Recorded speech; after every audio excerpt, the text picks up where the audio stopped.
May I now respect Shri Vipin Kumar, Special Judge POCSO Court Mathura, to kindly present a life plan to Dr. Amit Mehrotra, Program Manager, UNICEF.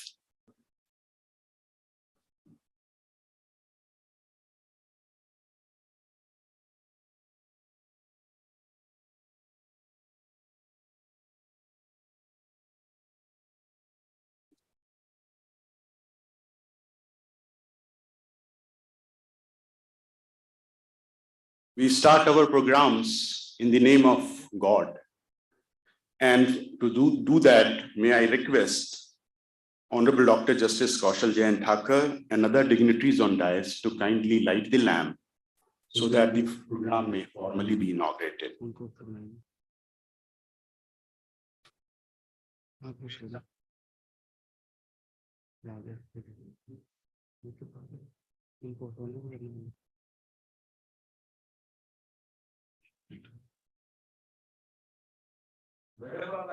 May I now respect Shri Vipin Kumar, Special Judge POCSO Court Mathura, to kindly present a live plan to Dr. Amit Mehrotra, Program Manager, UNICEF.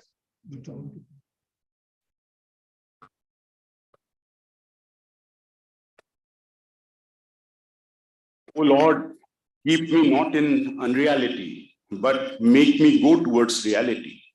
Keep me not in darkness of ignorance, but let me go towards the light of knowledge. Keep me not in the sphere of mortality, but make me to go towards the world of immorality and self-realization. Let there be peace on earth.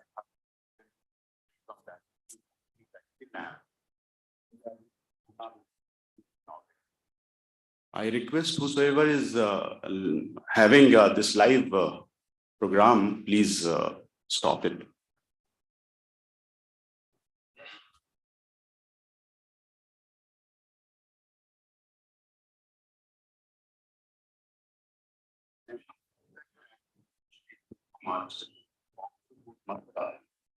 Present live plan.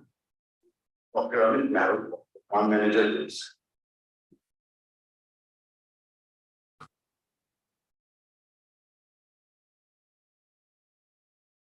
O Lord, keep me not in unreality, but make me go towards reality. Keep me not in darkness of ignorance, but let me go towards the light of knowledge. Keep me not in the sphere of mortality, but make me to go towards the world of immorality and self-realization. Let there be.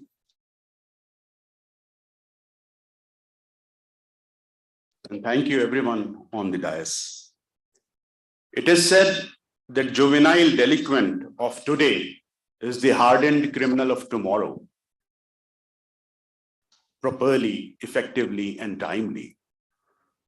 The true test of welfare provision lies not in the text, but in the context also.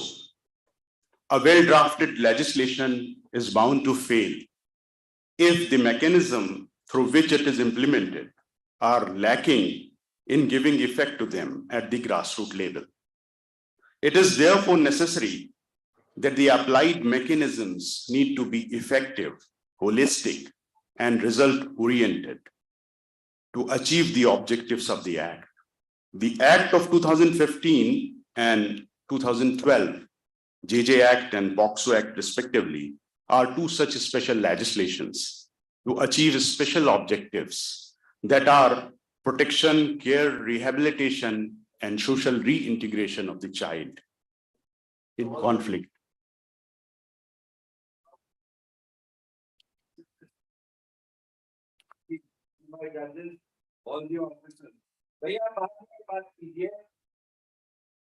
I very humbly request everyone sitting here to be attentive. I have respected. Please.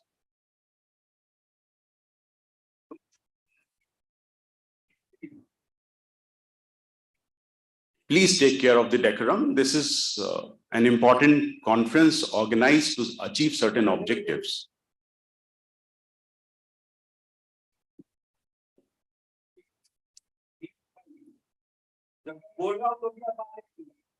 Keep the order. Please. To welcome the guests, may I now request respected Shri Vinod Singh Rawat, Director JTRI, to kindly present welcome address.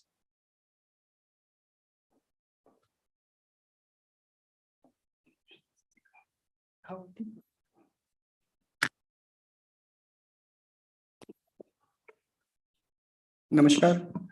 My Lord Honorable Mr. Justice K.J. Thakur, Judge High Court of Judicature at Allahabad and Chairman Honorable High Court Juvenile Justice Committee, Shri Avni Saxena ji, District and Session Judge Gautam Budh Nagar, Shri Suhas Alvai ji, the DM Gautam Budh Nagar, Shri Amit Mehrotra, Program Manager UNICEF on the dais, learned district judges and session judges from distant places, dear participating officers from Judiciary, Senior Officer from SPU, Special Prosecutor of POCSO Court, Member of JJB and Chairman CWC, Doctor of Mahila Chikitsalaya of 13th District of UP, participating in this journal conference on effective implementation of the Juvenile Justice Act 2015 and POCSO Act 2012, and members of the JTRI and UNICEF, the police officer present here. Ladies and gentlemen, very good morning. It is indeed a matter of pride and honor for all of us that His Lordship, Honorable Dr. K.J. Thakur, Judge High Court of Judicature at Allahabad and Chairman Honorable High Court Juvenile Justice Committee has very kindly consented to inaugurate this third journal conference on effective implementation of the Juvenile Justice Act 2015 and POCSO Act 2012 and grace this memorable occasion. I welcome His Lordship in this inaugural function, and I welcome you all. Under the patronage, initiative and guidance of Honorable the Chief Justice of Allahabad High Court, the activities of the Judicial Training and Research Institutes are moving in a paradigm manner. In the last couple of months, the Institute has organized about 8 conferences at distant places of Uttar Pradesh on different subjects for judges and other stakeholders. It is third journal conference on this topic. Prior to this, we have already organized similar conferences at Lucknow and Gorakhpur. We are fortunate enough that His Lordship, Honorable Dr. Justice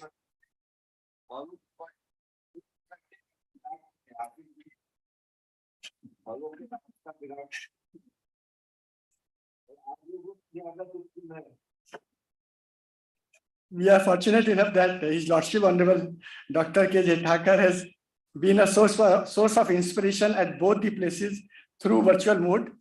Today, it is a great matter of pride, privilege for us that His Lordship is being with us for showering his blessings.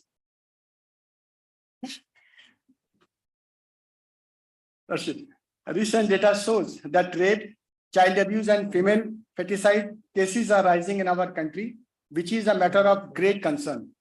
Children are the greatest gift to the humanity. Sexual abuse of children is not one of the most heinous crimes. It is our duty as judges to take up the cases of child sexual abuses under POCSO Act 2012 with sensitivity towards the issues and to make all possible efforts to speed up trials of such cases. We should inspire child victim to open up and tell the truth without hesitation, inhibition, and fear. It is imperative that the law operates in a manner that the best interest and well-being of the child are regarded as being of the paramount importance at every stage to ensure healthy physical, emotional, intellectual, and social development of the child. I hope that this one-day conference will certainly achieve its objective in speedy disposal of juvenile justice and POCSO matters, restoration of the child victim, rehabilitation, and effort at understanding child psychology who is subject to ugly sexual abuse. I am convinced that we will have a very meaningful and uninhibited discussion throughout the day here. In the end, I once again extend my sincere gratitude to His Lordship, Honorable Dr. K.J. Thakur, for sparing His Lordship's valuable time and being with us in this zonal conference. His Lordship's kind presence and guidance will provide new inputs and energy to our efforts. Thank you all. Jai Hind.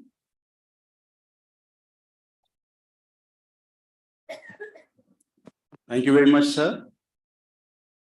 His Lordship, Honorable Dr. Justice Kaushal Jain Thakur has directed us that since the program is organized in Gautam Budh Nagar, there needs to be a welcome by respected District Judge Gautam Budh Nagar.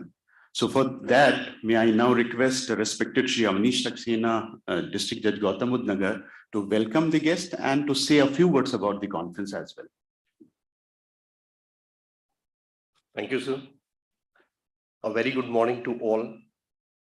Respected Honorable Mr. Justice, Dr. Justice Kaushal Jain Thakur, Judge Allahabad High Court, an eternal source of inspiration, Shri Alok Singh, Commissioner Police Gautam Budh Nagar, who due to some engagement could not join us, but is an epitome of righteousness, Shri Vinod Singh Rawat, Director JTRI, an indefatigable force of energy, Shri Suhas LY, the District Magistrate Gautam Budh Nagar, a shuttler of international fame, who has brought fame to our country, and an administrator with a vision, Dr. Amit Mehrotra, Program Manager, UNICEF, whose effort has made this conference possible.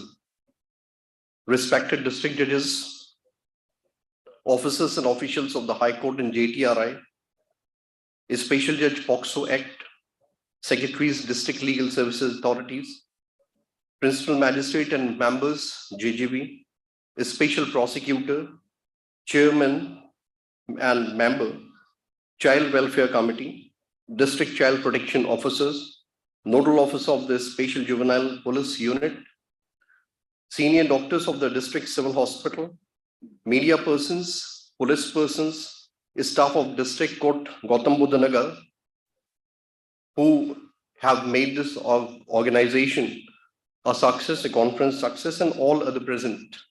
I welcome you all. Today we have gathered here to deliberate on issues, to sensitize ourselves in relation to two types of offenses. First is offenses against children, and second is offenses by the children. So far as offenses against children is concerned, it has been taken care of the protection of children from Sexual Offences Act 2012, that's POCSO Act. And the offenses by the children has been taken care of by the JJ Act, Juvenile Justice Act. Article 15, Clause 3 of the Constitution of India empowers the state to make special provisions for children, whereas Article 39, Clause A and F, Article 45 and Article 47 provide a duty on the state to ensure that all the needs of the children are met and that their basic human rights are fully protected. India has also adopted the United Nations General Assembly Convention on Right of the Child, dated 11th December 1992, to set a standard to be followed by the member states in securing the best interests of the child. So far as the POCSO Act is concerned, three types of offenses have been identified in the POCSO Act, that is sexual assault, sexual harassment, and pornography. The sexual exploitation and sexual abuse of children are considered to be the heinous crime and need to be effectively addressed and dealt with. There are certain important provisions in the POCSO Act which are required to be gone through. Those are section 19 to 23, section 34 and 43. This provides the complete gist of the Act itself. These provisions give you an insight, the importance and peculiar nature of the Act. The Protection of Child from Sexual Offences Act 2012 provides section 19 that the apprehension or commission of the offense could be reported by any person, even the victim. And a duty has been fastened on the very next section, that is section 20, that the persons of the media, hotel, lodge, hospital, club, studio, photographic facilities, the organization of photographic facilities have a duty to lodge a complaint or send a complaint for the child abuse, and the contravention to it is subject to an offense under section 21. But the false reporting of such cases is also a punishable offense under section 22.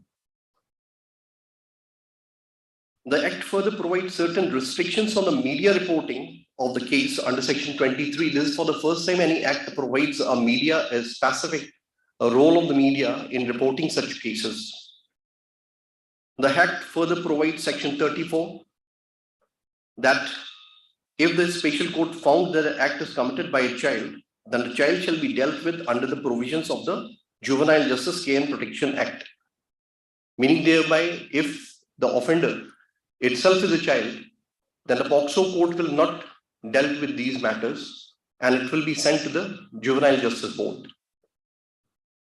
Likewise, section 43 provides provision for the public awareness of the Act and its provision, and for that purpose provides the wide publicity through media, including television, radio, and print media, at a regular interval to make the general public, children, as well as the parents and guardians aware to the provisions of this Act, and subsequently provide for periodic trainings in the matter relating to the implementation and provisions of the Act. This is the statute which gives a training, and so far that's why we are here. Now, so far as offenses against the children is concerned, complete Act provides a preamble in the shape of section 3 of the Act, which provides 16 fundamental principles to be considered. These principles are presumption of innocence, principle of dignity and worth, principle of participation, principle of best interest, principle of family responsibility, principle of safety, positive measures, principle of non-stigmatic, segmentic, principle of non-waiver of rights, principle of equality and non-discrimination, principle of right to privacy, confidentiality, principle of institutionalization as a measure of last resort, principle of repatriation and restoration, principle of fresh start, principle of diversion, and principle of natural justice, which are to be followed while dealing with such cases of juvenile offenders. It is these guiding principles that is to be seen by the court concerned and all the authorities which are dealing with the juvenile in conflict with law. Last में मैं कुछ चंद पंक्तियां, क्योंकि ये बचपन के बारे में है, तो किसी ऑथर ने लिखा है, चेहरे के रंगों से परे, बोलने के ढंगों से परे, मेरे बचपन में कुछ जुनून भी था, कुछ सुकून भी था, कुछ खेलों का सहारा था, माँ का आंचल बचपन से ज्यादा प्यारा था, कुछ लम्हे भी सजेते थे दोस्तों के साथ जिन्होंने बचपन को बहुत संवारा था, कोई फिक्र न थी पढ़ाई की, ना थी होड़ थी किसी से आगे बढ़ने की, काश मेरा बचपन फिर लौट आए, काश मेरा बचपन फिर लौट आए। Thank you.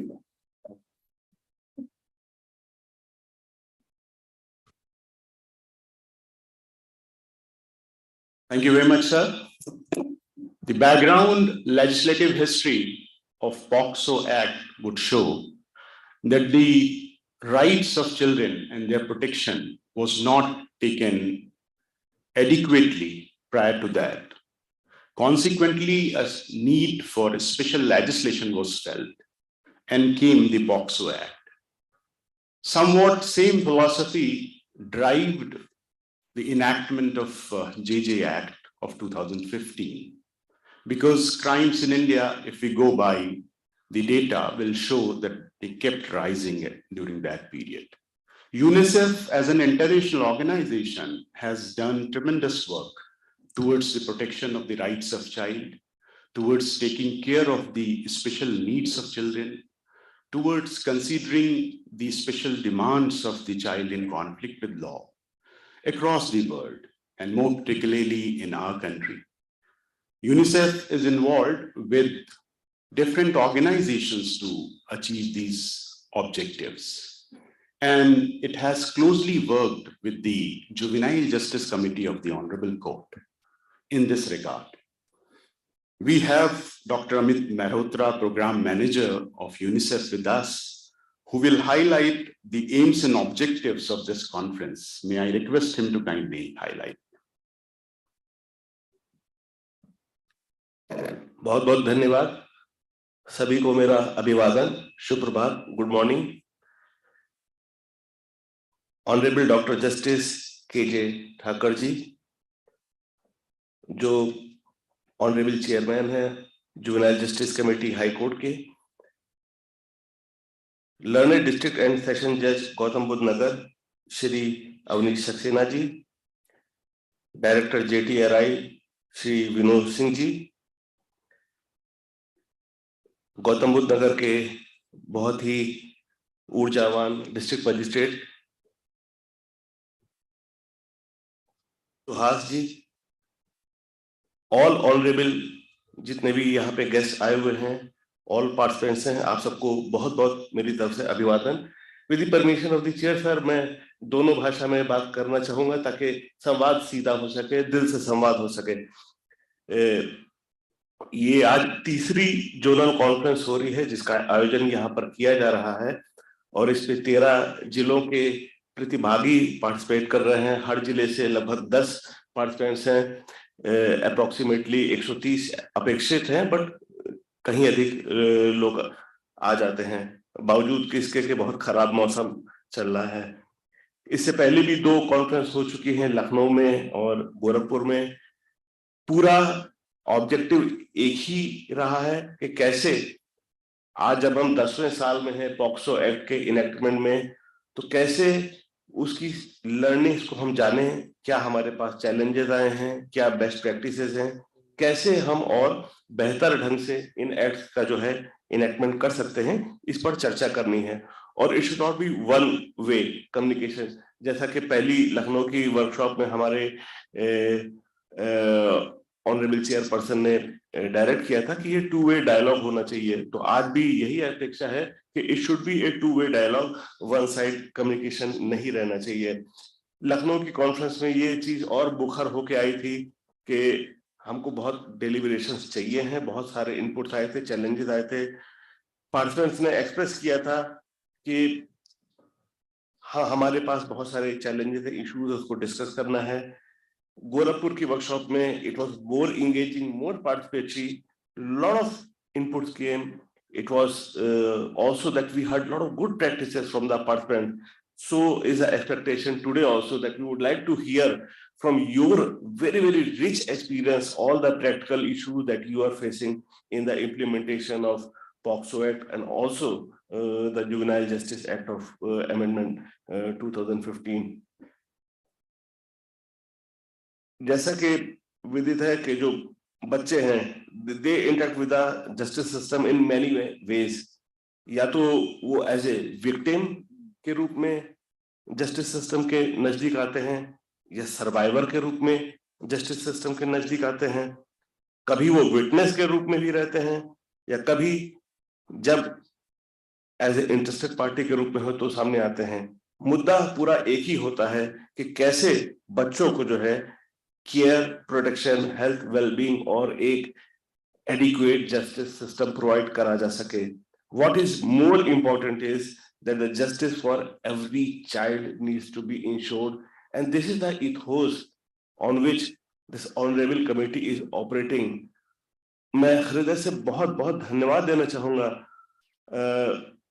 Honourable justice doctor justice KJ Thakker sir का जिन्होंने विजन ये रखा कि हमको ये कॉन्फ्रेंसेस को लखनऊ सेंट्रिक नहीं रखना है जोनल करना है मेरा लखनऊ में मेरा इस कमेटी से पिछले 10 वर्षों से ज्यादा से संबंध रहा है और ये पहली बार ऐसा अवसर हो रहा है कि हम लोग इस लार्ज स्केल पे जोनल कॉन्फ्रेंसेस कर रहे हैं और उसका पूरा जो इथोस है कि justice for every child needs to be ensured बहुत जरूरी हो जाता है जब हम जस्टिस की बात करते हैं तो डिलीवरी मैकेनिज्म क्या होगी जस्टिस की और एक्सेस टू जस्टिस कैसा होगा this is also very very fundamental at core to the UNICEF mandate also from the human right perspective और ऑल्सो जो है convention of the child right, जो एक आधारभूत मैंडेट है यूनिसेफ के कार्य का, दोनों में ये निहित हो जाता है कि access to justice needs to be ensured. और उस प्रिएम्बल के साथ में जब हम इस तरह की कॉन्फ्रेंसेस में आते हैं तो हमारा फोकस बहुत बढ़ जाता है। जो आज की कॉन्फ्रेंस है, ब्रॉडली ऑब्जेक्टिव ये है कि चाइल्ड सेक्सुअल एब्यूज के बारे में हम चर्चा करें, डिलिबरेट करें, अंडरस्टैंडिंग और डेवलप करें, लेकिन बहुत इंपॉर्टेंट है कि जो पूरा तंत्र हो वो चाइल्ड फ्रेंडली प्रैक्टिस हो। और मैं याद करूंगा जब लखनऊ की कॉन्फ्रेंस में ऑनरेबल जस्टिस डी के उपाध्याय सर ने कहा था कि एक फंडामेंटल प्रिंसिपल, हालांकि अभी 16 प्रिंसिपल्स की बात करी गई थी, लेकिन जो एक fundamental principle honourable justice Upadhyay ने कहा था वो था कि justice should be in the best interest of child. जो बेस्ट इंटरेस्ट है वो उसकी सब्जेक्टिविटी क्या है, उसके दूसरे आयाम क्या होते हैं, आई थिंक सो यहाँ पर हम लोग चर्चा करेंगे। तो जो चाइल्ड फ्रेंडली प्रैक्टिसेस हैं उसके ऊपर हमको फोकस करना है। ट्रांसफर सिस्टम जो जुवेनाइल जस्टिस एक्ट 2015 में निहित है, role of children courts which is a watershed arrangement between JJs and POCSO act, उसके बारे में भी चर्चाएं करी जाएंगी। और बहुत महत्वपूर्ण है जो विभिन्न स्टेक होल्डर्स होता है उनका कोलैबोरेशन होना, क्योंकि जैसे कि आप देख रहे हैं हर जिले से 10 प्रतिभागी हैं, ये तो इंस्टीट्यूशंस को रिप्रेजेंट कर रहे हैं और उनके साथ में बहुत सारा एक तंत्र जुड़ा होता है। तो उनका कलेक्टिव काम करना कि कैसे जो है हम लोग रिहेबिलिटेशन जो बच्चे का होता है उसको हम इंश्योर कर सकते हैं। जो कोर टॉपिक्स होंगे, जो तकनीकी विषय होंगे, of course I am not the technical person, there are very competent resource person who will be talking, but I'm sure they'll be talking on the issues of जो डिलेज हैं disposal of cases में कैसे उसको minimise करा जा सके। और मैंने लास्ट गोरखपुर की वर्कशॉप में ऑनरेबल चेयरमैन सर को सुना था कहते हुए कि डिस्पोजल को ही त्वरित करना हमको है, कैसे डीकंजेशन, सर शायद आपने शब्द यूज करा था, और वही पूरा जो है एक शब्द है, पूरा ऑब्जेक्ट जो हमारा आउटकम का द्योतक है, हमारा इम्पैक्ट का द्योतक है कि कैसे डीकंजेशन की तरफ हम लोग काम करेंगे। तो उसके लिए बहुत जरूरी होता है समझना कि क्या डिलेज हैं, क्या उसको त्वरित किया जा सकता है। Preliminary assessment in the context of protection of rights of children जो दूसरे विषय होंगे जिस पे बातचीत होगी, और साथ ही साथ विक्टिम प्रोटेक्शन जो है in the context of POCSO act जिस पर बातचीत करी जाएगी। पूरे कार्यशाला का, पूरे कॉन्फ्रेंस का उद्देश्य यही होगा कि हम ऐसे वेज को हम आर्टिकुलेट कर सकें जिससे कि चाइल्ड फ्रेंडली जस्टिस सिस्टम के बारे में हम और मुखर होकर बातचीत कर सकें। इफेक्टिव जो लिंकेजेस हैं रिहेबिलिटेटिव मेजर्स के, उन लिंकेजेस के बारे में समझ सकें और अपने अनुभव शेयर कर सकें, इनपुट्स भी दे सकें, और जो भी हमारे क्रिटिकल स्टेप्स हैं for the strengthening of the special court with emphasis on victim protection, इन विषय पर भी चर्चा करी जा सके। ये पूरा इस कॉन्फ्रेंस का ऑब्जेक्टिव है, एक्सपेक्टेशन है। और इस तरह की जैसे कॉन्फ्रेंस बताया गया कि 6 जगह पर 6 कॉन्फ्रेंसेस हो रही हैं, 10 प्रतिभागी हर जिले से हैं, 750 लोगों को इंगेज करा जा रहा है। It's a massive effort and again it is a vision of honourable doctor justice Thakker sir, जिसकी वजह से ये कॉन्फ्रेंस करी जा रही है। मैं आपको बहुत बहुत सर हृदय से धन्यवाद देना चाहूंगा उसके लिए, और JTI जो बहुत क्लोजली इन कॉन्फ्रेंसेस का आयोजन कर रहा है। आशा ये है कि जब हम स्टेट लेवल के कंसल्टेशन पे जाएं सो यहाँ से सारी लर्निंग्स को लेके हम उसको डिलिबरेट करें और उसको सिंथेसाइज करें, and then eventually we feed at the national consultation which will be held under the aegis of the supreme court. So इन्हीं शब्दों के साथ में I would like to express my very very sincere best wishes for a very engaging deliberation today. Thank you so much. Thank you very much, Dr. Mehrotra. Administration plays a vital role in execution of laws and rules. It is the administrative wing which is at the heart of execution of the orders of court. Without the cooperation, coordination, and interest of administration, it becomes very difficult to achieve the objectives of any legislation. We have with us the head of the district administration of Gautam Budh Nagar, Mr. S.L. Yathiraj. So may I now request him to kindly say a few words on this occasion. Honorable Justice Thakur sir, District Judge Avnish sir, and Director JTRI Amiji and all the learned judges. First of all, I'd like to thank the Lordship and our DJ sir for having given me the opportunity to say a few words. With the permission of Lordship, I'd like to put across the thoughts that came to my mind since yesterday. I was thinking, because I'll be addressing a very learned group of honorable judges, public prosecutors, CWC chairmen, members who probably have much richer experience than I have. Well, let me share a few thoughts with us. Sir, when we were studying for our UPSC preparations, we were taught two things. One is behavioral economics and the other one is behavioral law. Essentially, both laws, as our DJ sir said, one where the child is the victim and the other law where the child is the accused, both are trying to address social problem and to change the human behavior. Probably if human behavior, if अगर इतनी विकृति ना होती समाज में, शायद इस कानून की आवश्यकता नहीं थी. So how do we effectively implement behavioral law? That is one of the biggest challenges for any state, any country, or for any institution for that matter. Sir, मैं देख रहा था कि पूरे दुनिया में most visited websites, you can Google it, but the first result you can go inside and see.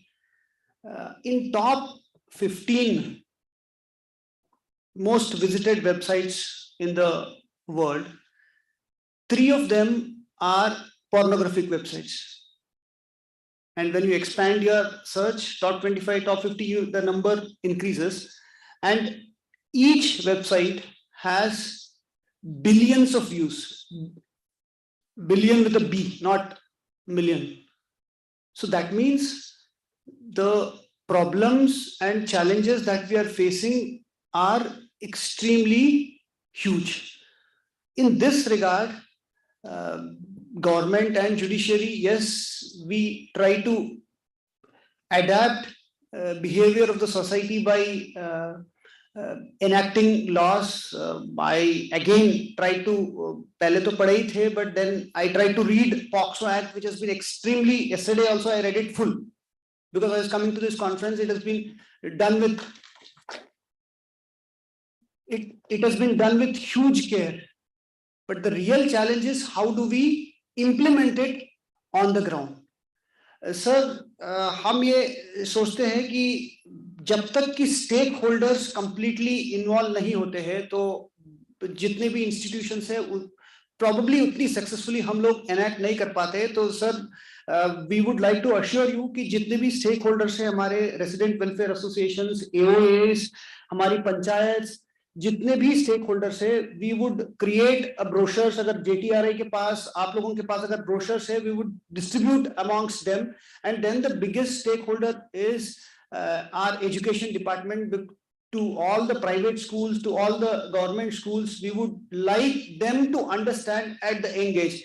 Because we have all been children. Probably the present day children are bombarded with so much of information, and all these websites are available to them at the click of a mouse, and internet is so cheap, and it's a different challenge. जैसे अभी मेरे पूर्व की वक्ता कह रहे थे कि शायद पहले इस एक्ट की इसलिए जरूरत नहीं थी क्योंकि ऐसे चुनौतियां शायद पहले नहीं थी. So our children, your children are they face different challenges in terms of how we can mold their behavior. And one more thing that I think we should try to tell the society in general is we should not do victim shaming. Instead, we should focus on the culprit, and I think that is the societal issue again that I wanted to highlight.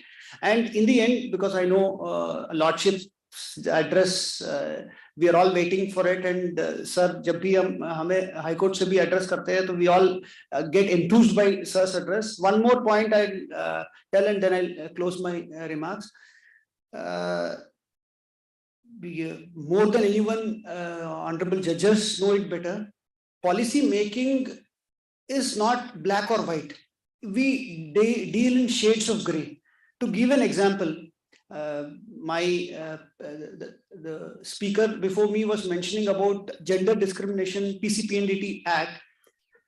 In Gautam Budh Nagar, we have more than 250 licenses of PCPNDT Act. Those all gynecologists, IVF, in vitro fertilization clinics who need the ultrasound machines in order to perform their medical duties.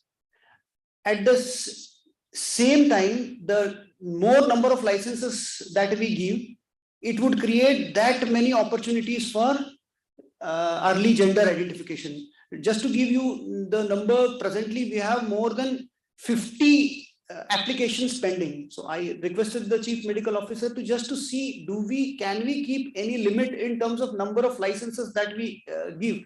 He said, no, it's very difficult to, because they're all qualified radiologists, qualified gynecologists, qualified IVF centers. How can we say no to them? But at the same time, when we see, because in NCR region, especially sir, in Haryana, all this region, early gender identification, bhroon hatya, it's a very serious issue. So we are facing this dilemma whether to give more licenses or not to give. अगर आप license नहीं देते हैं, जिनकी medical profession है, hinder होती है. अगर उतना licenses देंगे, आप 400 license देंगे, then it will create that many leakages or avenues for early gender identification and bhroon hatya, etc. So I think it's shades of gray that we deal with in everyday lives. So with this, I would like to congratulate the organizers for having a wonderful session. I was looking at the topics that you would be discussing, the technical sessions that you would be having subsequently. I'm sure we will be enriched with the knowledge, and our departmental officers are also here. They'll also go home by having better knowledge. And once again, I thank the Lordship and our DJ sir for giving me this opportunity to say a few words. Thank you so much. Thank you very much, Shri S.L. Yathiraj, for your enlightening words. Infold Proactive Health Trust is a Bangalore-based voluntary organization which has been consistently working for child rights and with child survivors of sexual abuse who are in need of support and care. The trust covers capacity building of many stakeholders, such as police, prosecution, judicial officers, social workers, CWC, JJB, etc. in the states of Karnataka, Madhya Pradesh, Delhi, Jharkhand, West Bengal, and Uttar Pradesh. Both Infold Trust and UNICEF work closely to cover child right protection. And we have Ms. Khoshi Kushlappa with us in the Lucknow, then in Gorakhpur, and again in Gautam Budh Nagar. She will disseminate the handbook of prepared for support persons to the honorable dignitaries on dais, and she will speak about the handbook. I request Ms. Khoshi Kushlappa to kindly do the honors.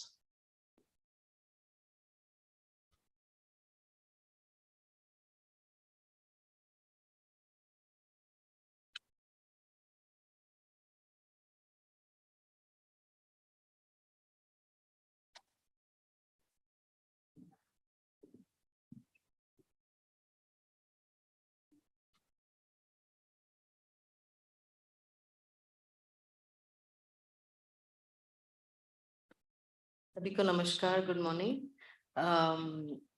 Honorable dignitaries on the stage and off the stage. Very briefly, I would like to speak about the handbook which has been handed over to the dignitaries. ये support person या सहायक व्यक्ति जो POCSO rules में दिए गए हैं, उनके लिए ये handbook UNICEF के साथ हमने compile किए थे, and इसमें जो ये support person का handbook जो है अभी presently English or Hindi में है. In fact, the first time the Hindi translation was released was at the previous at the Gorakhpur consultation. So big thanks to UP State for that as well. तो ये जो handbook में है, ये एक POCSO case में जो classical stages होते हैं, जो reporting, investigation, medical examination, care and protection, rehabilitation, compensation को लेके जो stages होते हैं, जो सहायक व्यक्ति एक बच्चे को दे सकते हैं, उसके बारे में पूरा details में दिया गया है. एंड उसके साथ साथ हमारे एक्सपीरियंसेस जो 10 साल का पॉक्सो का इम्प्लीमेंटेशन का जो एक्सपीरियंसेस है उसके बारे में है. एंड ऑल्सो केस स्टडीज जो चैलेंजेस हमारे सामने आए हैं दूसरे एनजीओज के साथ जो हुआ है, सभी का इनपुट्स लेके this handbook has been compiled and we hope that not only for सहायक व्यक्ति या सपोर्ट पर्संस बट सारे स्टेक होल्डर्स के लिए एक यूजफुल रिसोर्स मटेरियल रहेगा. तो आपके जो पेन ड्राइव्स हैं, आपके किट में जो पेन ड्राइव्स हैं, उसमें सॉफ्ट कॉपी इसका भी है, both English and in Hindi. And we hope that it is used extensively and that the final beneficiary who needs to be the child and the family actually are able to get some form of not necessarily justice, but at least the journeys through the criminal justice system are a little easier than they currently are. Thank you very much.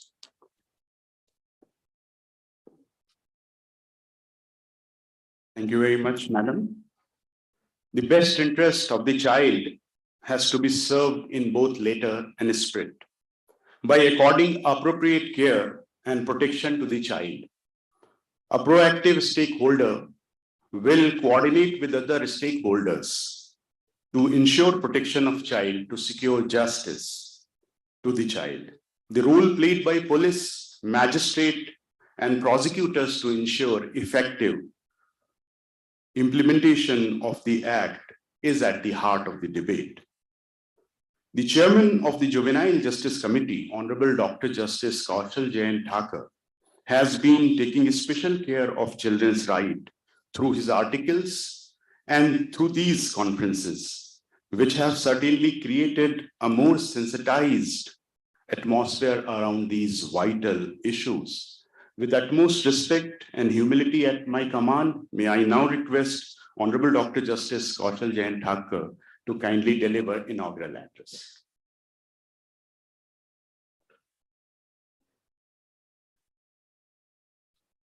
Namaste. A very good morning to all of you.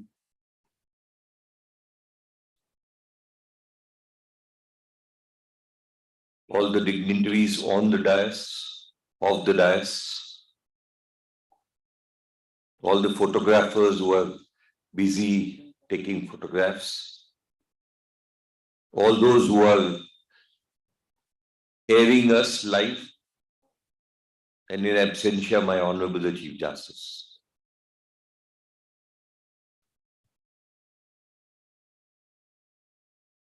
But these conferences, I always wonder what do they give at the end of the day.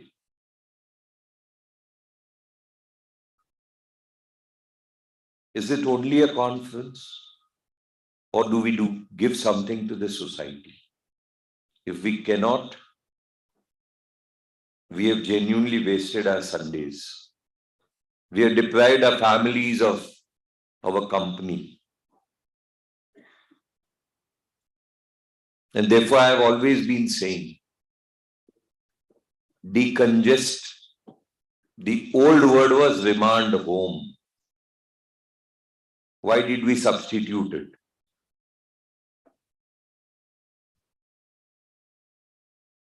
And maybe I am not an ardent lover of Shakespearean theory that what is there in a name. There is lot in a name. Lot.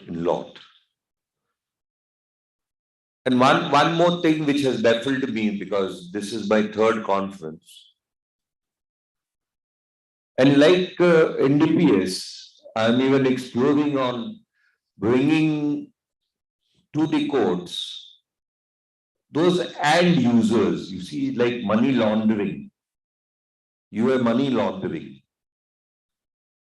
But the worst part is,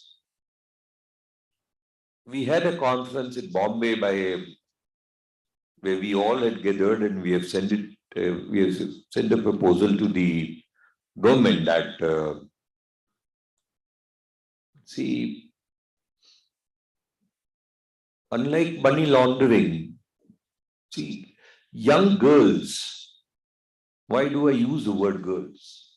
Young girls, as my district magistrate rightly said, you are forcing them into certain activities which they would not like to do.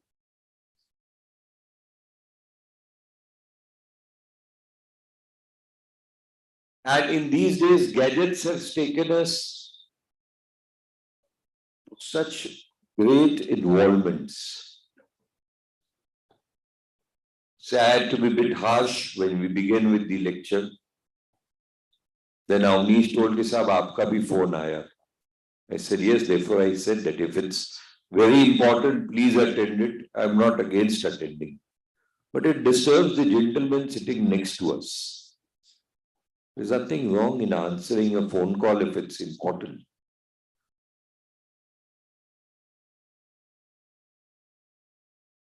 I'm told that we are on air, therefore I'll not use this joke about WhatsApp, which I've been using in many of my conferences. But there is a similarity between WhatsApp and the child's diaper. As far as WhatsApp is concerned, you every third second, किसी का message आया तो नहीं. Same is with the diaper. Child ने कुछ किया तो नहीं. थोड़ा तो हंस लीजिए. See, sitting very serious. We have to deliberate after 12:30 on this serious issue. But the topic which I want to highlight is that these end users, end users of this, what I call as women laundering, which is now one of the biggest banes of our society. We at Lucknow, before 3 years, we had a madam who had come, and the video which she shows would put you to sleepless nights, the way these end users are behaving with these young juvenile girls. Say, you have to always look at two aspects. This is especially for the public prosecutors, the CWC, my brother and sister judges. So you have to see two aspects. One is the victim. She's a victim and she's not in conflict with law. Or a minor child is a victim and not a delinquent. You have to differentiate between this. I'll give you a current example. My daughter, who's a doctor, she requested me that, Papa, I would like to have a visit to the child home.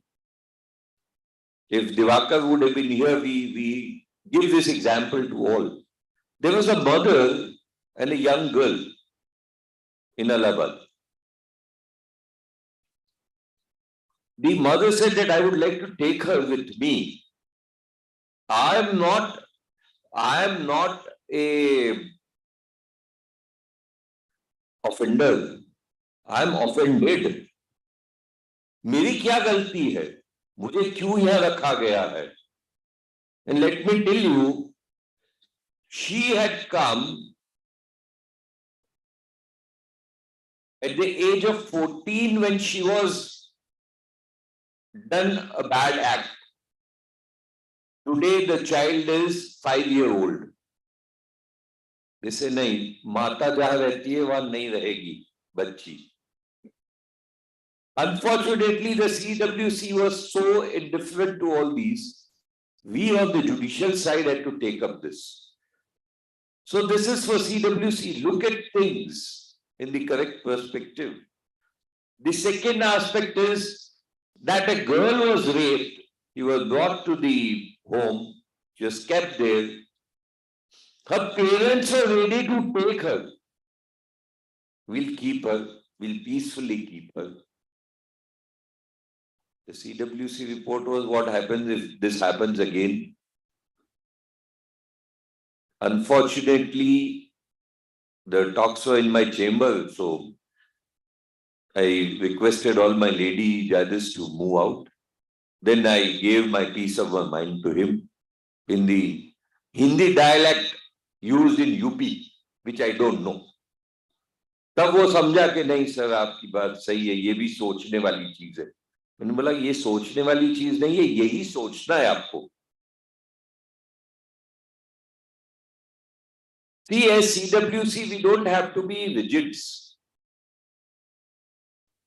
As my DM told you, we have to look into the socio-economics or the social behavior.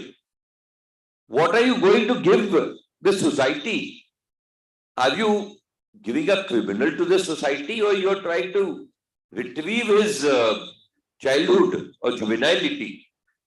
We don't say it's child care, we say it's juvenile justice. Why? Why juvenile justice? So it is believed that the age of juvenility brings lot of thought processes in their mind.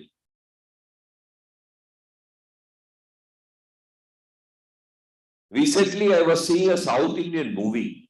I don't know how many of you see it. You should see this movie. It's known as Police Power. A goon in the society trains young boys, juveniles, to commit all kinds of heinous crimes. And then boldly tells, बहुत तो क्या कर लेगा तुम्हारा न्याय तंत्र, 2 साल इसको भेजेगा रिमांड होम में.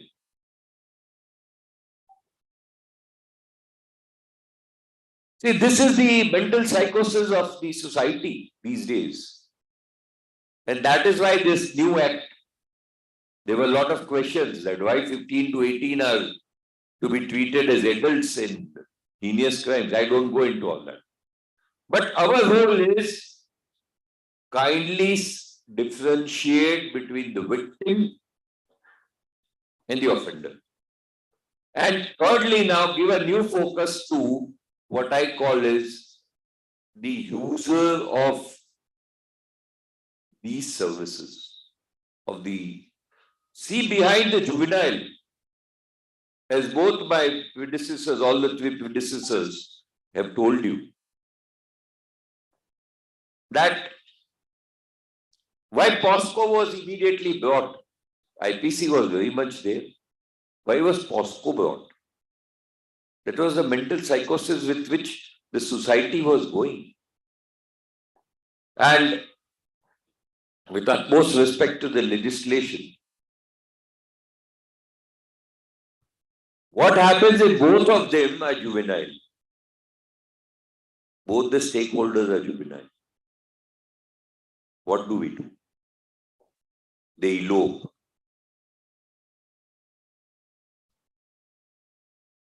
We come across cases where both of them are juvenile. The boy is denied bail. Oh, it's a day. No. POCSO. Sorry. The statement under 164 of the girl is recorded. No, you cannot. Let me tell you, these days, young girls of 15, 16, 17, 18, their intellectual levels after this advent of what I call as internets, which have taken in their net the young generation.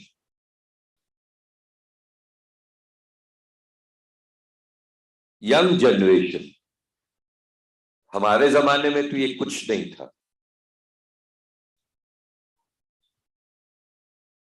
So we'll have to get them out of this net. And whatever net is, whether it is a fishing net or whatever net, catches you if you are unaware. In these young days, the young people are always unaware of what they are being told to do. Poverty may at times make them do certain acts which they might not even dreamt. And if we start condemning each act, we will give the society only criminals.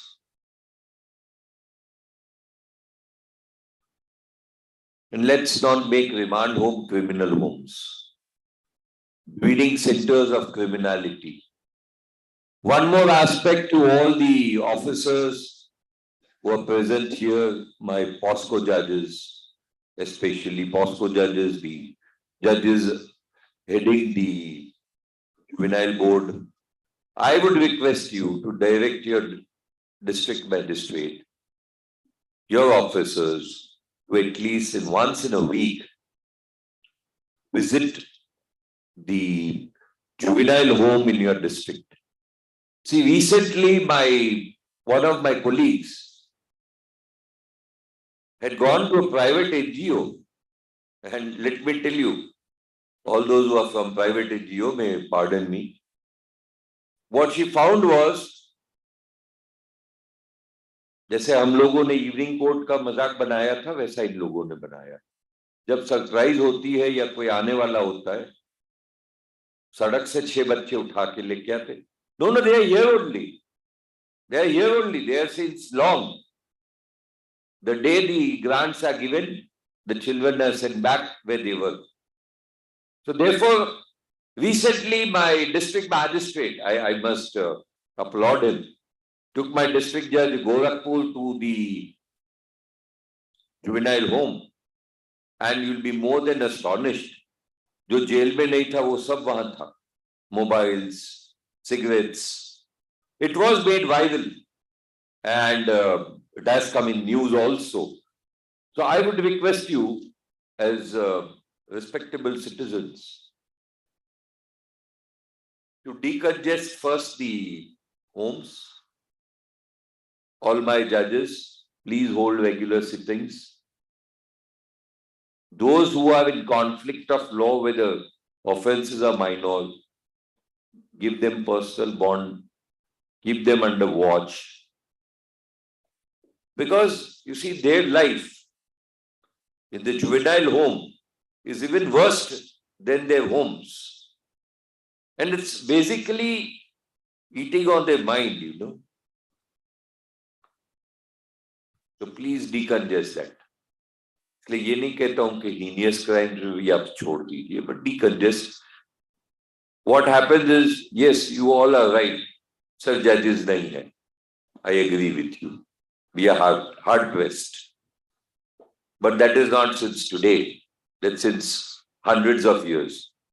Go by the empirical studies of the British era, the pre-British era. हाजी कम मिलेंगे. इसलिए हिंदी में कहावत है, काजी दुबले क्यों? क्यों? कि पूरे गांव की फिक्र होती. Because he is the only person looking after the whole village well-being.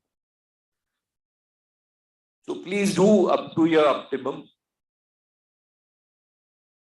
and see that these young boys, girls, victims are given proper treatment by you. Don't be rude with them. Be sympathetic to them. Thank you.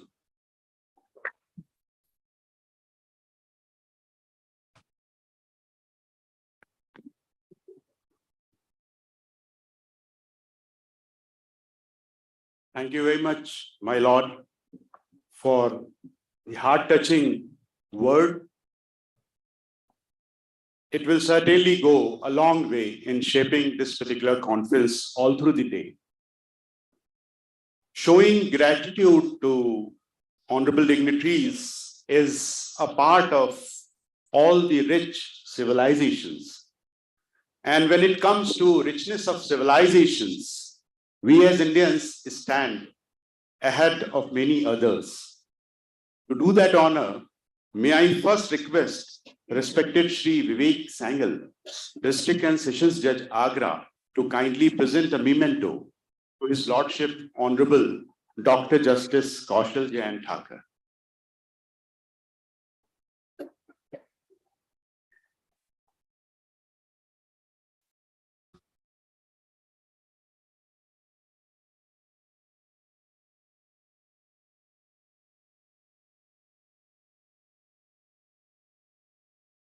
May I now request respected Shri Mumtaz Ali, Special Judge POCSO Court, Shamli, to kindly present a memento to respected Shri Avanish Saxena, District and Sessions Judge, Gautam Budh Nagar.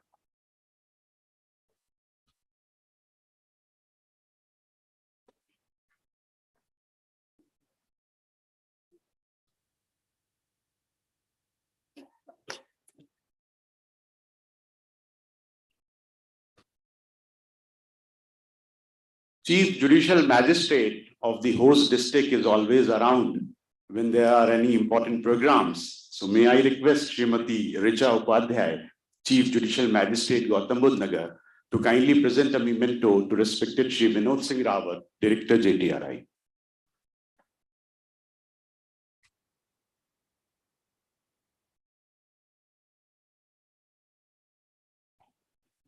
A lot of hard work for this particular conference is being put up by respected Shri Rajiv Kumar Vats, Nodal Officer of Noida.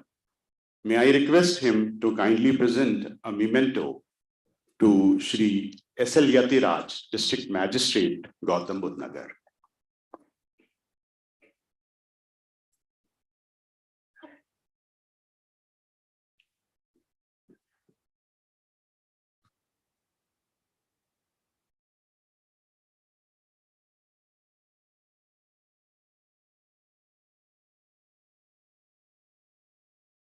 May I now request Shri Pramend Kumar, Special Judge POCSO Court, Agra, to kindly present a memento to respected Dr. Amit Mehrotra, Program Manager, UNICEF.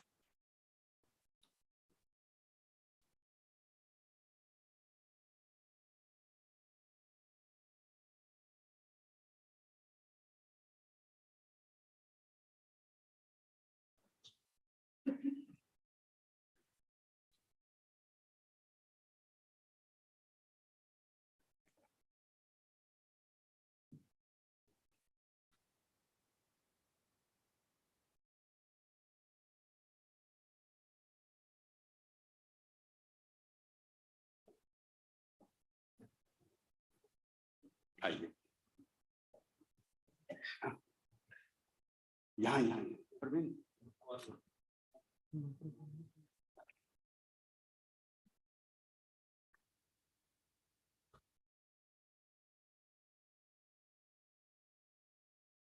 Thank you so much. John Adams said long back that no duty is more urgent than the duty to say thanks. To do that, may I request respected Shri Avanish Saxena, District and Sessions Judge, Gautam Budh Nagar, to, before that, Lordship will do that.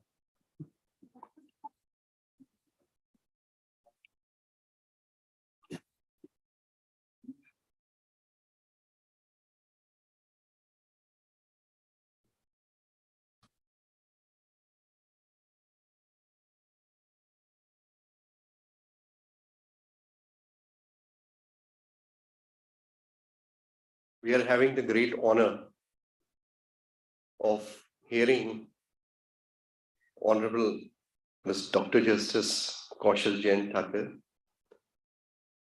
Judge, Allahabad High Court. His Lordship's oratory is mesmerizing. This is not the first time we have heard His Lordship, but it's continuous.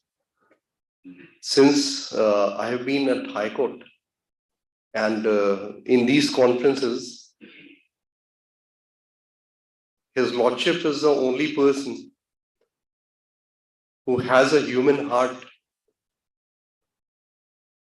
and speaks whatever is there in the heart. He basically speaks from the heart. I really welcome His Lordship to grace this occasion, to grace this conference, and give great words to us. I welcome Shri Vinod Singh Rawat, Director JTRI, and thanks him for his tireless efforts, which he keep on doing.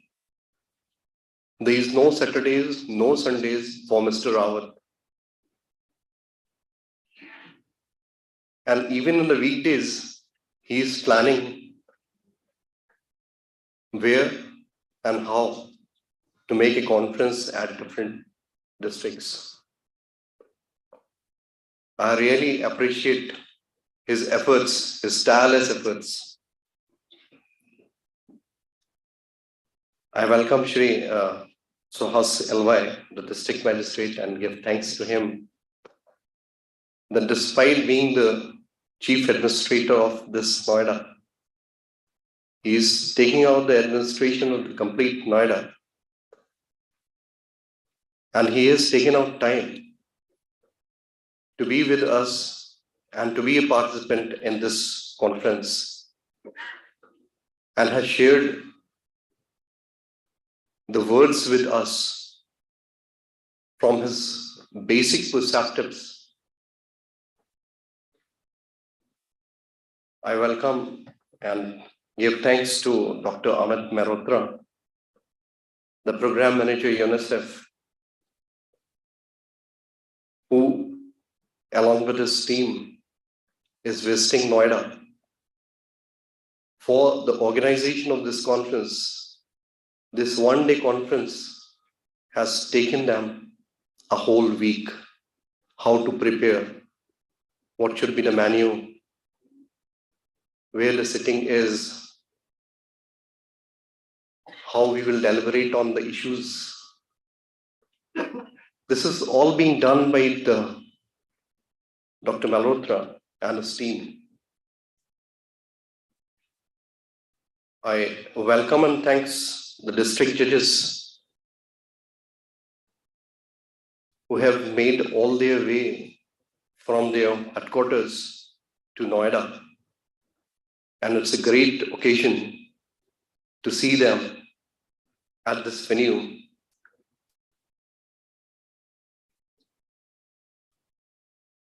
I welcome and thanks officers and officials of Honorable the High Court and JTRI who were continuously in touch for this program, to make this program a great success. I welcome and thanks a Special Judge POCSO Act, Secretaries, Legal Services Authorities, Principal Magistrate and members JGP, a Special Prosecutors, Chairperson and members, Child Welfare Committee, District Child Protection Officers, Nodal Officers of the Special Juvenile Police Units, Senior Doctors of the District Civil Hospital, who are really engaged in the work of giving justice to the juvenile, whether as a victim or as an offender. His Lordship has rightly said that we have to sensitize ourselves to the problems of not only the victims, but also of the offenders, the juvenile in conflict with law. Because every case is a different case. And we have to see that these cases has to be sorted out. The graver cases is to be dealt with accordingly. And that's why there is a provision that we have to read the mind of the offender, that why and under what circumstances he committed such crime. So stakes are high for us.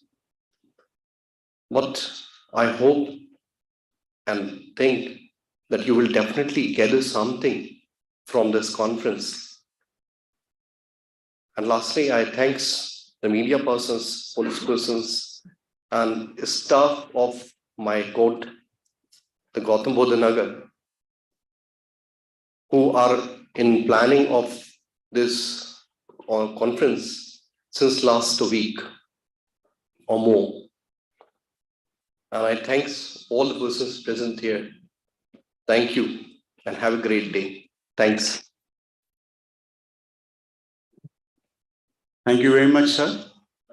Our honorable chief guest is very sensitive and takes care of even the smallest things, the smallest of the contribution.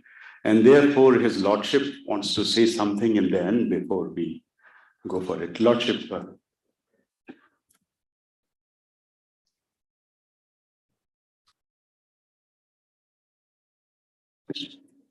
Sorry to be back again with you.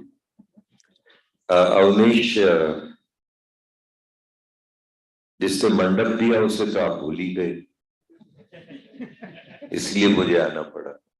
I really thank all the police officers to be here, more particularly because this auditorium is made available to me second time for holding a conference in a span of 2 months.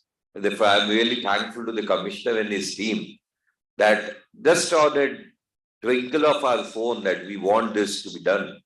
He said, anytime, sir, this is all yours.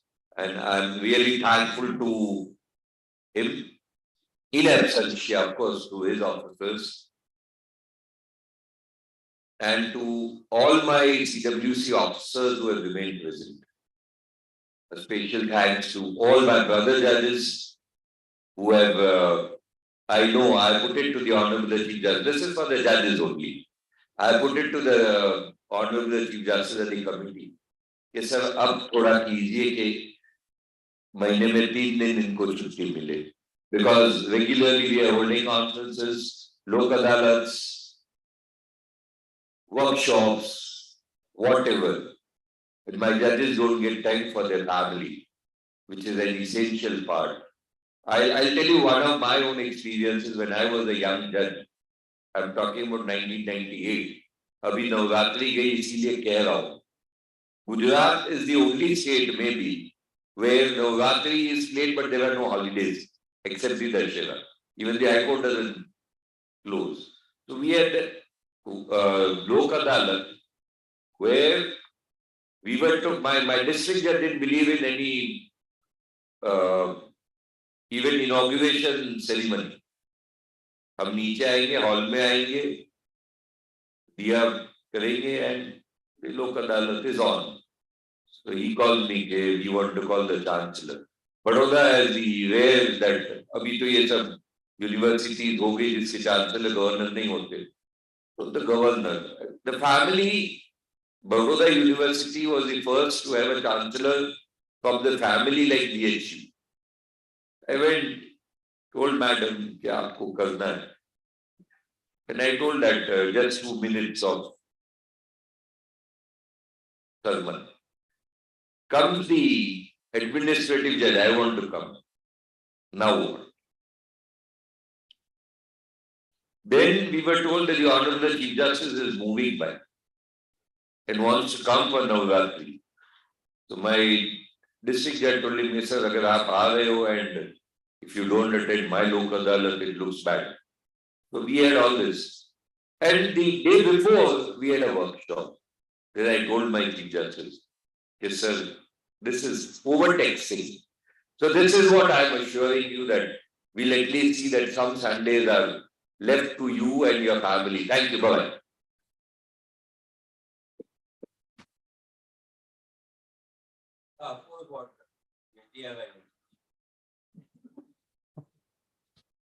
Thank you very much, Lordship. गुर्बत में हो अगर हम रहता है दिल वतन में. Just come today at 4:45 flight. He invited me, didn't mean that come next Sunday.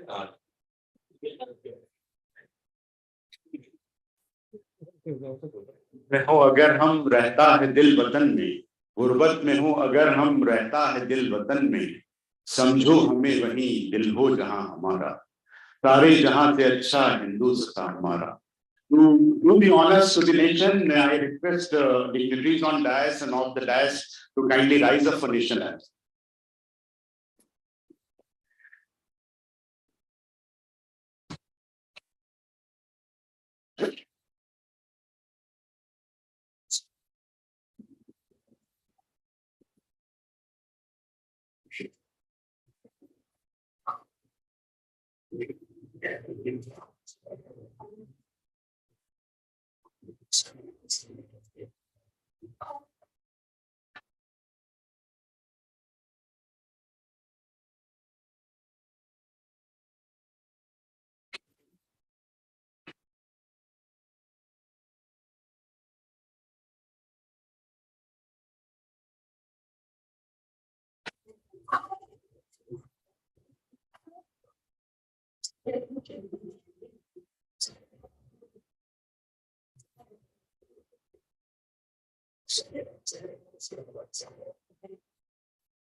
I most humbly seek the permission to close the proceedings. May I, Lordship?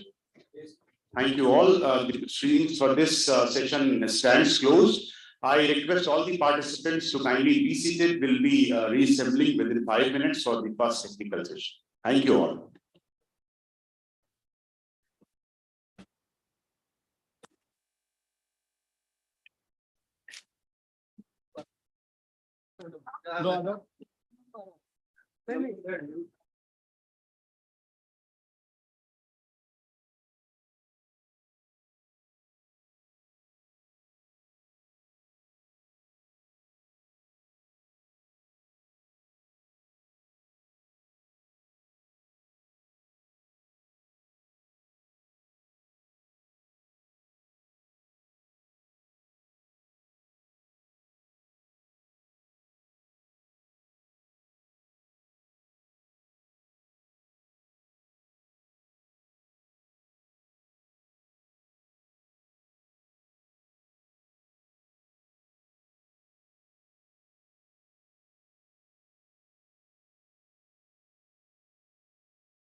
Juvenile Justice called Juvenile Justice Act of 1986.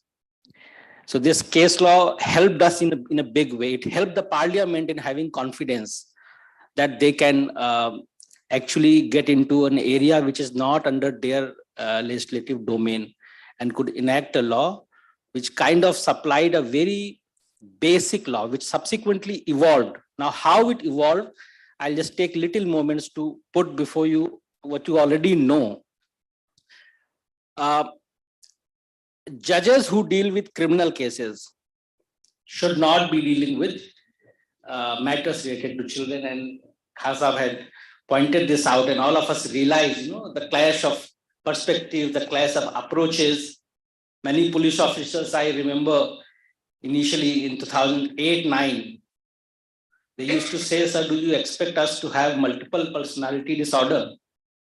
Because, at times you expect us to be, a hawkish police official who will maintain law and order, will, create fear, but at the same time, you expect us to switch over to a personality which is very kind, considerate, human. It's not humanly possible. That same applies with the judges also.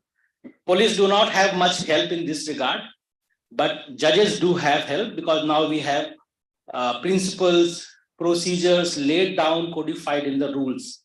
Specifically on delay, 4-month time for a JJB to conclude the inquiry. Initially, the time from which inquiry will be deemed to start was not clear in the law. So in 2015 Act, the advancement of law was that they specified the time of the first production. Earlier, there was confusion that when the cognizance will be taken, when the charge sheet will come, only then it will be considered that the inquiry has started. But now that confusion has been removed in the 2015 Act. First production is the time from where the 4-month period will be computed. That is helpful for us. Then a JJB has to regulate its own time duration, and the help has been given in the law by prescribing the monitoring sheet. So if you look at the rules, in rule there is a form called a case monitoring sheet. Now that case monitoring sheet is not in practice. And I'm not saying as an accusation, I'm just saying that this is a formula which the law has prescribed and we might make a use of it if we are conscious of it. Case monitoring sheet is the page which comes on the file, on the first page of the file. And if we adopt practicing this case monitoring sheet, then you will see that your own case management will become regulated. It is on the face of the file. So every time you open the file, you know how much delay. You are not dependent on anybody else. Your case monitoring sheet is telling you what you expected and how much late you are. So it will automatically guide you towards speedy disposal. If you can't do that in 4 months, then 2-month extension to yourself, right? So there has to be a reasoned order, bringing on record why it has not been completed. And if even after 6 months, the case cannot be completed, then there is no way out of this, because the law, the language is, and the Delhi High Court recently, Criminal Reference 1 of 2020, अभी अप्रैल में उन्होंने दिया है इसके ऊपर एक interim order, उसमें उन्होंने कहा है कि इसमें कोई ऑप्शन नहीं है अपने पास, because the language the act uses shall stand terminated. So by way of law it is terminated. Whether you call it terminated, because many judges say we will not terminate. No, you don't have power to say that, because the proceeding stands terminated the moment that 6-month time is passed. For petty offenses, it stands terminated. For serious and heinous offenses, now this is second actionable, that the chief judicial magistrates have to, and the chief metropolitan magistrates, they have to come in picture. They have to be reported by the JJB that this has happened, and the requirement is of reporting only. CJM or CMM will not say no, but the burden is that you report to the CMM, CJM. send them that these many cases, 6-month period has passed, we could not complete the inquiry. So that in itself is a kind of mechanism which creates a self-accountability. For police, there is a ambiguity in the law.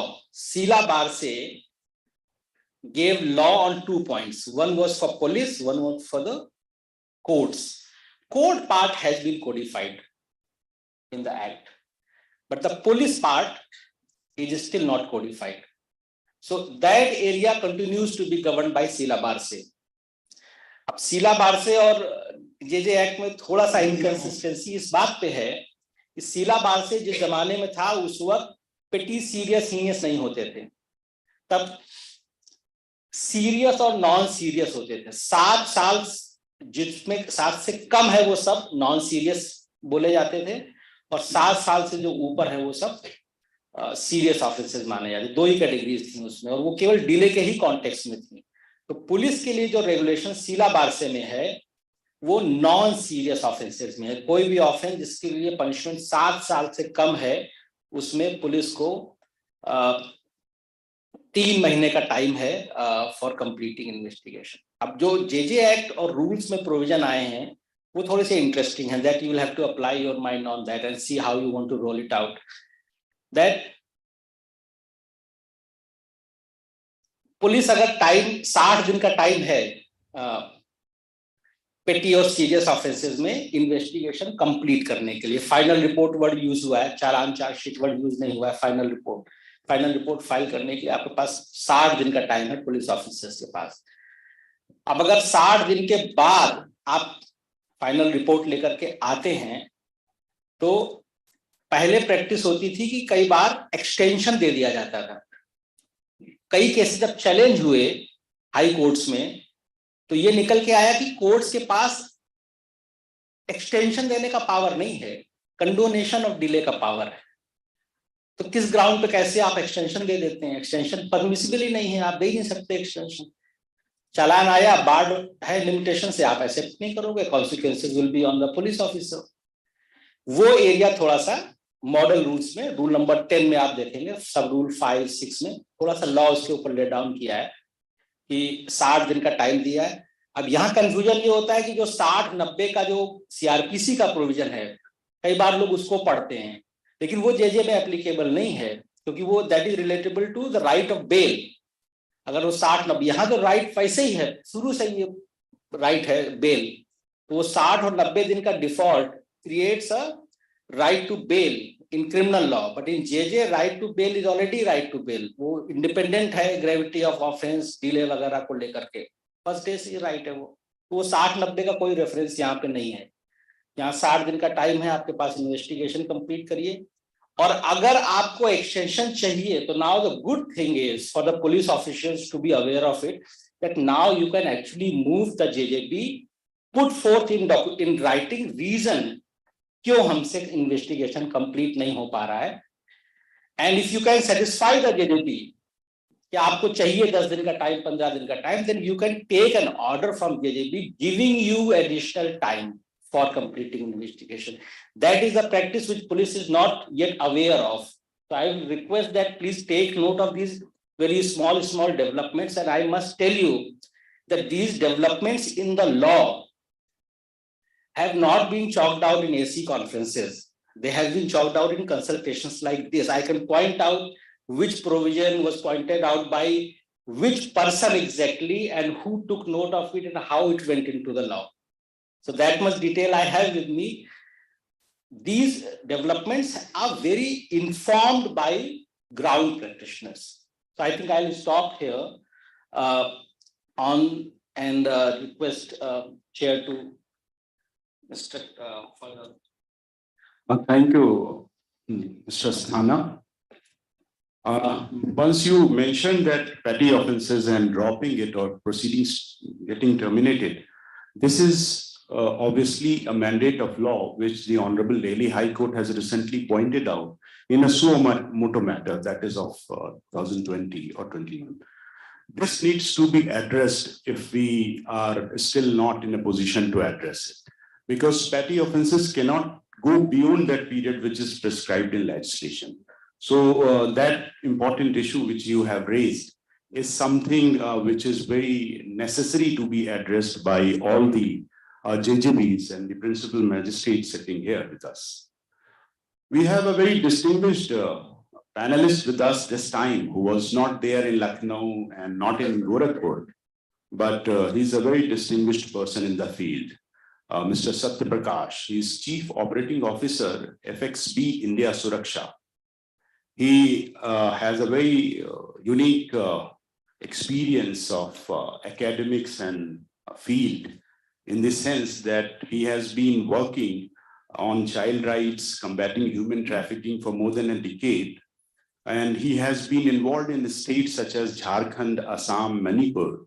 His interventions have been recognized as models to emulate at the UN Permanent Forum on Indigenous Issues. He has been involved in rescuing over 800 women and children from human trafficking and child labor. I believe he needs to be applauded on that. And then he has obviously been involved in taking care of 80,000 children and community members. Mr. Prakash has conducted ground research and written extensively on topics commissioned by UN ODC and UNDP and Harvard University, amongst others.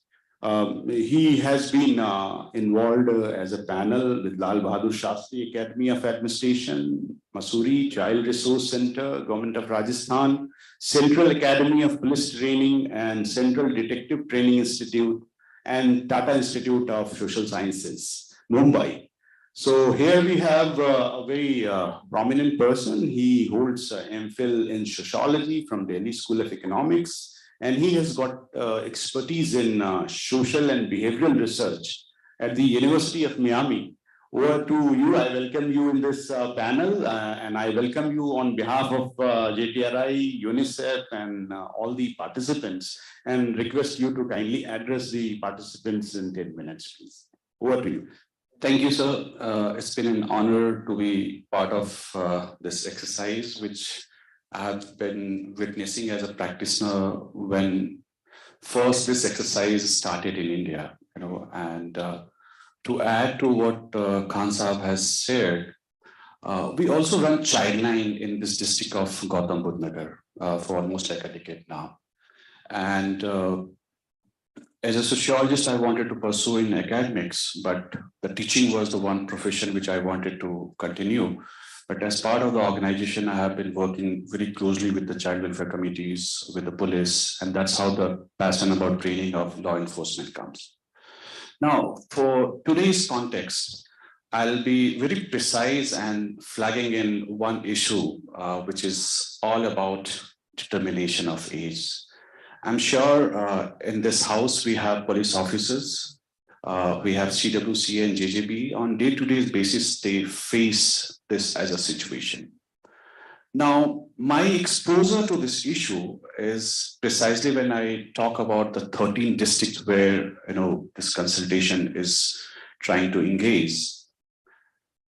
I'll be taking a couple of examples to highlight that how this has created as a problem, or how I see this as a problem. And this is not based on my personal experience or biases, but this is all what's there in the law and how come we are not practicing it, number one. Number two, I'll not be just limiting to the children who are in conflict with law, but how it is also affecting the children who are in need of care and protection. So I'll flag some case example from there. And thirdly, as I told, as a motivation, I do a lot of training of the law enforcement. And recently I conducted a series of training for Gautam Budh Nagar, for Meerut and Ghaziabad with the police officer, the special juvenile police officer, and some of the challenges which they share. And I think this is the best platform for me to flag in, not to be limited to the training component itself.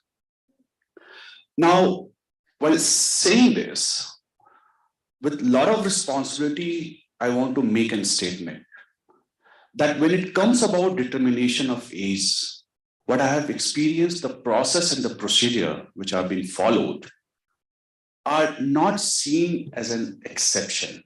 This has become a precedence. Now, when I say this, this has become a precedence. So there are a lot of challenges or the practices which are not described in the Act. We are following it. To tell you, most of the police officers, they are on their own reaching the medical board for the age determination. Now, with my best reading of the Act, nowhere it says, and it empowers a police officer to visit medical of a board for the age determination. Are they doing on their own? Answer is no. They have been asked by the court, why you are like this? Where is the age determination certificate? Now, this is being asked without an order being passed by the CWC or the JGB to this police officer. To tell you, they're saying we cannot argue with the court. I don't want to be sounded like an activist, but I'm just trying to share the challenge. And I had to tell in one of the recent training I concluded, I said, what is applied for you is also applied for the court. It means you are not familiar what is there in the Act. And I had to really tell them in verbatim that this is what been stated. Now you have to counter this. And for that matter, a police officer who is present before the court or the committee or the board, he has to be well familiar with the provisions. Second, and since I work closely with Childline and also in almost 14 states my organization works, when you look at the child who are in conflict with law, definitely the first responder is police officer. And I could see there is biasness. There is an approach based on the severity of that offense. Does this Act permit this? I doubt. But this is being practiced. And to tell you, one of the very interesting series, Jamtara, which now is airing season 2, we had almost 23 children in this district.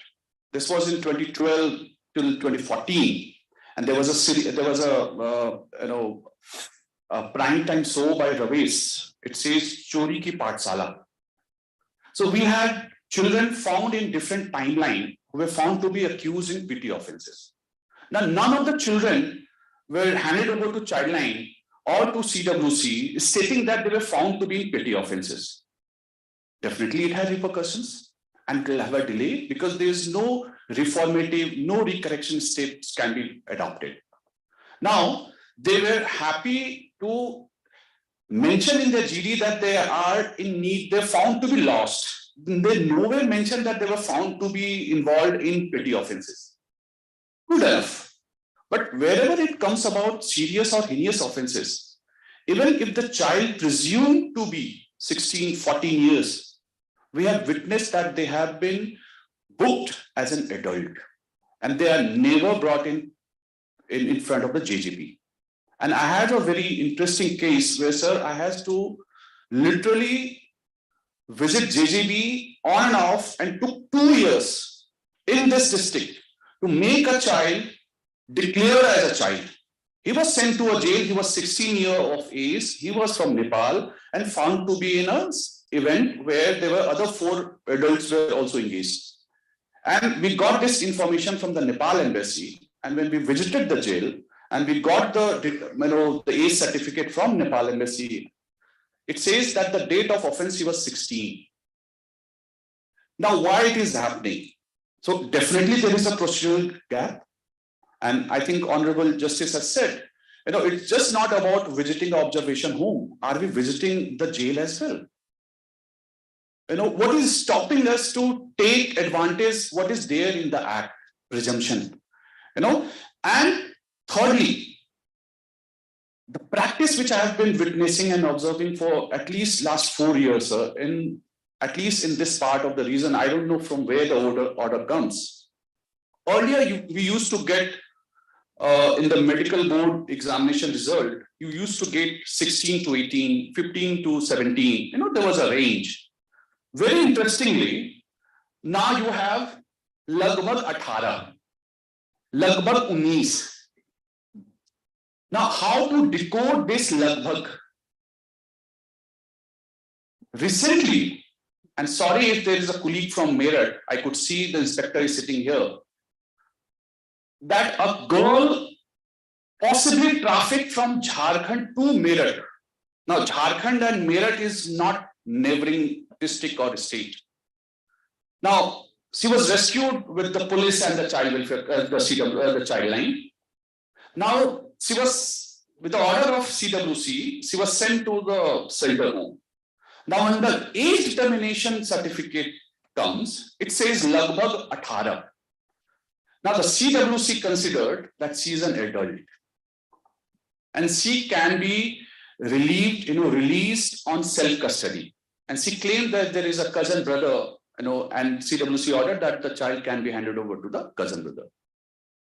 Now, having worked in this issue, I can tell you that this is such a bad precedence which was adopted.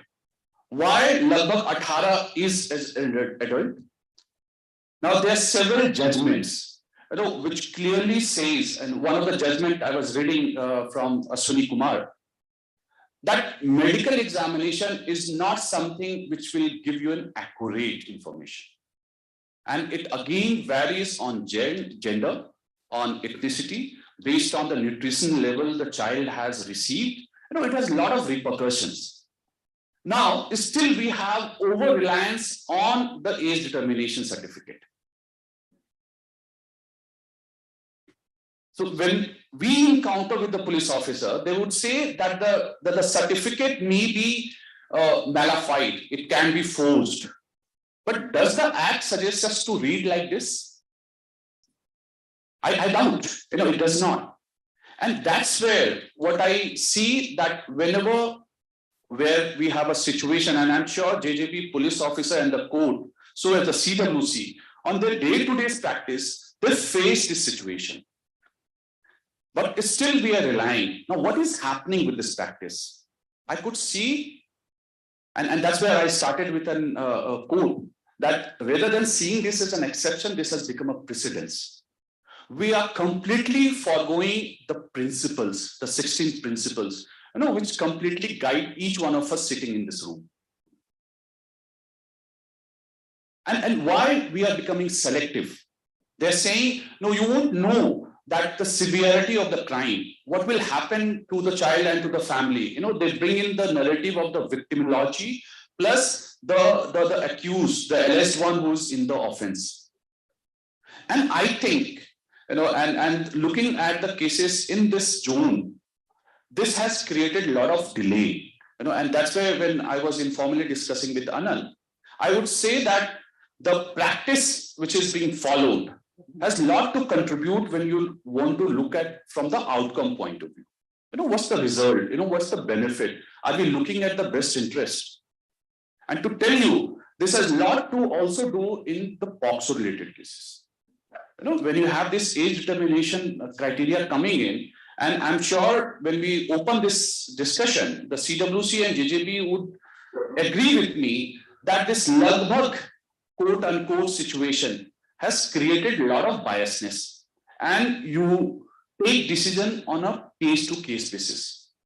You don't look at the child who's in the center of the heart, and definitely the Act, the way it prescribes us, we have to take this course. I don't think there could be any other interpretation for you or for me. It needs to be read in the same letter and the spirit. And I think I'll stop here while making a final remark that when you want to look at this age certification, and when you have a family approaching police or the JJP, give them the merit of those documents rather than saying that the medical examination is the most authentic. You don't need to go back and look at whether these documents are false or not. And thirdly, barely the family will have the resources and the access to somebody like my friend Anand, who will be fighting those cases. It barely happens. And so what happens? They are languishing in the observation home or in the jail. Thank you. Thank you, Mr. Satyaprakash. Things have improved as far as my experience goes. Way back in 2012-13, when I was as additional chief judicial magistrate, a lot of things in law and in practice also were not so clear. But now the law is very clear. The performance, the approach, the perspective of the boards has drastically changed. But still there happens to be a gap in the sense we were discussing. I mean, I was discussing with Mr. Mansoor Fadri, the child protection specialist, who was there in South Indian states. There they said, how could this happen? Lagbhag, and there is doubt, documents are not available, age is not being determined. They were surprised. He was saying that they said that this is funny. You are speaking something which doesn't happen in our states. So things have improved here in North India also, but a lot perhaps needs to be improved, or wo waqt ke saath hoga. Once you mentioned this web series, I am also fond of it. So there is a web series on juvenile in conflict with law. Very interesting one, where age determination is under consideration. A lot of other issues intervene, called criminal justice, covered in eight episodes. That's a very interesting. I believe it will be very helpful also. So, sir wants to say something, respected Shri Anil Kumar, sir, on age determination as advanced by Mr. Satya Prakash. So I'll request sir to say within few minutes, and then we'll advance the discussion, the viewpoints of participants. हमारे honourable speaker Satya Prakash ji ने एक बहुत अच्छा point उठाया कि विवेचक जो हमारे police official जो विवेचना करते हैं वो सीधे सीधे ऑसिफिकेशन टेस्ट के लिए जाते हैं। देखिए, समस्या ये है कि सेंसिटाइजेशन की जहां तक बात होती है, सेंसिटाइजेशन के साथ साथ मेरा यह मानना है कि कानून की जानकारी, तो चाहे हम हो चाहे आईओ हो, आईओ एक simple layman in the field of law, वो एक सिंपल ग्रेजुएट या कोई स्पेशलाइज्ड ग्रेजुएट हो सकता है जो यहाँ पे आके आईओ बनता है, और लॉ में वो एक तरफ से कहीं साइबर क्राइम के भी केसेस डील कर रहा है, एनडीपीएस के भी केसेस डील कर रहा है, आईपीसी के भी डील कर रहा है, पोक्सो के भी, जेपी के हर तरह के केसेस डील करते हैं। तो नहीं जानकारी होती है, इसमें कुछ ना कुछ हम लोगों की तरफ से जो है एक जो है एक्टिव रोल अदा करना चाहिए। मैं इससे पहले भदोही में पोस्टेड था, उस समय वहां के कप्तान साहब थे रामबदन सिंह साहब, इस समय नोएडा में ही है, डिप्टी कमिश्नर है मेरे ख्याल से उनका रैंक जो है।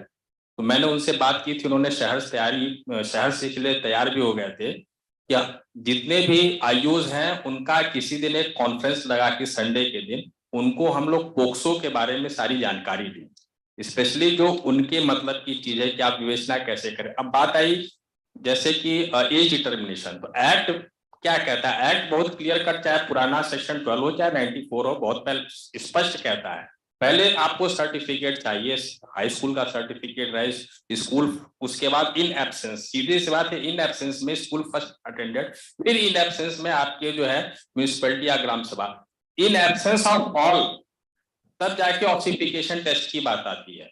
पर सही बात यह कि आयुष को जानकारी नहीं होती है, वो जल्दीबाजी में अगर किसी मतलब स्पेशली पोक्सो केसेस में विक्टिम को तो तुरंत हमको जो है कोर्ट के सामने एक ले जाना है एविडेंस की she is minor, victim is minor, इसके लिए तुरंत वो एक ऑसिफिकेशन टेस्ट को रिलाई करते हैं। तो थोड़ा सा अगर हम इनको सेंसिटाइज करें, आईओएस को अपने डिस्ट्रिक्ट लेवल्स पे, जैसे हम यहाँ पे कॉन्फ्रेंसेस कर रहे हैं, संडेज को बुला के हमारे पोक्सो जजेस रहे, एक्सपर्ट एडवोकेट्स रहे, वहाँ एक एक्सपर्ट एडवोकेट थे वो तैयार हुए थे, उन्होंने नोट्स भी बनाए थे, किसी कारणवश मैं नहीं करवा पाया समय अभाव के कारण। इस तरह से डॉक्टर्स के साथ समस्या आती है कि विक्टिम आया, उसने मना कर दिया कि हमें मेडिकल एग्जामिनेशन नहीं कराना चाहिए, डॉक्टर के सामने कि क्या करें। ऑलराइट, अगर वो मना करती है तो कम से कम जैसे वहां पे हमने बताया था कि भाई कम से कम 1-2 विटनेसेस लेके तब उसको आप नोट डाउन कराइए, उसके इसने डिनाई किया। तो कुछ मतलब हमारे डॉक्टर्स और पुलिस ऑफिसर्स जो है जो कानून के बारे में नहीं जानते, थोड़ा हम अपने लेवल पे भी अगर हम लोग उनको प्रोसीजर बताएं तो ये चीजें सुधर सकती है। बस मेरा यही कहना है, धन्यवाद। Thank you, sir. Sir has reminded me of the judgment of Honorable Apex Court in Napanabhat that judges are thought leaders, motivators, teachers.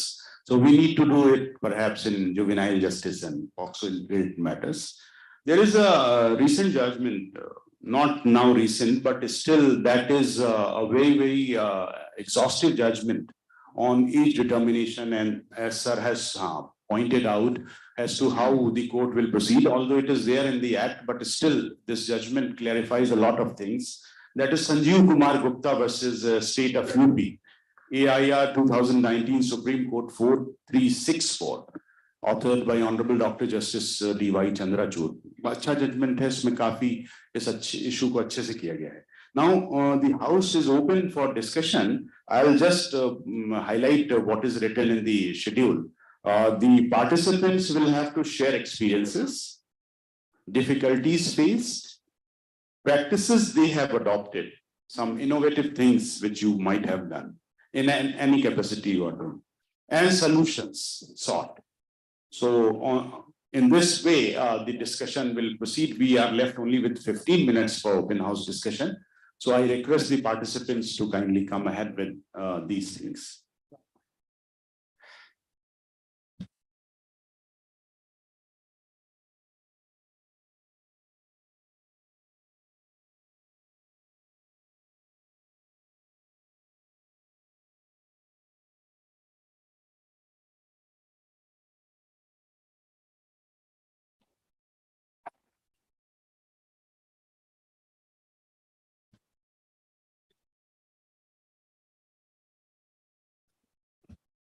Sir, myself Divikant Singh Rathore, working as a principal magistrate, Juvenile Justice Board, Gautam Buddha Nagar. Sir जैसा आपने कहा कि हमें police के साथ समन्वय बनाना है और उनको ये मतलब अगर हम बता सकते हैं कुछ प्रैक्टिसेस जो उनके काम की हैं, तो सर ऐसे ही हमने गौतम बुद्ध नगर में किया है ये कि मैंने सर और मेंबर जो हमने एक साथ पुलिस को बुला के जितने भी CWPOs थे और IOs थे उनको बुलाया और बताया दो तीन चीजें कि सबसे पहले तो पेटी ऑफेंस में आपको अरेस्ट करना ही नहीं है, ये आप स्पेसिफिकली जान लीजिए. और सर मैंने कई रिमांड खारिज की, कईयों को लिखा कि चेतावनी दी जाती है, दिया जाता है. और सर ये भी बताया कि आप लोगों को चार्जशीट समय से लानी है, 2 महीने पर टाइम पीरियड है 60 डेज. फिर 2-4 चीजें और बताएं कि ऐसे पेटी ऑफेंस में FIR दर्ज नहीं होगी, क्योंकि सर अल्टीमेटली अगर FIR होती है तो इट लीड्स टू हमारी कोर्ट में ही आएगी वो चार्जशीट बन के और फिर हमारी डिले कॉज करेगी. तो उस चीज को सर हमने ये देखा कि जुलाई के महीने में करीब 28-29 बच्चों का रिमांड हुआ था हमारे यहाँ से, जबकि जो लास्ट महीना हुआ है उसमें सिर्फ 12 बच्चे आए हैं. तो ये बहुत अच्छा प्रैक्टिस हमें देखने को मिला. और सर उनको हमने अपने नंबर्स भी दिए, मेंबर का भी दिया कि आपको कहीं भी दिक्कत आती है जुवेनाइल से लेके एज से लेके, हमने कहा कि आपको बड़ा जुवेनाइल कोर्ट में आ जाए कोई बात नहीं, लेकिन बच्चा वहां नहीं आना चाहिए जेल में. आपको डिटरमाइन नहीं करना, डिटरमाइन हमें करना है, आप लेकर आइए. तो सर इस प्रैक्टिस को काफी वो मिला. और दूसरा सर एक मेन जो डिले होता है वो ये होता है कि जो रिपोर्ट्स आती हैं SVR रिपोर्ट्स या बच्चों के एजुकेशनल रिपोर्ट्स, ये जब प्रॉब्लम होती है जब ये दूसरे डिस्ट्रिक्ट से आती हैं, तो सर उसमें कई बार ऐसे मतलब हम पर्सनल लेवल पे कर रहे हैं कि हम ईमेल्स भेजते हैं DPOs को या DM को, तो ईमेल के जरिए जल्दी आ जाती है. लेकिन सर मतलब मेरा सजेशन है कि अगर ओवरऑल यूपी में ही हम ये प्रैक्टिस एडॉप्ट कर पाए, कोई नोडल ऑफिसर बना पाए किसी को हर डिस्ट्रिक्ट में कि जो इन ईमेल्स को लेके, क्योंकि सर ऐसे काफी टाइम लगता है. रियलिटी ये है कि जो स्कूल के जो प्रिंसिपल्स हैं जब तक उनको खर्चा पानी नहीं मिलता है वो आने को रेडी ही नहीं होते दूसरे डिस्ट्रिक्ट से. तो इसलिए सर अगर ये ईमेल के जरिए रिस्पॉन्सिबिलिटी सेट हो जाए DPOs की, LCPOs की, तो sir it will better help us. Thank you very much. और आपको जो आपने ये मोटिवेट करने का तरीका अपनाया उसके लिए I believe he needs an apply.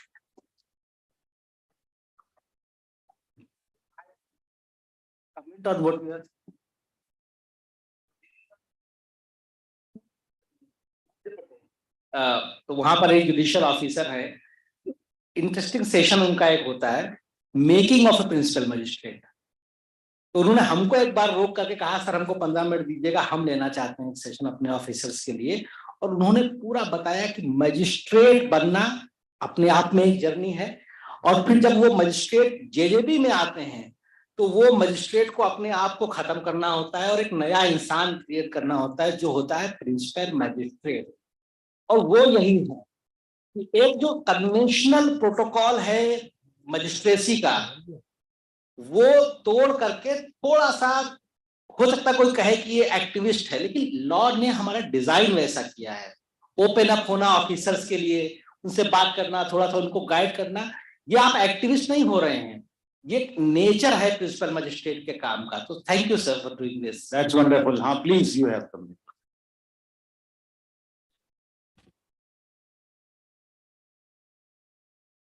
Arun Gupta, member JJB Noida. हमसे पहले सर ने काफी चीज कही, लेकिन एक दो चीजें मैं अपनी तरफ से कह रहा हूँ। जेल विजिट की रही बात, तो सर अभी नए नए आए थे, सर ने कहा कि हम जेल विजिट करेंगे, और हम लोगों ने पुनः जेल विजिट किया और वहां से उन बच्चों को जो किशोर सेल में थे, उन बच्चों को अपने ऑब्जर्वेशन होम में लाए। और दूसरी बात, एक नोएडा जनपद के लिए सर प्रकाश भाई आप बोल रहे थे, जब से सर आए हैं या ये जेजेबी चल रहा है, पेटी ऑफेंस में FIR जो है 0 है, सीरियस और हीनियस में हो रहे हैं। और उस ट्रेनिंग का ही असर था कि रात में 1 बजे भी नोएडा के पुलिस वाले हमें या सर को भी फोन करने में हिचकिचाते नहीं है, क्योंकि सबके पास अवेलेबल है। यदि नोएडा के लोग बैठे होंगे तो ये कहेंगे इस चीज को, हम लोग रात में बताते नहीं FIR इसमें मत करना, आप GD काटो, GD काटने के बाद आपका काम हो जाएगा, फिर आप इन्फॉर्म कर दीजिए जेजेबी को। और फिर वो बच्चे जो हमारे ऑब्जर्वेशन होम में हैं, ऑब्जर्वेशन होम का भी टाइम टाइम विजिट होता है, लॉर्डशिप ने भी कहा कि विजिट करिए, तो हर हफ्ते वो विजिट होता है, और जेल का भी विजिट होता है, और जेल से बच्चों को यहाँ लाना, फिर बच्चों को रिहाई भी करना। और नोएडा जैसे मैं आपको रोकूंगा, आपके मतलब प्रिंसिपल मजिस्ट्रेट ने आपने काफी अच्छी गुड प्रैक्टिसेस शेयर कर दी हैं। टाइम बहुत कम है, कई लोगों को हमें कवर करना है। आप कुछ कहना चाहते हैं, लेकिन आप लोगों ने वाकई जो एटीट्यूड अपनाया है उससे एकदम इम्प्लीमेंटेशन ऑफ द एक्ट कहीं ना कहीं शुरू हो गया कि पेटी ऑफेंसेस का हो ही नहीं रहा है, होंगे नहीं तो उसको करेंगे कैसे। सबको नमस्कार। I am doctor KC Virmani, chairperson child welfare committee, Gautam Buddh Nagar. First of all, I will appreciate Mr. Anant Asthana's saying that कि शीला भारसे ने काफी कुछ बदलाव किया है। I go back into the year 2012. I was a member of the Juvenile Justice Board in Delhi, and unfortunately, my board given the extension for 2 days to an IO for submitting the final report. And Mr. Asthana was an advocate in that board as a legal, from legal aid side, DALSA, and he challenged our order in the Honorable High Court Delhi. And that was set aside, and we came to know that we did a mistake, and we appreciated the gesture and the initiative taken by Mr. Asthana that he has pointed out us that we have did something wrong. So Sheila Bharse was a landmark judgment for the justice to the juveniles, particularly who are in conflict with law. Now I will come to Mr. Satya Prakash ji and find. I'll just stop you. In fact, I have already pointed out as to what we are supposed to do. Yes, If you have, please. Section 94 clearly says that the order from the JJB or the CW should be there for the determination of the age through ossification of or any medical practice. In that case, what we did, we got and issued an order from the CMO to all the chief medical officers of all government hospitals of Noida that they will not do the ossification test unless the police officer has the order from the CWC or JJP. So this is not the, we have also sensitized the police officers, but we have even sent an order through CMO to the chief medical superintendents of the hospital that they should not do it. But it is true that when the police officers go to the courts, they say that इसके 64 के ज्ञान नहीं हो रही क्योंकि इसका as का proof नहीं है। बिल्कुल इम्पैक्ट हुआ और इस समय यह है कि कहते हैं नोएडा में जब तक CWC के ऑर्डर नहीं होते हैं ऑसिलेशन टेस्ट नहीं होता है। And we will take action against the police officer यदि वो करवाने की कोशिश करते हैं तो CWC take cognizance against those police officers and we report the matter to the higher police authorities that they are doing wrong. So this practice we have done it, And moreover, further we have visited the jail also, and there are some children of the female inmates. Those has to be taken out from that environment. Are you trying to forbid them in the beginning, or you are saying that they should not go for ossification test? No, what was they were doing, they were automatically, they were That is a wrong track. But that does not mean they can be forbidden. They can be forbidden. The options in the legislature. Section 94 clearly shows the procedure of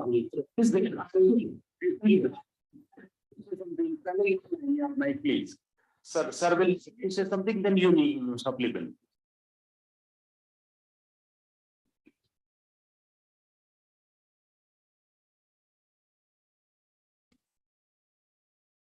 thank you sir. VM Tripathi, district Jhapur. मैं सत्यप्रकाश जी को मतलब एक बात ये कहना चाहता हूँ कि आपने कहा कि किन्हीं पुलिस ऑफिसर से आपकी बात हो रही थी कि मेडिकल एविडेंस के बारे में वो ऑसिफिकेशन के सीधे चले जाते हैं, और ताज्जुब की बात ये है कि जजेस ऐसा कहते हैं। तो बस हम ये आपसे कहना चाहते हैं कि वो ये ओपिनियन आपने बिना जजेस को सुने हुए शायद फॉर्म कर दिया।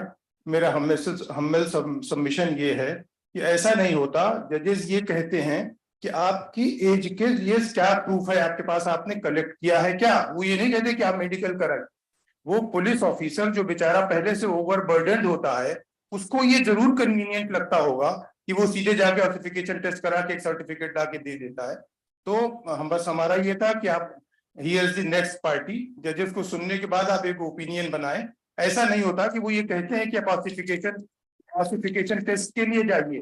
वो ये कहते हैं कि आपने एज डिटर्मिनेशन के लिए क्या किया। तो वो पुलिस ऑफिसर को कन्वीनियंट लगता है, और शायद मुझे लगता है कि उनको कन्वीनियंट लगता है कि वो जाके एक ऑसिफिकेशन टेस्ट कराया, उन्होंने मेडिकल सर्टिफिकेट दे दिया।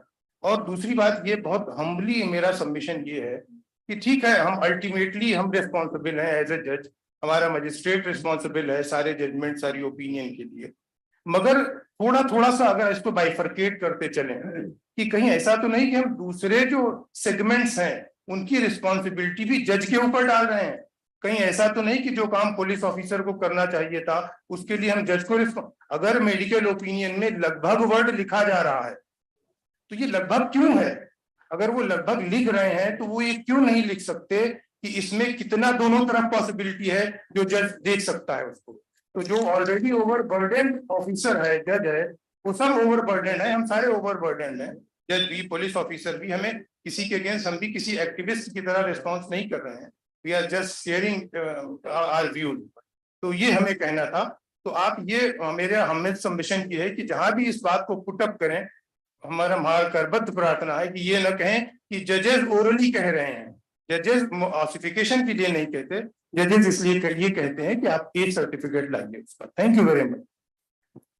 Thank you very much sir. और जजेस की ड्यूटी है एक्चुअली कि वो कहें कि भाई डिटर्मिनेशन को लेके what proof do you have, तो वो ये कहते हैं दैट इज ड्यूटी ऑन जजेस। दे डोंट से कि ऑसिफिकेशन टेस्ट कराइए या कुछ और लाइए या कुछ करिए। हाँ, you have to say something. आप कह दीजिए सर। नहीं, जो एक चीज सर ने कहा, डेफिनेटली पर्पस जो फ्लैग करने की, देखिए मेरे पास एज अ प्रैक्टिशनर ये अपॉर्चुनिटी बहुत कम होता है, जहां पर एक इकोसिस्टम में जितने स्टेक होल्डर्स जो जिनको काम करना है, जो किरदार हैं इस पूरे एक्ट को जमीन पे उतारने के लिए, ये मौका बहुत कम होता है कि वो बैठ पाते हैं। मेरा जो कहने का तात्पर्य, और डेफिनेटली मैं सर को काउंटर नहीं करूंगा जो बात उन्होंने कहा, कि अगर जो प्रेसिडेंट जैसे गौतम बुद्ध नगर में उन्होंने बताया कि अगर वो करा के ला रहे हैं, क्या हमने उसको बदलवाने की बात करी?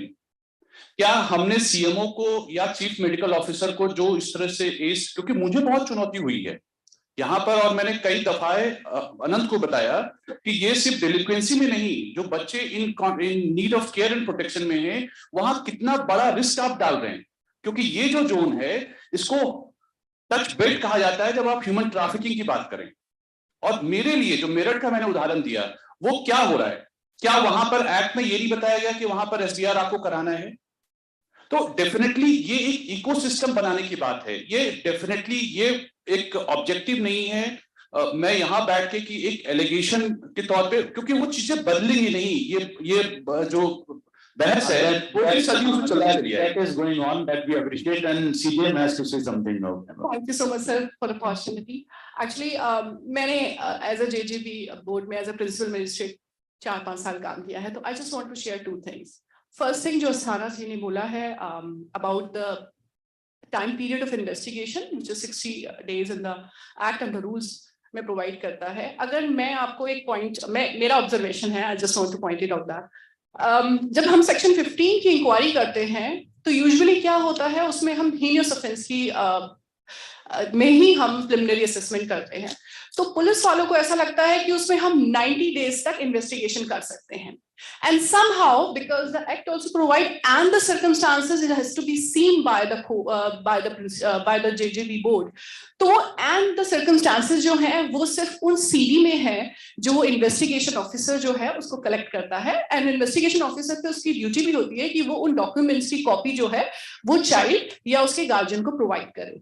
तो जो 90 डेज का जो वो इन्वेस्टिगेशन पीरियड लेते हैं उससे जेजेबी को भी प्रॉब्लम होती है, बिकॉज हमको वो 15 डेज की इंक्वायरी जो है वो कंप्लीट करनी है 3 महीने में. तो 90 डेज तो वो खुद ही ले लेते हैं, जिसके बाद हमारे पास जब वो आती है तो यूजुअली हमारा ये प्रैक्टिस मैंने देखा है कि जब तक हम इंक्वायरी करते हैं प्रिलिमिनरी असेसमेंट वाला जो प्रिलिमिनरी असेसमेंट का प्रोसीजर हम कंप्लीट करते हैं वो 90 डेज ऑलरेडी खत्म हो चुके होते हैं. तो मैंने एज अ जेजेबी जब मैं प्रिंसिपल मजिस्ट्रेट काम कर रही थी कानपुर में, तो मैंने सबसे पहले जाके 2 जगह पे काम किया. सबसे पहले जाके नोट एसएसपी साहब को यही लिखा है कि क्योंकि मुझे प्रिलिमिनरी असेसमेंट कंप्लीट करनी है और कोट किया है रूल 10 और सेक्शन 15 को, तो आप जो हीनियस ऑफेंसेस की इन्वेस्टिगेशन है उसको आप डायरेक्ट कीजिए अपने आईओएस को कि उसको 60 डेज में कंप्लीट करके जेजेबी को वो पहुंचा दें. तो सर जो 60 डेज वाला है उसमें अगर आप सेक्शन 15 को भी इन्वॉल्व करके देखें तो it is a very important point जो हमें अपने आईओएस को और अपने पुलिस ऑफिसर्स को बता देना चाहिए जाते ही जिले में. दूसरी चीज ये सर, जैसे आपने बोला कि मेडिकल में वो लगभग का जो एज है, सर पहले सेक्शन 12 होता था जहां पे सेक्शन 12 में ही ऑलरेडी लिखा था कि 1 year plus and 1 year minus. And I am sorry to say this sir, अब जो एक्ट है, बिकॉज आपने इनिशियल भी ये कहा कि क्या एक्ट में लिखा है, अब एक्ट में ऐसा सब कुछ नहीं है. दैट प्लस एंड माइनस वाला जो चीज है वो एक्ट से अब डन अवे कर दिया गया है. तो अब हमारे पास वो अथॉरिटी नहीं है कि हम उसको प्लस या माइनस करें. एंड मोर ओवर जितने भी judgements of honourable supreme court हैं इसमें वो सेक्शन 12 को कोट करते प्लस और माइनस करते हैं. बट सर एक्ट जो है सेक्शन 15 का एक्ट जो है वो प्लस और माइनस करने की स्टेज और वो अपॉर्चुनिटी हमको नहीं देता है as a JJ. This is one of the major improvements brought in the 2015 Act. अब वो कहीं ना कहीं पे थोड़ा सा इम्प्लीमेंटेशन होने में अगर ये अडॉप्ट किया जाएगा अप्रोच जो आपने बताई, that will perhaps be very helpful. उधर कुछ लोग हैं, मैं चाहूंगा बहुत quickly because we are already running late as far as time. अच्छा, okay. In the next session, we will have in the next session after. नमस्कार, मैं मथुरा से राजेश दीक्षित, चेयरपर्सन सीडब्ल्यूसी. जैसा प्रयोग बताया हमने किया है, सीडब्ल्यूसी अधिकतर थानों में तक 7-8 हमारे वरिष्ठ थाने हैं, 7-8 थानों में पहुंच चुकी है और वहां के आयु उनके साथ बैठ करके सारी बातें समझाई जा रही हैं. पहले कुछ दिक्कतें आती थी हमारे पास जब लेके आते थे, तो हमने उनसे कहा है कि आपको सबसे पहले एफआईआर दाखिला और ये उम्र का कुछ सर्टिफिकेट लेना है. अगर हमारे पास भी आते हैं वो कह देते हैं कि साहब ये पढ़ी नहीं बच्ची, तो बच्ची को जब हम पूछताछ करते हैं, बच्ची या बच्चा जो है उससे पूछताछ करते हैं तो हमारे इस बात करते हैं कि बेटा तुम गए स्कूल जाओ, तो बच्चा अपने आप बता देता है. कई बार पुलिस वाले पढ़ाने आते हैं उनको बच्चों को, तुम कह देना किसी स्कूल बनेंगे. तो हमने ये प्रयोग किया, हम स्वयं भी जाकर के लोगों को बता रहे हैं, आयु ऐसा ही है, उनको सबको ये बता रहे हैं कि आपको ये चीज चाहिए. एज के लिए जैसे बताया कि हाई स्कूल का अर्धकाल का चाहिए, हाई स्कूल के अर्धकाल का नहीं है तो फिर प्राथमिक स्कूल के कोई भी सर्टिफिकेट है, उसके अभाव में जन्म प्रमाण पत्र आवश्यक है.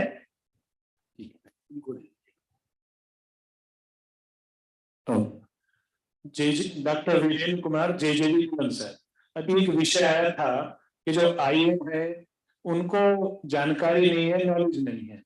तो उसका मेरा अनुभव है, पिछले दिनों 7 बार मैं ट्रेनिंग देने गया पुलिस लाइन में, जो ट्रेनिंग होती है बुलंदशहर में. एक सबसे बड़ी चीज क्या है कि जो एक बार आते हैं दोबारा ट्रेनिंग के लिए वहां नहीं आते, कोई भी SI वहां दोबारा नहीं आते।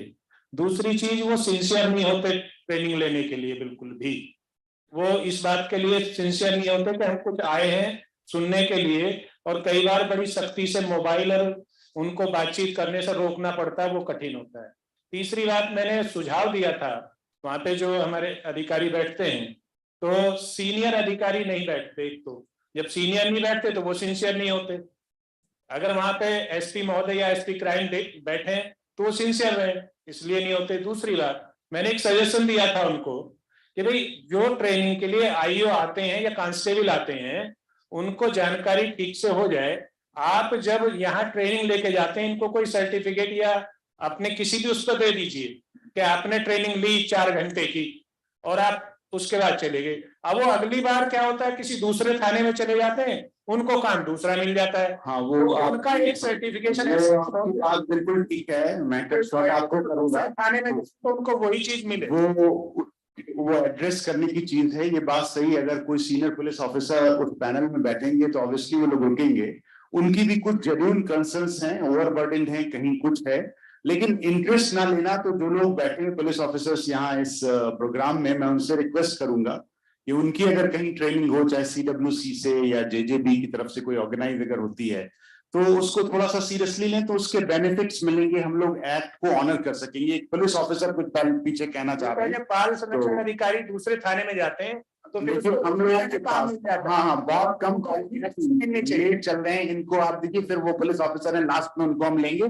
और फिर इस सेशन को क्लोज करेंगे। सभी को नमस्कार, मैं जया चतुर्वेदी, JJB आगरा से। सर, अभी जैसे कि बात हो रही थी, SJPU की एक मीटिंग कंडक्ट होती है हर महीने, and we are lucky enough कि वहां पर SP क्राइम सर मौजूद होते हैं। लेकिन एक जो डीले की बात चल रही है, delay leadings and पेंडेंसीज and all, तो वहां पर कई बार हम नोटिस करते हैं कि जो नोटिसेस, समन या अन्य प्रकार के वारंट वगैरह जारी किए जाते हैं इन रिस्पेक्ट टू लाइक कोई विटनेस बुलाना है, कोई कोर्ट विटनेस कॉल करना है, तो वो रिपोर्ट बहुत देरी से आते हैं। उनका देरी से आने का कारण मुख्य जो हमने ऑब्जर्व किया है एज अ बोर्ड मेंबर, वो ये है कि सर पैरोकार वहां तक नहीं पहुंचते हैं, क्योंकि आगरा का ऑब्जर्वेशन होम ऑलरेडी एक रिमोट एरिया में बहुत बाहर है, सिचुएटेड है। वहां पर ऑब्जर्वेशन होम और बोर्ड एक ही साथ है, वहां पर बच्चे निरुद्ध हैं, लेकिन वहां से रिपोर्ट कलेक्ट करने के लिए जितना भी क्योंकि आगरा का एरिया बहुत बड़ा है, वहां पर 48 थाने हैं, तो उसमें हमने उनको सजेस्ट भी किया था during that training session SJPU की जब होती है। आई गेस SJPU आगरा से भी यहाँ पर मौजूद हैं कि आप एक बेल्ट चूज कर लें, लाइक एवरी डे अगर पॉसिबल नहीं भी है आना, तो आप एक थाने से आपके बेल्ट में उस रूट पर जितने भी थाने आते हैं आप उन सब से रिपोर्ट कलेक्ट करके ले आए, और हमारे यहाँ से जो भी नोटिस, समन जो भी जाना है उनका तामिला वहां जमा करके वहां से ले जाके रेस्ट ऑफ द थाने में पहुंचा के नेक्स्ट टाइम कोई दूसरे थाने से आकर पैरोकार ले जाएगा। तो एक ये साइकिल बन जाएगा जिससे कि हमारी भी जो एक रिपोर्ट की आने की टेंडेंसी है वो बढ़ जाएगी, और उस फ्रीक्वेंसी के बढ़ने की वजह से हमारा तामिला आपका सजेशन अच्छा है। हम जजेस बैठे हुए सब एग्री करेंगे मुझसे और बाकी सब रिस्पेक्टेड जजेस जो हैं कि हम लोग इन एग्जीक्यूशन में इतनी एनर्जी अपनी लगाते हैं और कई बार उसके बावजूद भी रिजल्ट्स नहीं आते हैं। Police of course is at fault, कहीं पे वो उसको सीरियसली नहीं लेते, कहीं पे वो किसी पर्टिकुलर पर्पस से ऐसा नहीं करते, कहीं कोई प्रेशर उन पे शायद आता हो या इंटरेस्ट उनका कुछ होता हो, लेकिन ये एड्रेस किया जाना बहुत जरूरी है, तभी प्रोसेस आगे बढ़ेगा। मैं लास्ट में उनका भी आपने एड्रेस किया है। सर, अभी SBR की बात हो रही थी, during remand it is very like necessary to submit the SBR। जब SBR की बात आती है तो CWPOs को लगता है कि ये बहुत टीडियस जॉब है, SBR हम भरेंगे, 25 पॉइंट्स को हमें फिल करना है, और जहां तक हमने पॉइंट्स को स्टडी किया है सर, अगर वो 25 पॉइंट्स को फिल करने में प्रॉपर समय देंगे तो आई गेस ये पूरे 25 दिन उन्हें चाहिए, लेकिन हम उनको एक टाइम लिमिट दे रखा है कि 24 घंटे के अंदर बच्चे को जब से उन्होंने अरेस्ट किया तो उस एप्रीहेंशन के बाद वो हमारे समक्ष प्रोड्यूस करते हैं। तो सर एक आई गेस ये उनके उसमें बात है कि ये पुलिस वाले इस चीज को थोड़ा सा अवॉइड करने के लिए कई बार क्या करते हैं, 2-4 लड़कों को जब हमने सर जिला जेल में विजिट किया, हमें पता चला कि 16 साल के 2-3 लड़के ऐसे थे जिनको मार मार के जबरदस्ती कहलवाया गया कि तुम्हें हम जहां प्रस्तुत करेंगे वहां तुम अपने आप को 19 साल का बताओगे। तो सर एक ये मैल प्रैक्टिस है which I guess which has to system को एड्रेस करना है, कोशिश की जा रही है। अब कितनी कंक्रीट कोशिश है ये तो बताएंगे, प्लस पुलिस ऑफिसर्स को करना है, और अगर नहीं करते हैं तो कहीं ना कहीं इसी पे एक्शंस होते हैं, फिर वो दे ट्राई फॉर दैट। आप प्लीज लास्ट में हम उनको ले लें, व्यू पॉइंट पुलिस ऑफिसर जो बैठे हैं कुछ कहना चाहते हैं, और फिर क्लोज करेंगे सेशन।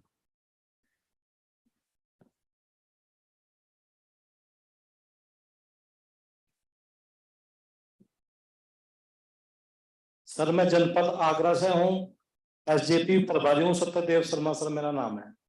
अभी सर हमारे यहाँ हम पर मंथ 2 मीटिंग लेते हैं, एक मैम के साथ में भी मीटिंग होती है जिस पर हमारे एसपी क्राइम सर मौजूद रहते हैं।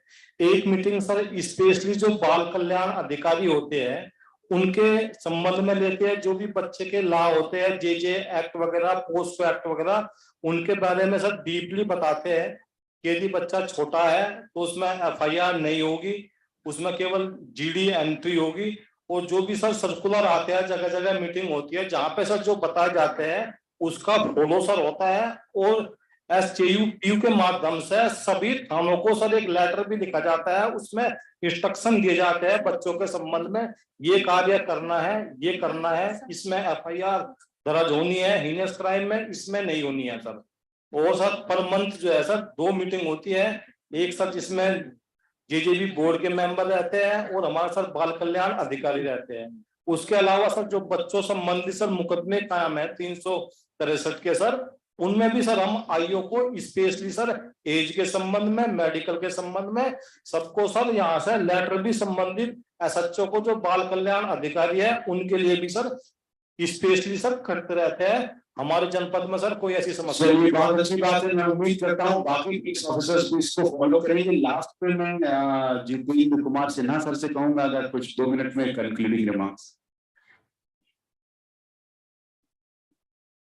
मैं सभी प्रिंसिपल मैजिस्ट्रेट से अपील करना चाहूंगा कि जो बेल के प्रोविजंस हैं उसको अकॉर्डिंग टू लॉ लिबरल उसका यूज करें, क्योंकि हमारे ऑनरेबल लॉर्डशिप ने भी कहा था कि डिकंजेस्ट करना है, तो वो पेटी ऑफेंस है, छोटे मोटे ऑफेंस में भी बेलें कहीं कहीं खारिज हो जाती हैं, उसको ना करें, क्योंकि ग्रेविटी ऑफ द ऑफेंस के आधार पर जुवेनाइल की बेल नहीं खारिज होगी। तो जुवेनाइल जस्टिस एक्ट में जो ग्राउंड दिए हुए उसी के आधार पर बेल खारिज हो सकती है, इसका जरूर ध्यान रखें। और साथ ही साथ जो पॉक्सो जजेज हैं जो अपील सुनते हैं उनकी, वो भी इसका ध्यान रखें। Thank you very much, sir. The next session, Mr. Anant Asthana will continue with us, and I thank all the other respected panelists. Thank you very much.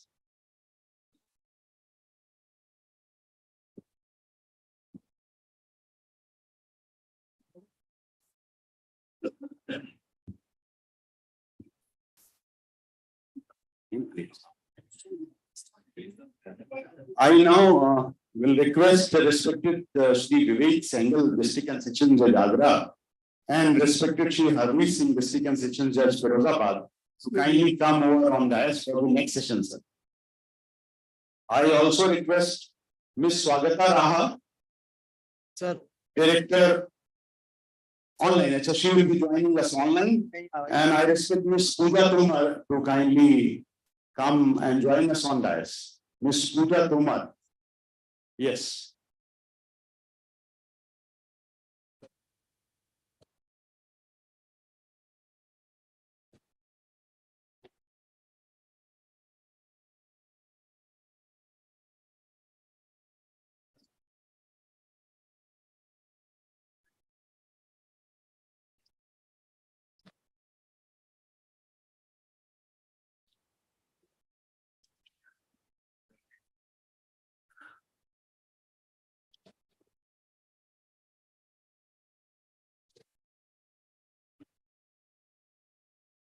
folder है सर।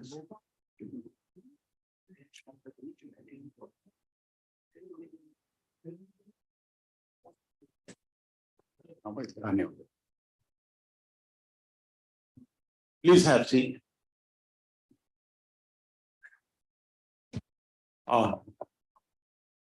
ये प्रोग्राम बेसिकली यूनिसेफ के efforts पे, primary efforts UNICEF के हैं, और UNICEF का अपना तरीका ये है कि जो ऑनरेबल डिस्ट्रिक्ट जजेस हैं, रिस्पेक्टेड डिस्ट्रिक्ट जजेस हैं, और जो डिग्निटरीज हैं, जो रिसोर्स पर्सन्स हैं, उनका वेलकम ये लाइफ प्लान देकर सबका करते हैं। गोरखपुर में भी ऐसा हुआ था, लखनऊ में भी ऐसा हुआ था। तो ये हम लोगों ने पहला सेशन कंप्लीट करना चाहता कि कर लें, फिर ये कराते हैं। तो मैं उसके लिए सबसे पहले, और मैं रिक्वेस्ट करूंगा, कुछ स्पेशल जजेस पॉक्सो हैं, कुछ प्रिंसिपल मैजिस्ट्रेट्स हैं जेजेपी के, आप लोगों से रिक्वेस्ट करूंगा मैं कि लाइफ प्लान जिसका जैसे मैं नाम लूं तो प्लीज देना है। सबसे पहले मिसेस सभी जेहरा हैं, एडिशनल स्पेशल जज पॉक्सो सहारनपुर, उनसे मैं रिक्वेस्ट करूंगा कि आप श्री जितेंद्र कुमार सिन्हा साहब को, डिस्ट्रिक्ट एंड सेशंस जज गाजियाबाद हैं, सर मौजूद हैं या किसी तरफ चले गए? सर हैं मौजूद। आप प्लीज लाइफ प्लान देकर नीचे ले जाइए, नीचे सर को वेलकम करें।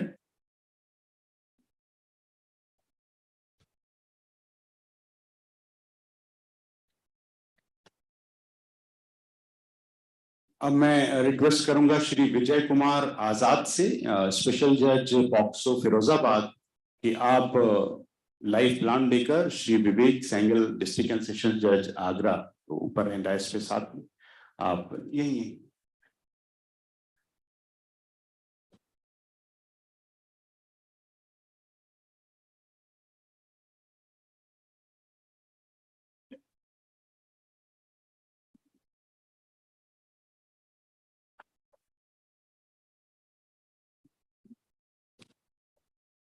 अब मैं रिक्वेस्ट करूंगा सुश्री पूनम से, स्पेशल जज पॉक्सो बैनपुरी, कि आप लाइफ प्लान देकर Shri Rajat Singh Jain, district and sessions जज मेरठ का वेलकम करें।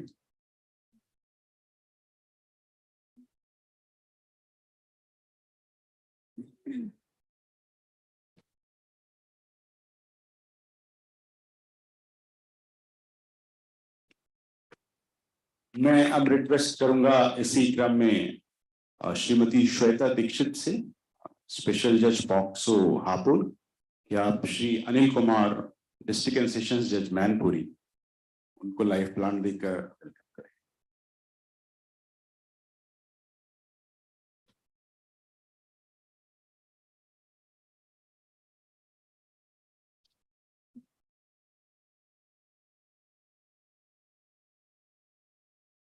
I now request Srimati Shailja Rathi, Special Judge POCSO Bagpat, to kindly welcome respected Shri Harveer Singh, District and Sessions Judge, Firozabad.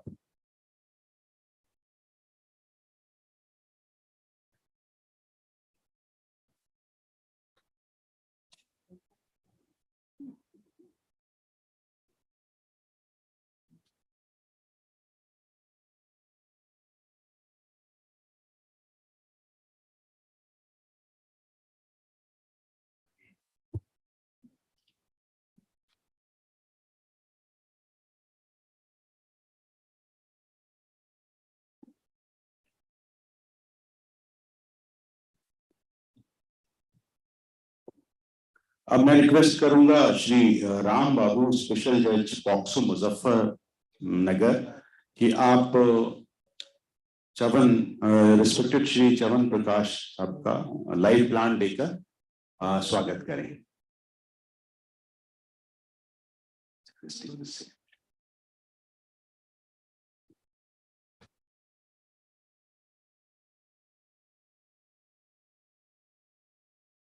Thank you very much. अब मैं request करूंगा श्री हर्षवर्धन जी से, special जज Ghaziabad POCSO, special जज गाजियाबाद हैं, कि आप श्री राजीव भारती जी का लाइफ प्लान देकर।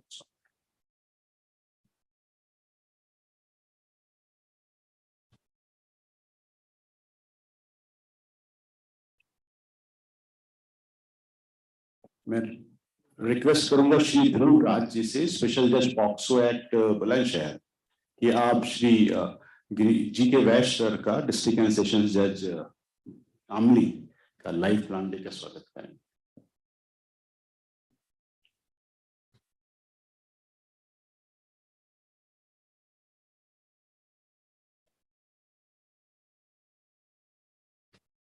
मैं रिक्वेस्ट करूंगा श्री सक्षम द्विवेदी जी से, प्रिंसिपल मैजिस्ट्रेट जेजेबी मेरठ, कि आप लाइव प्लान लेकर श्री ब्रजेश मणि त्रिपाठी जी का, डिस्ट्रिक्ट एंड सेशन जज हापुड़ का स्वागत करें।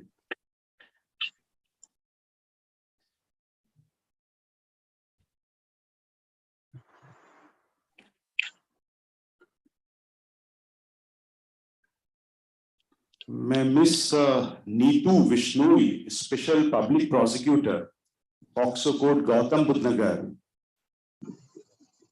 मिस नीतू विश्नोई, मिस्टर है। Oh, yeah, this has wrongly been written. We wanted to choose some lady to present it to ma'am. So anyway, please, Mr. Neetu Vishnoi, kindly present the life plan to Madam Srimati Babita Rani, District and Sessions Judge Saharanpur. Yeah. Thank you. मैं अब request करूंगा श्री हरेंद्र त्यागी जी से, special public prosecutor POCSO court Hapur, या आप श्री पंकज कुमार सिंह साहब को, district and session जज बुलंदशहर हैं, लाइव प्लान देकर स्वागत करें।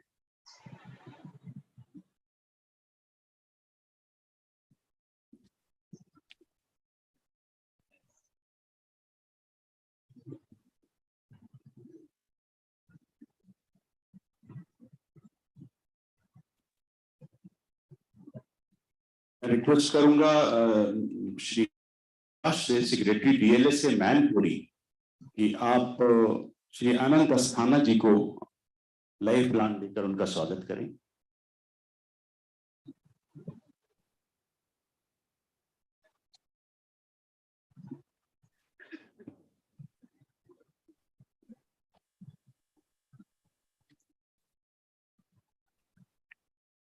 मैं रिक्वेस्ट करूंगा श्री अनुराग श्याम रस्तोगी, डीपीओ मथुरा, कि आप श्री सत्य प्रकाश जी को, चीफ ऑपरेटिंग ऑफिसर, उनको लाइफ प्लान देकर स्वागत करें।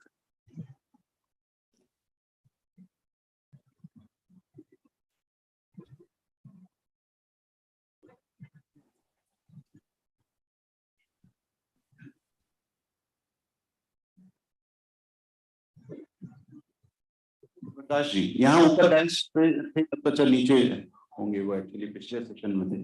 प्रकाश जी क्या मौजूद हैं ऑडिटोरियम में? He has perhaps left. Thank you very much. मैं नेक्स्ट इसी क्रम में रिक्वेस्ट करूंगा विश्व मोहन जी से, मेंबर जेजेबी फिरोजाबाद, कि आप मिस स्वागता रहा मौजूद हैं। मिस स्वागता रहा online, she will be online हो, तो आपसे मैं रिक्वेस्ट करूंगा आप आए, प्लीज आए। आप मिस पूजा तोमर को प्रेजेंट करें live.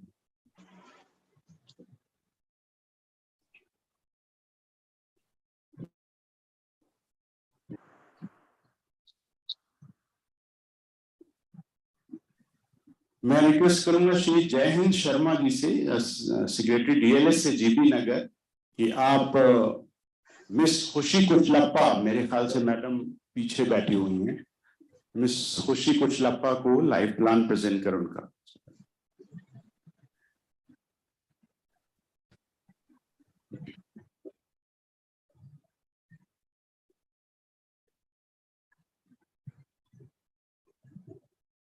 I'll request Dr. Anshu Bansal, Chairperson CWC Bulandshahr, to kindly present a live plan to Miss Renu Mishra of Ali.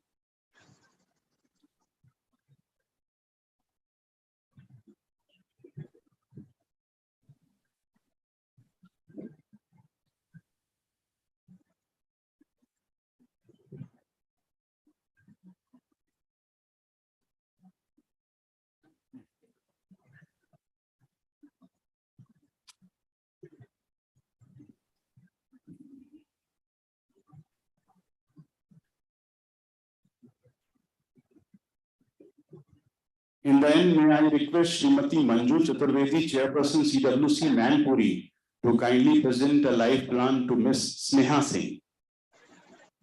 I believe Qadir Sahib Sneha Singh is there. Hi, she is there to present a life plan to Miss Sneha Singh.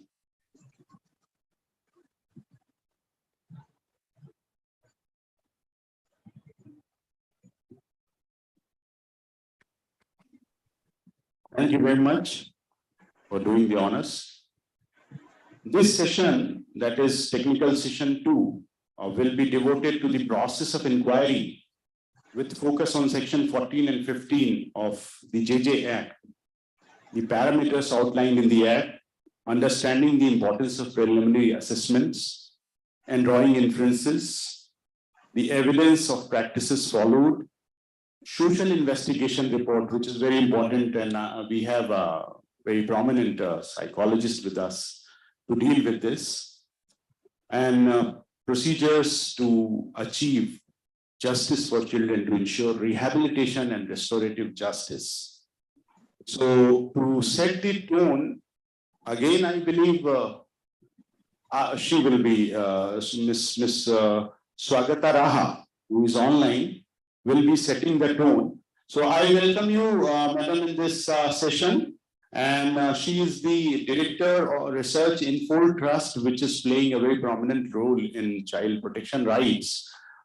She has contributed towards the child rights for a very long period of time, having rich field experience, which will obviously be shared by her.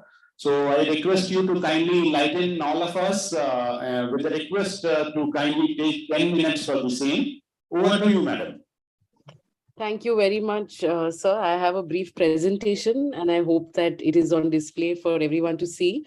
I'm grateful for you to accommodate me online. I'm not well and that's why I could not join you in person. I will be taking you briefly through an overview of the transfer system that was introduced under the JJ Act of 2015. As we know, if a child who is between 16 and 18 years is accused of a heinous offense, this child will come before the JJB, which then has to do a preliminary assessment.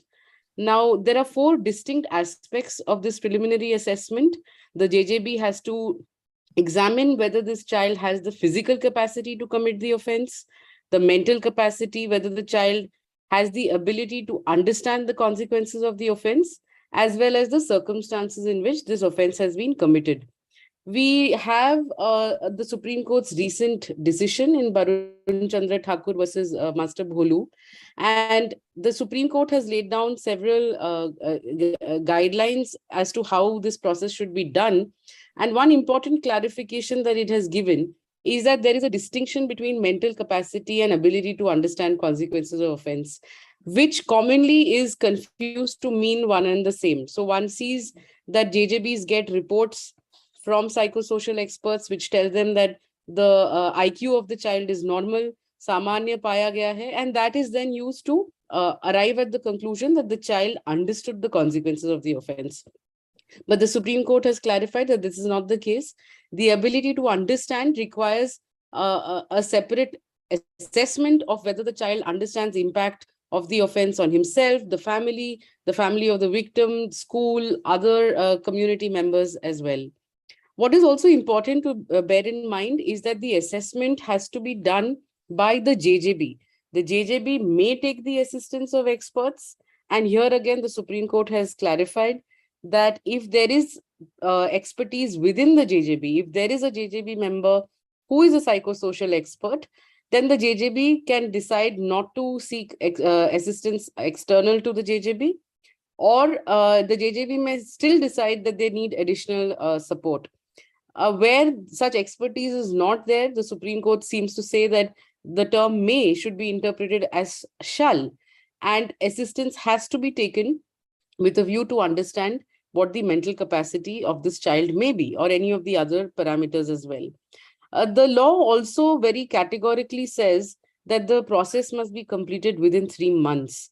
And here the question arises, what happens when the process is not completed within 3 months? And as we are aware, we are doing a study in Uttar Pradesh. We find that in some cases it is delayed by a year, delayed by 2 years. So when you have a child who's 18 plus, who is now coming before you, where you have to assess what the ability to understand was on the date of the offense, 2 years have passed. How does one then judge the capacity of this child? And here, my suggestion is that JJBs bear in mind what the objective of the law is. The objective of the law is rehabilitation and reintegration of the child. Also, a very, very fundamental principle of criminal justice is that if there are two interpretations possible, we will prefer the interpretation that is in favor of the accused. So, being a child in conflict with the law, it is the duty of the JJB to bear in mind what the objective of the law is, and also the fact that if there is any ambiguity, the benefit should go to the child in conflict with the law. Now, here there are two options that are available before the JJB, and I want to emphasize this because there is a commonplace understanding that if it is a heinous offense, it involves a child between 16 to 18, the JJB has no option but to transfer the child to the children's court. The law is not saying that. The law is recognizing that it is the JJB's discretion whether or not to keep this child with them or to transfer the child to the children's court. As we know, the appeal in this matter lies before the Sessions Court. So there is also a burden on the JJB to make sure the order it is passing is reasoned. It's backed by enough substantive grounds on the basis of which a decision is made to send the child to the children's court. If we go into the inquiry process, we know that there are a range of rehabilitative dispositions that is available to the JJB. It could be community service, group counseling, fine, probation, or even sending the child to a special home for a maximum period of 3 years. There are also additional orders because the law recognizes the child may need education, de-addiction treatment, vocational training, or may have to be prohibited from going to certain places. Now, if the JJB decides to transfer the matter to the children's court, the children's court also has the discretion to keep the child, to treat the child as a child. And here it is a question for everyone in the audience, where these cases have come to you because they have been transferred by the JJB. Do you find yourself exercising this discretion and treating that child as the JJB would? Or is the matter just dealt with as a regular trial by a sessions court? Now, when the child is tried as an adult and is found to have committed the offense, the child has to be sent to a place of safety. Now, here again, the law is very categorical. You cannot send a child to jail just because the child has attained 18 years of age, something which was held by the Supreme Court way back in Sheila Barse and even more recently. So what are the reformative services that should be made available to this child in this place of safety become very important. At the age of 21, the children's court has to undertake an assessment to see, has this child reformed? Can this child be a contributing member of society? And if yes, the child can be released with certain conditions. If it finds that the child has not reformed, cannot be a contributing member, then the child can be shifted to jail for the rest of the sentence. What is to be borne in mind is that death and life imprisonment without the possibility of parole cannot be imposed on a child. So here we see finally that at every stage of the process, there are options available both to the JJB as well as to the children's court. You have the discretion to keep this child with you or to treat this child as a child and not just automatically try this child as an adult.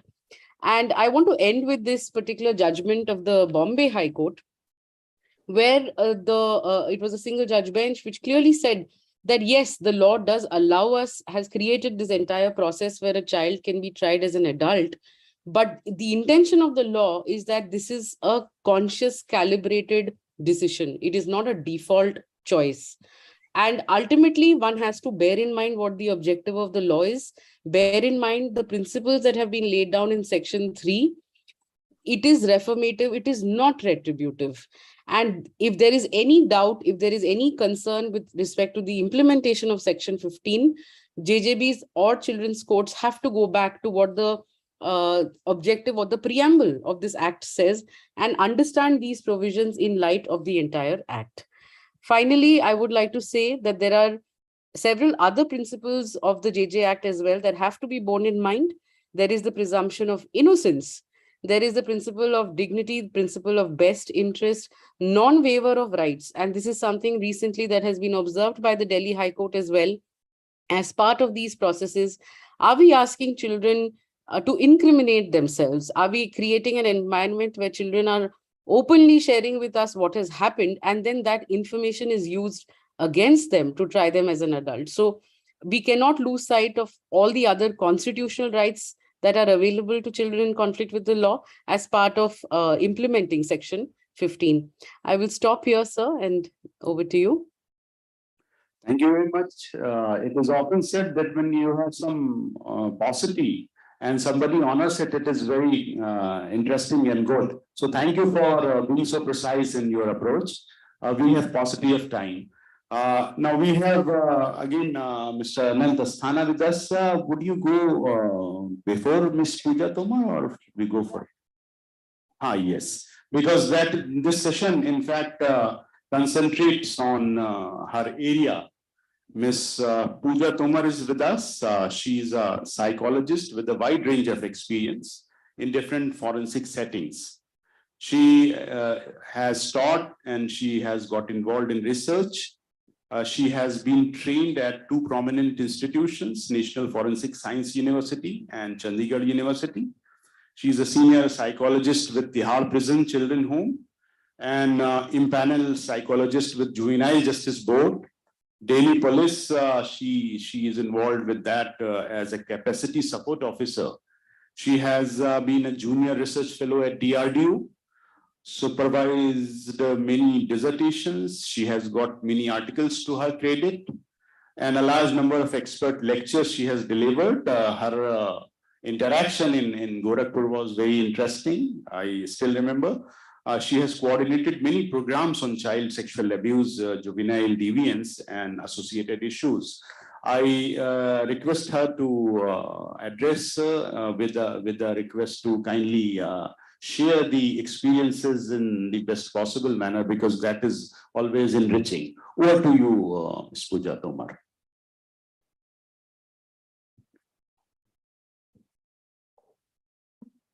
Thank you so much, sir.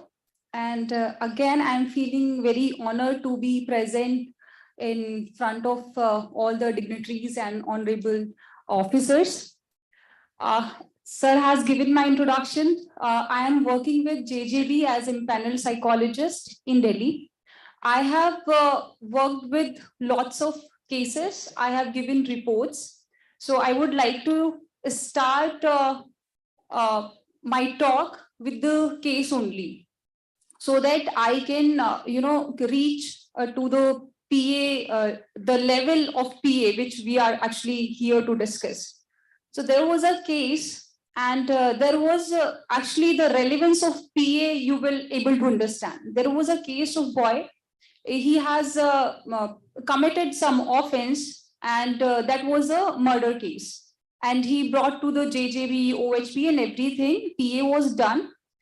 But what happened when he was in JJB, he was playing, and at that time he was hit by a ball. Cricket he was playing, ball usko lagi, and ball hit him on the testicles. Usko itni zyada chot lagi ki usko surgery ke liye bheja gaya. Surgery hone ke baad his testicle was removed. And after 2 years, again that case was then before that only, that surgery and all that was referred to the session court. So now the case was in session court. Abhi session court mein jaane ke baad dobara se PA karate hain. Then the judge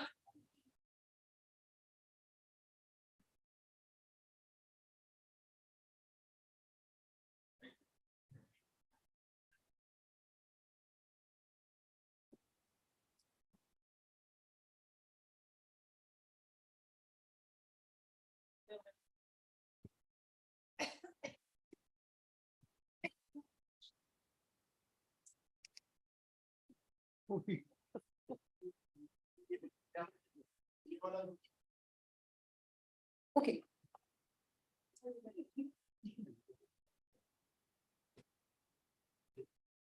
Okay, so then I went for the PA, and that time I found the child is mentally, physically is not capable to do the trial basically. I could not comment whether he was able to committed the offense or not. क्योंकि जो पहले report था उसमें he was perfectly fine. But now in my report, I told them the child is not capable to face the trial. He was on wheelchair. Then the judge compared both the reports and found what is the difference. So now here the preliminary assessment made sense. कि आपने पहले किया क्या था और अगर कुछ चीजें हुई है, कुछ बदलाव हुआ है, कुछ भी डेवलपमेंटल चेंजेस है, मेडिकल चेंजेस है, मेंटल चेंजेस है, now also they could find. This is the one case. There was another case जिसमें a child came to me. He was again above 18. जब केस रजिस्टर हुआ था तब शायद वो बिलो 18 था, बट जब पीए के लिए मेरे पास आया आफ्टर 2 years तब वो 19 और अबव 19 हो चुका था. Now I supposed to do PA obviously. So PA मैं उसके आज की एज के बेसिस पे कर पाऊंगी. मैं उसके 2 साल क्या चेंजेस थे, उसका क्या मेंटल स्टेट था, मैं उसके बेसिस पे PA नहीं कर सकती. कि उसने किस सर्कमस्टेंसेस पे किया था, दैट इज ऑल्सो जो वो वर्बेटिम देगा मैं वही लिख सकती हूँ, उससे ज्यादा मैं कुछ नहीं कर सकती. Other than this also I don't have the case file which also I do not require as a psychologist. मैं चाहती भी नहीं हूँ कि मेरे पास डिटेल फाइल आए क्योंकि उससे बायसनेस होने के चांसेस ज्यादा हो जाते हैं. सो आई डोंट वांट दैट. तो मेरे पास वो भी बैकग्राउंड नहीं है. 2 साल पहले बच्चा क्या सर्कमस्टेंसेस में था, क्या उसने किया, क्या उसने सीखा, आई डोंट नो. प्लस 2 साल अगर वो जेल में रहा है, लाइक तिहाड़ प्रिजन जो अडल्ट जेल है, या फिर OHB में रहा है, और एक बच्चा जो नॉर्मल एनवायरनमेंट में रहा है, अगर आप इन दोनों की कैपेबिलिटी आफ्टर 2 years देखोगे तो there will be a huge difference. Now these kids know laws more than me and you. आपसे भी ज्यादा वो जानते हैं कि उनके केस में क्या क्या हो सकता है आफ्टर 2 years. सो वो वाली कैपेबिलिटी आई कैन नॉट जज right now. So these, okay, the case came to me, that was case of kidnapping. The child brought to me, इसका PA करना है 2 years later. उसका physical capacity देख के ही मुझे लग रहा था कि he is not capable of doing, kidnapping. 2 साल बाद आया है. In fact, he was unable to tell me the case history कि क्या हुआ, क्या नहीं हुआ उसके साथ, वो किस तरह से यहाँ आया. तो उसका मेंटल और फिजिकल कैपेबिलिटी मुझे सिर्फ ऑब्जर्वेशन से ही पता लग रहा है कि वो नहीं है इस केस, इस पर्टिकुलर जो भी उसको क्राइम में अक्यूज था वो करने के लिए. फिर उसका मैंने प्रॉपर असेसमेंट किया, देन इट वाज फाउंड कि उसका IQ भी कम है. बट स्टिल 2 साल हो चुके थे and he was coming on dates and he was not knowing कि उसके केस में चल क्या रहा है. मैंने उससे पूछा आपका लॉयर कौन है, डोंट नो. अभी केस में चल क्या रहा है, डोंट नो. आप किस केस में आए हो, क्या एलिगेशन है, don't know. That is the case जो हो रहा है. Then I obviously gave the report and last decision is always made by the magistrate. तो उन्होंने उस केस में क्या किया that I am not very much aware of, but yes I clearly made my reports कि यहाँ पे बच्चा is not mentally and physically not capable of doing such crime whatever the allegations made on him. So these are the 2 cases जिनका मैं आपको एक background set करना चाहती थी. Now let's come to the psychological things जो for the PA, I guess magistrates को, police officers जो भी बच्चों के साथ काम करते हैं, आप सबको समझने के लिए शायद थोड़ा help करेंगे. First of all, we need to understand हम juvenile या adolescent किसको बोल रहे हैं. It is just about age 18 or what? In psychological terms, there are 2 things. One is biological age, second is chronological age. So आप लोग सिर्फ biological age पे mostly focus करते कि आप इनके documents लाओ, उसमें biological age क्या है, that is it. But as a psychologist, we also try to find out chronological age क्या है. Chronological age होती है कि mentally अभी वो किस level पे है. हो सकता है वो बच्चा जो है 18 बायोलॉजिकली है बट मेंटल लेवल उसका भी 16 वाला है, 13 वाला है, मे बी 10 वाला ही है और मे बी ज्यादा है. So chronological age also we try to find out as a psychologist. So adolescent is a phase जहां पे बहुत रैपिड चेंजेस होते हैं, बायोलॉजिकल, इमोशनल, साइकोलॉजिकल, बहुत ज्यादा. सो जो हम टाइमिंग की बात करते हैं 3 months 6 months, actually it is very necessary to keep in mind, क्योंकि रैपिड चेंजेस हो रहे हैं हर महीने, हर 2 महीने में बच्चे की ग्रोथ हो रही है, हमारा ब्रेन का डेवलपमेंट हो रहा है। जो जितने भी चीजें हमारे लिए बहुत जरूरी है, जैसे कि जजमेंट, अपनी इंपल्सिविटी को कंट्रोल करना, कोई डिसीजन बनाना, इसके लिए हमारा ब्रेन का जो पार्ट है वो है प्रीफ्रंटल कॉर्टेक्स, और प्रीफ्रंटल कॉर्टेक्स हमारा 21 एज तक डेवलप होता है, 18 एज तक भी फुली डेवलप नहीं होता है। जो आप बोलते हो कि क्या बच्चे को पता था, क्या वो जजमेंट या डिसीजन ले सकता था, सो जो ब्रेन अभी तक फुली डेवलप हुआ ही नहीं है, उसके लिए हम बहुत ज्यादा डिबेट करें। Obviously it's a topic of debate जिसपे हमें करना चाहिए, but just I want to make a point over here that we need to keep this in mind that child is in developing stage, not fully yet developed. So this we need to take care. Psychologists to do this mental assessment, we do lots of type of tests, जैसे कि personality test करते हैं, IQ test करते हैं, for to assess the child. But if you are asking to do the criminal capability assessment, so we do not have any specific test for that कि हम कोई assessment करके आपको ये बताएं इसकी criminal capacity क्या है, ऐसा कोई psychological test नहीं होता। ये criminal capacity is not our term, it is legal term, it is not psychological term. So that's why we can do mental assessment, personality assessment and risk assessment and other assessment, but अगर criminal assessment की आप बात करते हो तो till date we do not have as such assessment we are using in India. अगर है तो I am not aware of, and in any JJBs we are not using that. So there are different terms जैसे criminal capacity, criminal responsibility, mental states. These are different terms that we need to understand कि ये सब चीजें अलग हैं. You just cannot focus कि just preliminary assessment is everything. No. Psychological assessment is a part of preliminary assessment. There are several assessment need to be done in the preliminary assessment, जिसमें आपकी SIR भी include हो सकती है. Preliminary assessment is not psychological assessment. These are two things. So whenever this is my suggestion, whenever you send a child to the psychologist for the PA, आपको क्या एक चीज ध्यान रखनी है, जो अभी हम डिस्कस भी कर रहे थे कि इसमें shall लिखा है या may लिखा है, that is legal things that you are much aware of.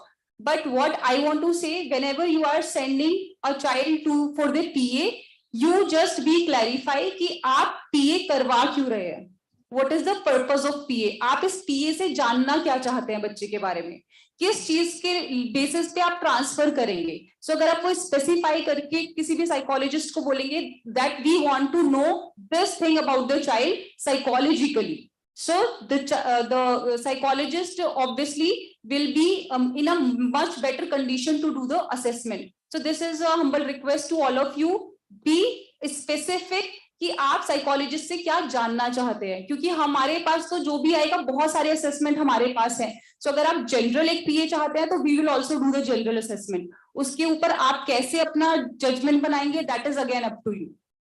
So first you need to be specific what you want to know. Reference question should be there, plus psychologist also should know कि who is going to read the report, या फिर कौन उसकी reports को refer करने वाले हैं.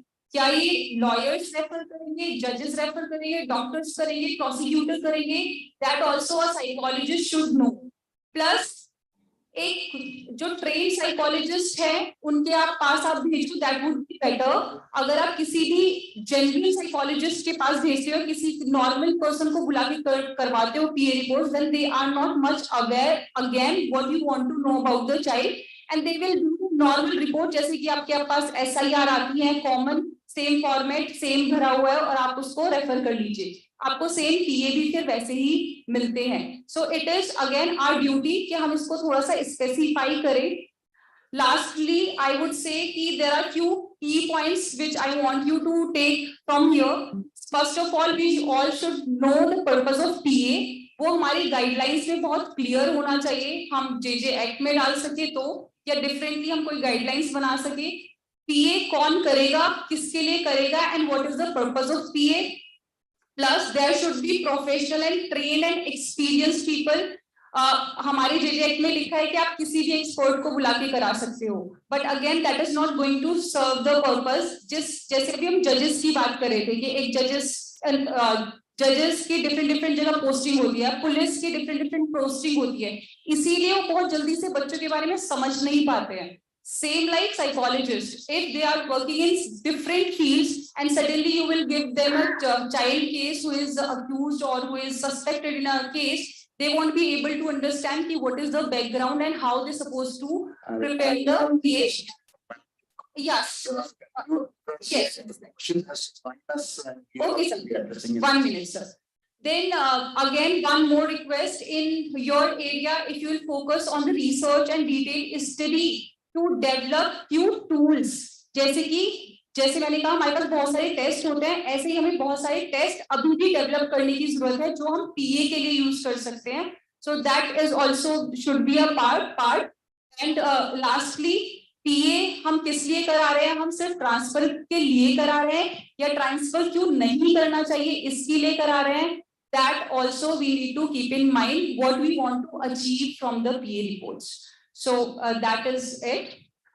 Thank you, sir. But I believe if Mr. Sana has to say something, be very quick, because then sir will say something and Lordship will in the end address. He's here. Actually, I have a lot to say because the subject is complicated and complex, but considering the time, I choose not to speak about issues which must be spoken about. I'll only leave 2-3 points for you to think about. And that, if you pay attention to that, you will be able to explore yourself. One is, Section 15 says that the JJB shall carry out assessment with regard to, right? Now, please pay attention to what is it asking us to do. Is it asking us to do deductions? Good, bad? Is it requiring that exercise to be done? Or it is asking us to form a view about it? Take a flower, फूल देख करके आपको फूल को assess करना है, right? कब तोड़ा गया होगा, खुशबू होगी कि नहीं होगी इसमें, इज इट दैट? या ये डिसाइड करना है कि ये फूल गंदा है या अच्छा है, right? That's where entire approach on preliminary assessment depends. Second, in practice में पहले दिन से ही माइंड में होता है इसको ट्रांसफर करना है, then the whole exercise becomes futility, all technical details. मेरी प्रैक्टिस है जेजे में, I am yet to find a case जहां पहले दिन से ना पता हो कि ये पीए वाला ट्रांसफर वाला लड़का है। पहले दिन से सबको पता है ये ट्रांसफर करना है। अब उसकी किस्मत अच्छी हो, कोई टेक्निकल ग्राउंड निकल आए, बच जाए ट्रांसफर से, तो वो उसकी किस्मत है। पहले दिन से ही अरे ये फिर आ गया, तो ये ट्रांसफर आपको जीनियस में आया है, ट्रांसफर करना है। यहाँ पूरा का पूरा लॉ बिट्रे हो रहा है और हमको गार्ड करना है अपने आप को इस चीज से। हम कह ही नहीं सकते जब तक हमारा डिसीजन न लिख जाए ये बच्चा ट्रांसफर होना है या नहीं होना है। अगर हमारे दिमाग में ये बात आ भी रही है ये ट्रांसफर वाला बच्चा है, इसका मतलब section 15 has been frustrated by us, चाहे वो पीपी का आर्गुमेंट हो। तीसरी चीज आपको जो हम चाह रहे हैं कि आप सोचिए इस बारे में कि प्रिलिमिनरी असेसमेंट बच्चे को पनिश करने के पर्पस से है या जेजे एक्ट के पर्पस के लिए प्रिलिमिनरी असेसमेंट है। हम देखते हैं कि हमारा जो डिसीजन होगा प्रिलिमिनरी असेसमेंट वाला ये बच्चे के लिए जेल जाने का दरवाजा खोलेगा, लेकिन आप नहीं खोलेंगे जेल का दरवाजा। वो मामला जाएगा चिल्ड्रन कोर्ट में। चिल्ड्रन कोर्ट में take a route which ultimately in some situation में send the child to jail, right? जो एक मेयर पॉसिबिलिटी है उसी को टारगेट मान के हम ये कर रहे हैं।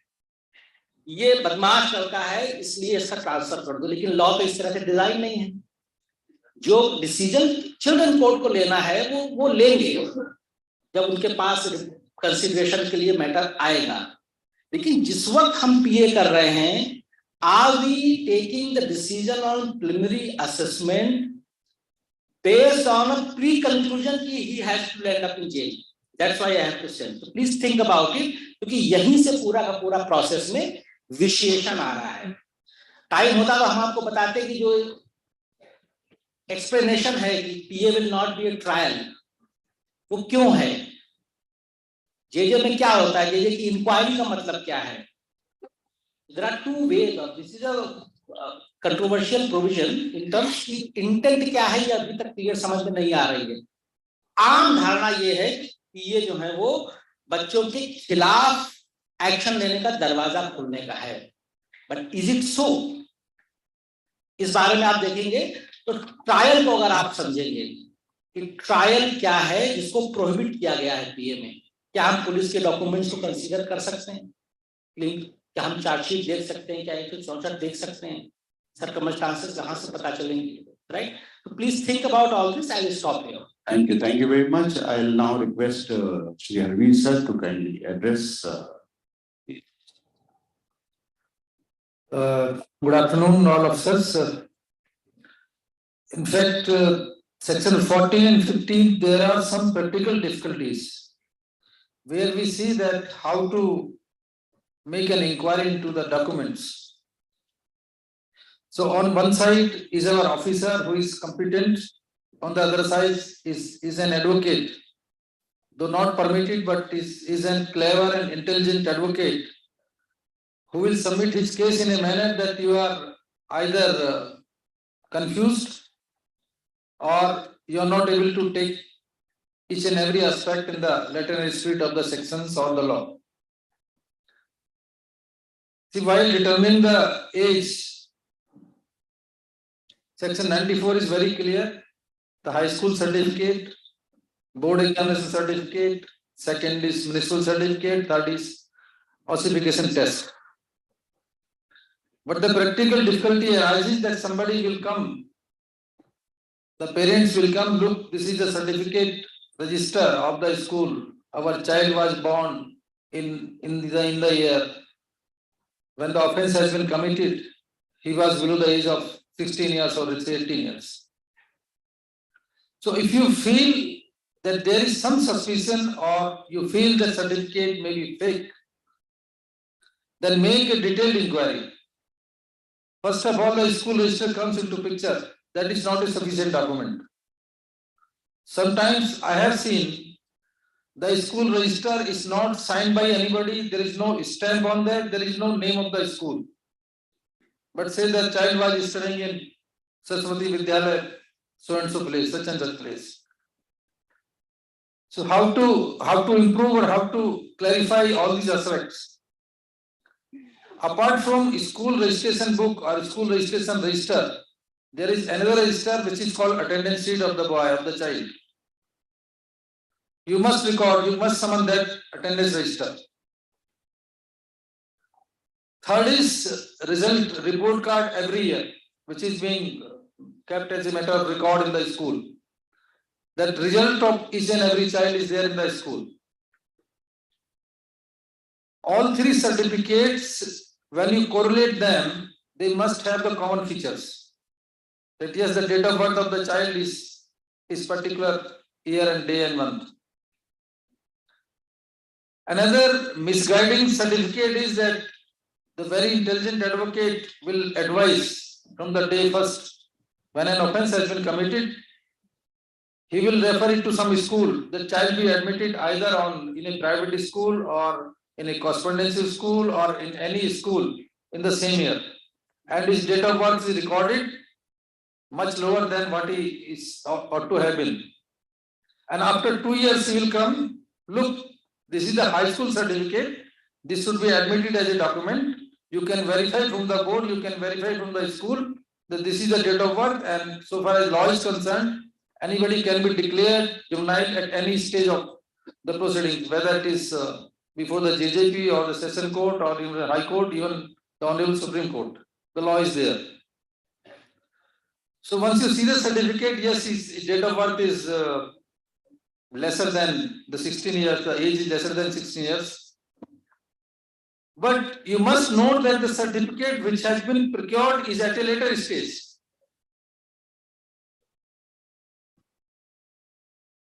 So we must take into account all such certificates or the documents.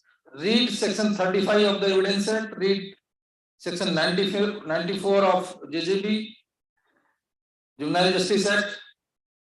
And last important aspect is that we have a very small statute running into 100 pages or barely rules, the act, sections and the rules.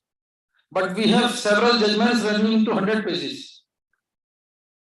So every answer is there in the judgments as laid down by Honorable Supreme Court, Honorable High Court. Read one judgment 10 times, you will clear each and every doubt would be cleared by you. So your habit is that please read the judgments, every answer is there.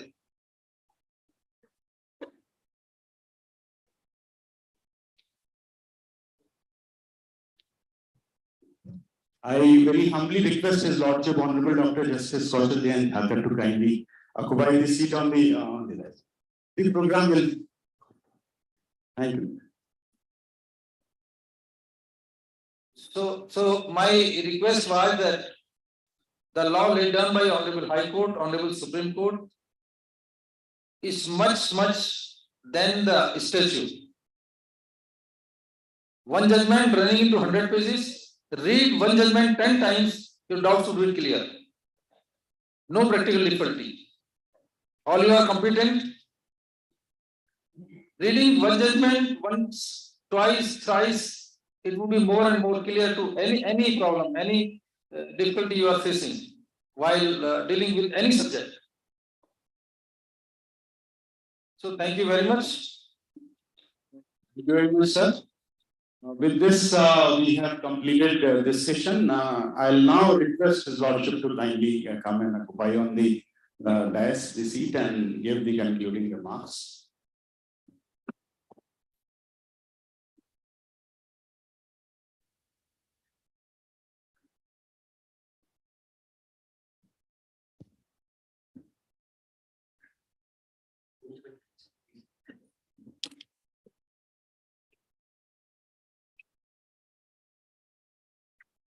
Good afternoon. I'll not detain you for more than 5 minutes. And this will not be a wrong call. Mr. Khan has approved that khana taiyar hai. So this will not be a what Brother Singh said. Takes me back to my college days when I used to read Mullah. The first word with which he starts is Civil Procedure Code. जब उन्होंने लिखा, उसमें लिखा है, मैं जब इसको पढ़ता हूँ कुछ नया पाता हूँ. वैसे ही जब आप जजमेंट पढ़ेंगे, चाहे 2 पेज का हो, 6 पेज का हो, 100 पेज का हो, you find something new in it. Maybe you may be reading it until number of times. Why do I say so? Because sometimes you may read it so fast that you miss out that and the meaning does not get clear. Sometimes we read it so slowly, we think, does this judgment really mean this? And when we take it for the next stage, with this new softwares coming, we find, oh, KJ Thakur ka ye judgment to overrule kar diya. Now what? See, knowledge taken, whether it is overruled or followed, makes no difference for you. The language would be more material. The reasonings would be material. Why do I say so? See, our basic difficulty, forget POCSO, I am talking general judgment writing.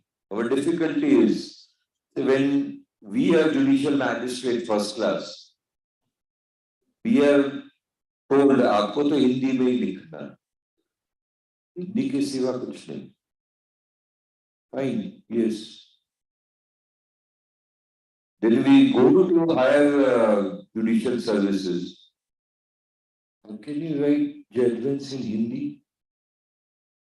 You don't know English? वो fog जैसा अपना होता है. आदमी अच्छा है, अंग्रेजी नहीं आती। The hallmark of knowledge these days is English. And most of your judgments you'll find in English.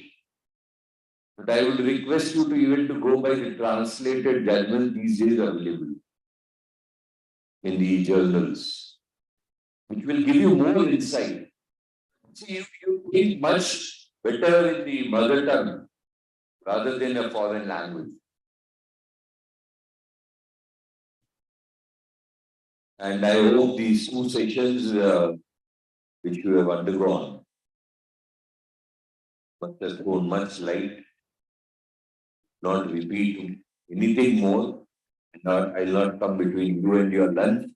Thank you. Over to the Thank you very much, sir. It is said that when there is nothing for the ears, it is better to go with the stomach. So, with the permission of the Honorable Chair, we should now break for lunch. And exactly after 30 minutes, that is 3:10, 3:10 पे दोबारा हम लोग assemble होंगे, इस session का discussion रहेगा।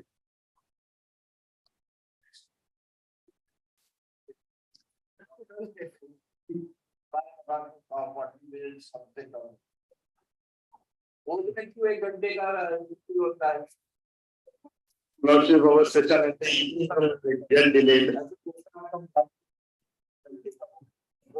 Thank you very much. We break for lunch. That is arranged. Thank you all.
लेनी लो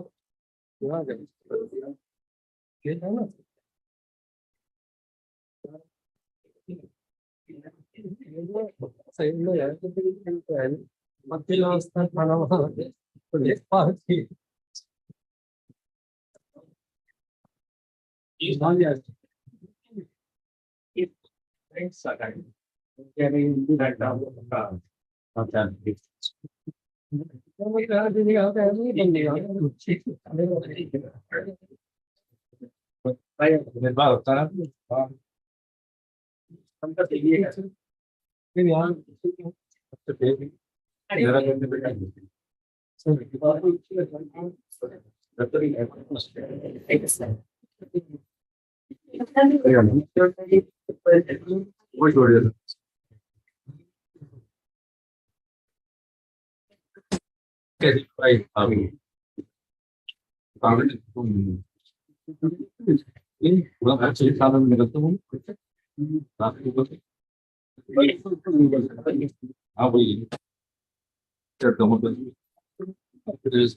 कितनी देर का सेशन और रहेगा?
Welcome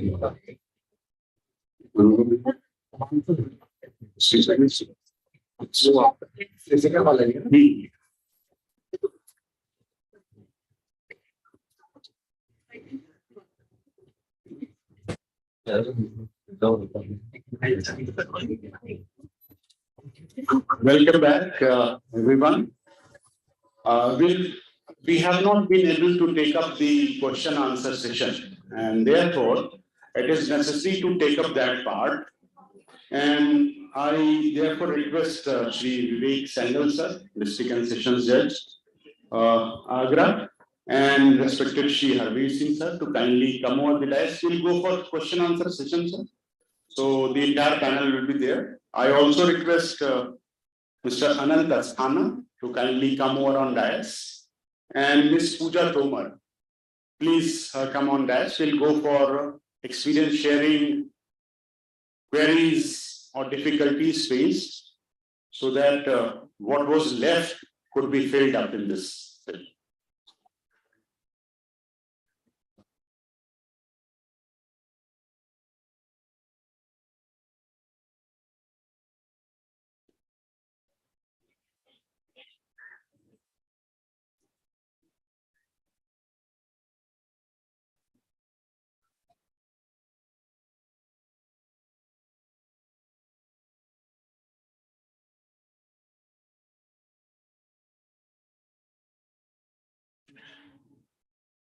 So here we start. We'll be confining the sharing of experience or difficulties to the topic that we have discussed in the previous session prior to lunch. That is on 14 and 15 of the JJ Act.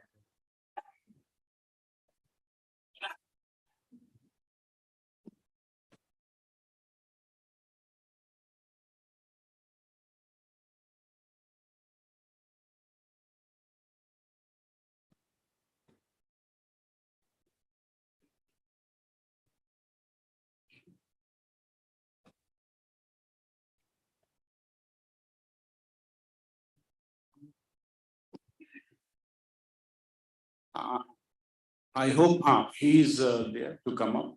चल रहा है वो आपको में experience share करेंगे या कुछ good practices को बताएंगे तो बड़ा हेल्पफुल होगा सबके लिए और हम लोगों के लिए भी इंटरेस्टिंग होगा ये. Well, I would like to give some suggestions and particularly to the psychologist, Madam Pooja ji.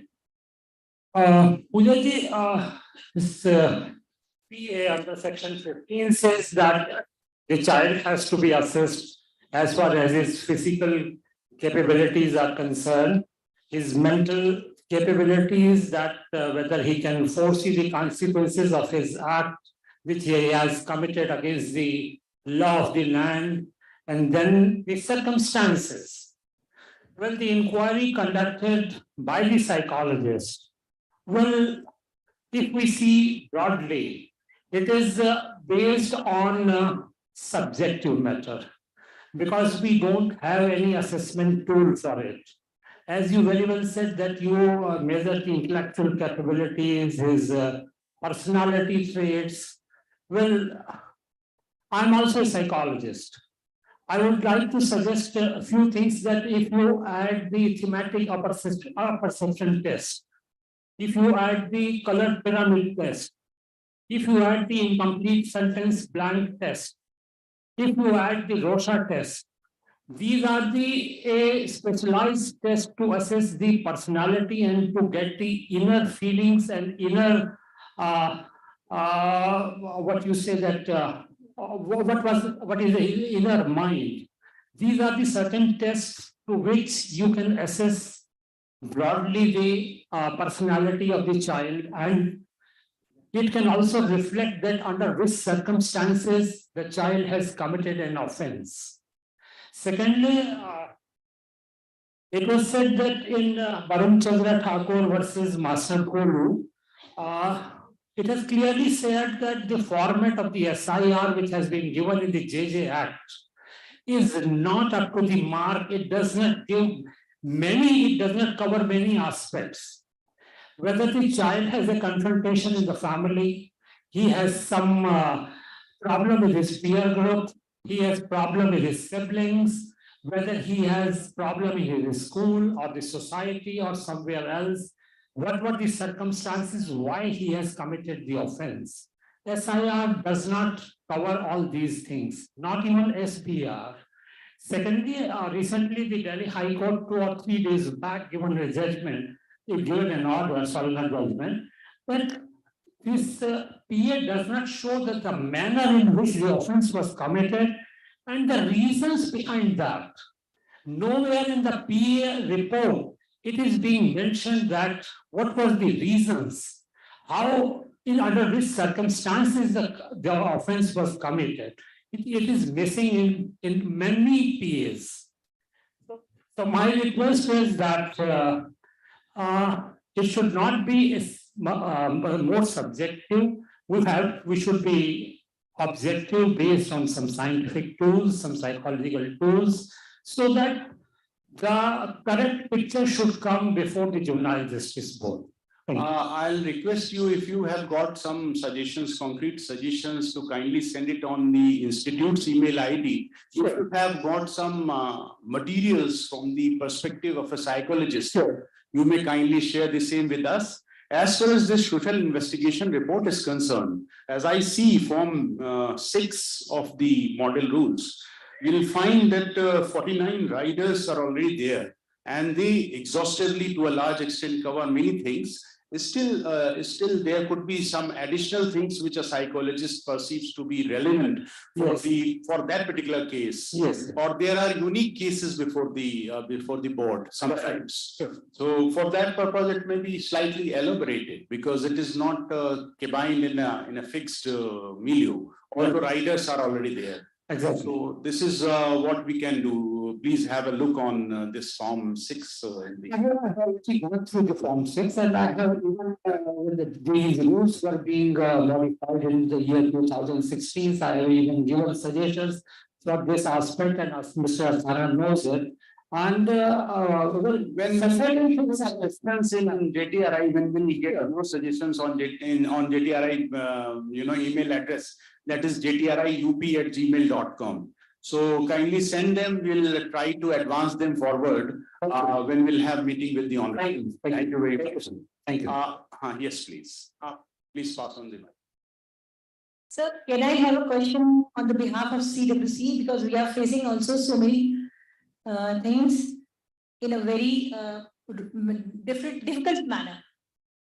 हमारे पास सर CWC के अंतर्गत जो बच्चियां आती हैं, इस समय पॉक्सो के अंतर्गत जो बच्चियां आ रही हैं, and they are pregnant for 32 and 34 weeks, but parents are not taking them. ससुराल वाले लेना चाहते हैं, but because of age factor we are not giving them. We just send to the CCIs.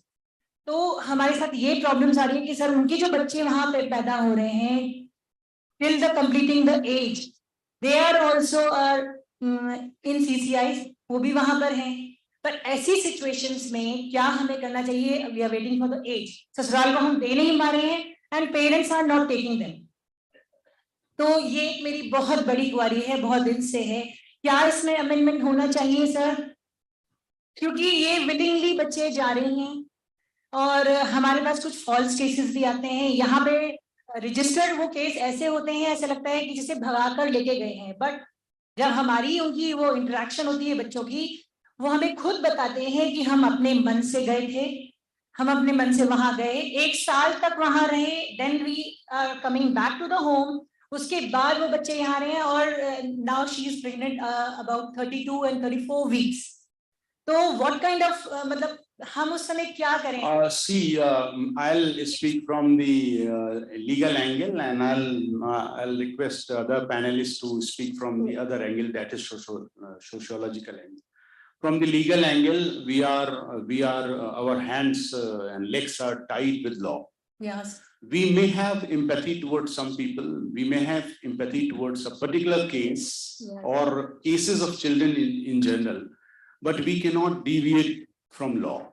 We have to be particular about that, and more so, a child who is below 16 years or so is not in a position to even think of his or her future, what is good for him or her.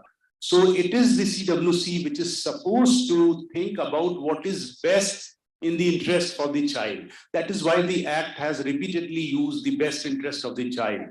So that should be done only from the legal angle. Within that milieu, if we can offer something good for them, if we can empathize with them, if we can offer some best institutions where they could get education and other things which are required, so we can do that. Sir, But beyond that, we cannot go because of only sympathy. We cannot. छोटी छोटी जो इकाइयां हैं हमारी समय गांव में है, ग्राम प्रधान है, जो ये चीजें कंडक्ट हो रही हैं। कई बार क्या होता है, बच्चे पूरी तरह से प्रिपेयर्ड नहीं होते हैं। गांव वाले बच्चे क्या होते हैं, शहर की तरफ भागने की तरफ सोचते हैं, और गांव के प्रधान, गांव की इकाइयां, हमारी आशाएं, हमारी अगर ये छोटी छोटी इकाइयां इन चीजों में ध्यान देना स्टार्ट करें, तो शायद हम आज बाल विवाह को भी रोक सकते हैं, इस तरह के बच्चों को भागने को भी रोक सकते हैं। लेकिन करेंगे सर, नहीं हो रहा है। ग्रेजुअली कुछ तो चीजें हुई हैं जो हम लोग 30 साल पहले शायद इमेजिन नहीं कर रहे थे। जी सर। और कुछ स्ट्रेंज चीजें साइंटिफिक और टेक्नोलॉजिकल डेवलपमेंट्स की वजह से सामने आई हैं। जी सर। तो ये आपकी बात बिल्कुल सही है कि अगर हम उस लेवल से स्टार्ट करें तो कर सकते हैं, लेकिन आप देखिए कितनी स्कीम्स विलेज लेवल पे हुई हैं और उनकी क्या एक्चुअल पोजीशन है ग्राउंड लेवल पे। तो ये एक बड़ा इशू है, but this is a good idea, good suggestion that it should be pursued from that level, but of course within the ambit of law. तो मैं रिक्वेस्ट करूंगा अगर अनंत अस्थाना जी सर कुछ इस पे कहना चाह रहे हैं तो सर आप सर।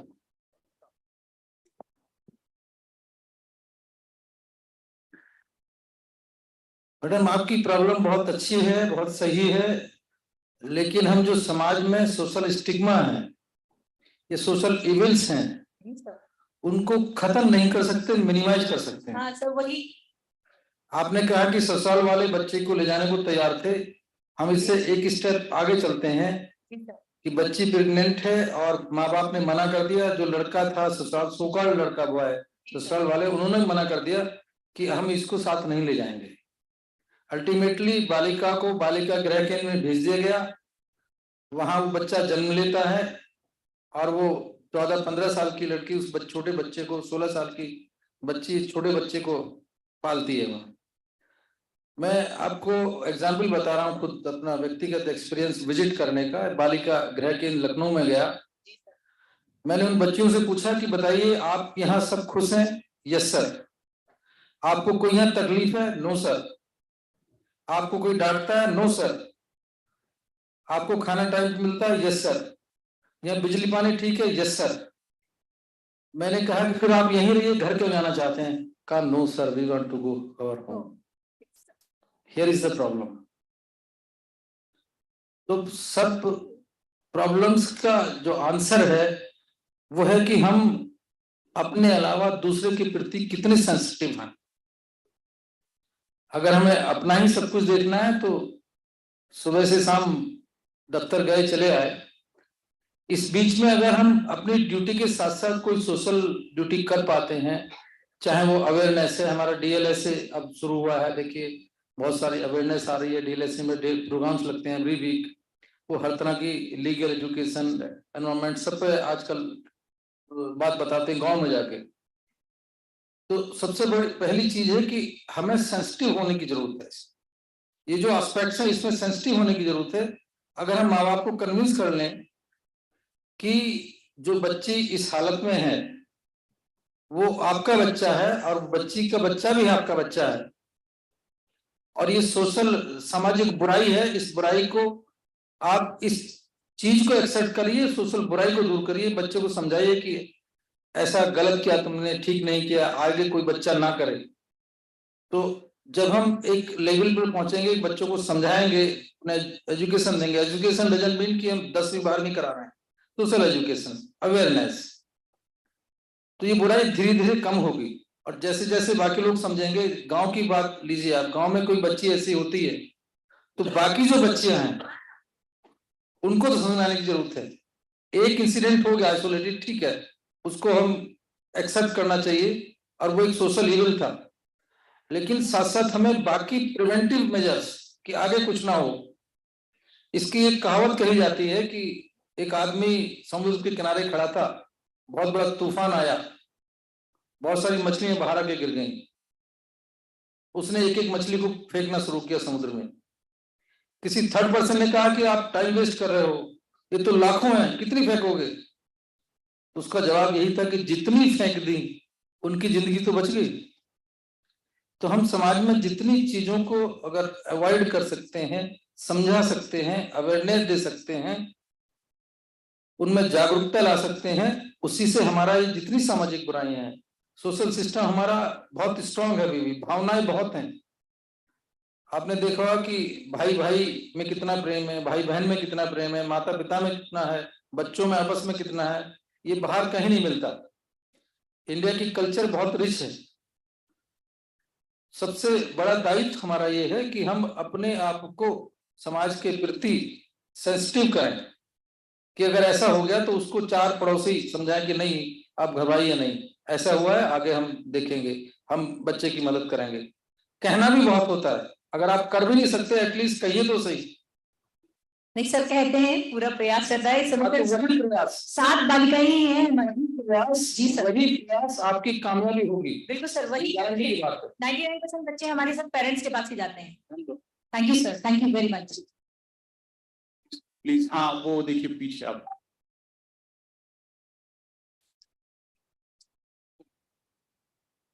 कहना चाहता हूँ, अभी पिछले दिनों जेजेसी का लेटर आया 9 सितंबर को सोशल अवेयरनेस के लिए। उसके बाद फिर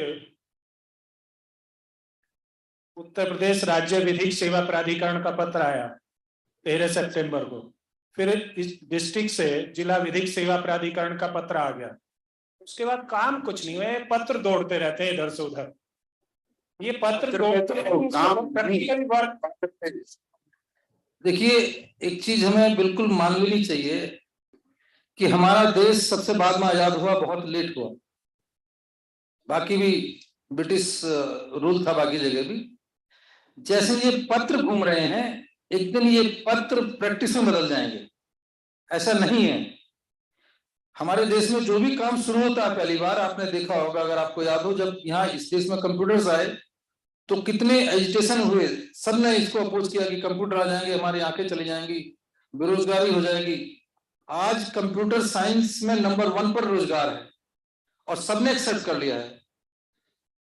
तो रेजिस्टेंस, जो चेंज है, सोशल चेंज है, उसका हमेशा रेजिस्टेंस है। जब वो रेजिस्टेंस खत्म हो जाता है, डेवलपमेंट शुरू होता है। तो जो पत्र घूम रहे हैं, घूमने दीजिए उनको। आज घूमेंगे, कल घूमेंगे, परसों घूमेंगे, एक दिन कामयाबी जरूर मिलेगी। आज यहाँ कॉन्फ्रेंस हो रही है, 5 साल पहले नहीं थी, बहुत कम थी। एक क्वेश्चन और पूछना चाहता हूं। हाँ बिल्कुल पूछिए। आखिर इसकी शुरुआत जेजेबी को करनी थी अवेयरनेस की, या सीडब्ल्यूसी को? देखिए ऐसा, एक मिनट, नेक काम करने के लिए आपको किसी प्लेटफॉर्म की जरूरत नहीं है। जिसके बस में जो है, जो जहां पे है, वो अपना शुरू करे। जहां आप खड़े हैं वहीं से शुरू कर दीजिए। Thank you. मैं जज साहब की बात में एक चीज ऐड करना चाहूंगा श्रीमान। ये जो आपने कहा ना कि शुरुआत किसको करनी चाहिए थी, अगर हम ये कहें कि शुरुआत मुझे ही करनी चाहिए थी, मैं लेट हो गया शुरुआत करने में, तो तस्वीर आज कुछ और होती।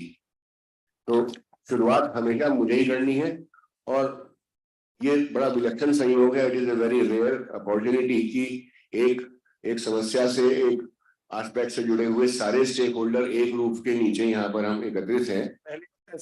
पहली बार ऐसा हुआ है ना। तो अभी जैसा आपने कहा कि ऐसा शुरुआत तो हुई है कम से कम, अब वो मुझे करनी थी या इनको करनी थी या इनको करनी थी, हो गई शुरुआत। अब उसमें हम सब अपने अपने स्तर से कंट्रीब्यूट करें। और दूसरी बात, इसको हम ब्लेम गेम की तरह नहीं खेलें, है ना, कि पुलिस को ऐसा नहीं करना चाहिए था, मजिस्ट्रेट को ऐसा नहीं करना चाहिए था, जो एक्टिविस्ट हैं, जो लॉयर हैं, उनको ऐसा नहीं करना चाहिए था। किसको क्या करना चाहिए था, ये उसके मंथन के लिए है, जो जितनी एक्सरसाइज है। और हर वो आदमी जिसको जो कुछ करना चाहिए वो कर ले, तो बस समस्या का अंत हो जाएगा। शायद फिर ये कॉन्फ्रेंस बार बार हमें नहीं करनी पड़ेगी। बहुत बढ़िया, thank you. Thank you sir. एक शेर है कि चला था जानिबे मंजिल में तन्हा मगर लोग आते गए कारवां बनता गया। तो जब आप उस कागज पे एक्ट करेंगे तो दूसरे भी एक्ट करना शुरू कर देंगे। जहां आपका पार्ट है वहां एक्ट करिए, जहां आपसे मतलब नहीं है आप छोड़ दीजिए। Excuse me, sir. मेरी यस yes, please. नहीं, आप पहले कर लीजिए फिर लिखता हूँ। सर मैं CWC मेरठ से हूँ और मैं आपके सामने दो चीजों पे ध्यान आकर्षित करना चाहती हूँ। जैसे मैडम ने बोला कि भाई बच्चियां अगर प्रेग्नेंट हैं तो उनको संस्था में दाखिल करा दिया जाता है, लेकिन हमारे मेरठ में जो संस्था है वहां पे वो प्रेग्नेंट गर्ल्स को मोस्टली रिफ्यूज ही करते हैं कि नहीं, हम प्रेग्नेंट गर्ल्स को अपने यहाँ एंट्री नहीं देंगे। हमें बहुत ज्यादा प्रॉब्लम आती है बच्चियों को संस्था में प्रवेश दिलाने में, स्पेशली जो प्रेग्नेंट है। एक चीज और है, उसकी तरफ भी आपका ध्यान आकर्षित करना चाहूंगी कि मेरठ में कोई बाल गृह नहीं है। जो छोटे बच्चे शिशु गृह जो है वो नहीं है कि 0 से 10 इयर्स तक के लिए हम बच्चों को कहीं प्रवेश दिला सकें, तो उसके लिए हमें बहुत प्रॉब्लम आती है। तो मुझे नहीं मालूम कि ये उसके लिए बहुत उपयुक्त मंच है या नहीं, लेकिन क्योंकि यूनिसेफ इसमें प्रतिभाग कर रहा है, उन्होंने स्पॉन्सर किया है, तो आई होप कि वो इसमें हमारी कुछ मदद कर सकें कि कुछ ऐसी संस्था वहां शुरू की जा सके कि इन छोटे बच्चों को हम उचित आश्रय दिला सकें। तो प्लीज आप लोग आपकी पावर्स जो है CWC की काफी वाइड पावर्स हैं और बहुत ज्यादा इंटरवेंशन फील्ड्स में आप कर सकते हैं। जैसा कि आपने भी कहा वो सुन नहीं रहे हैं ऊपर, तो सर ने भी मुझसे कहा कि लेटर्स लिखे हायर अथॉरिटीज को, we should apprise them about the condition and about their attitude, about their perspective towards the girl child who is in a difficult state of affairs. ये क्या है कि डिसोन करके रिस्पॉन्सिबिलिटी भागना चाहते हैं। Actually they have every time they say कि हम तो इसे बंद कर रहे हैं और इसलिए आप लड़कियां यहाँ से हटाइए। आप एक बार लिखेंगे ना पत्र, तो फिर वो जो वहां से परमिशन और सारी चीजें होती हैं, that letter will become something very substantial. वो आप उनकी नॉलेज में लाइए तो होगा। थैंक यू कुछ कहना चाह रहे थे।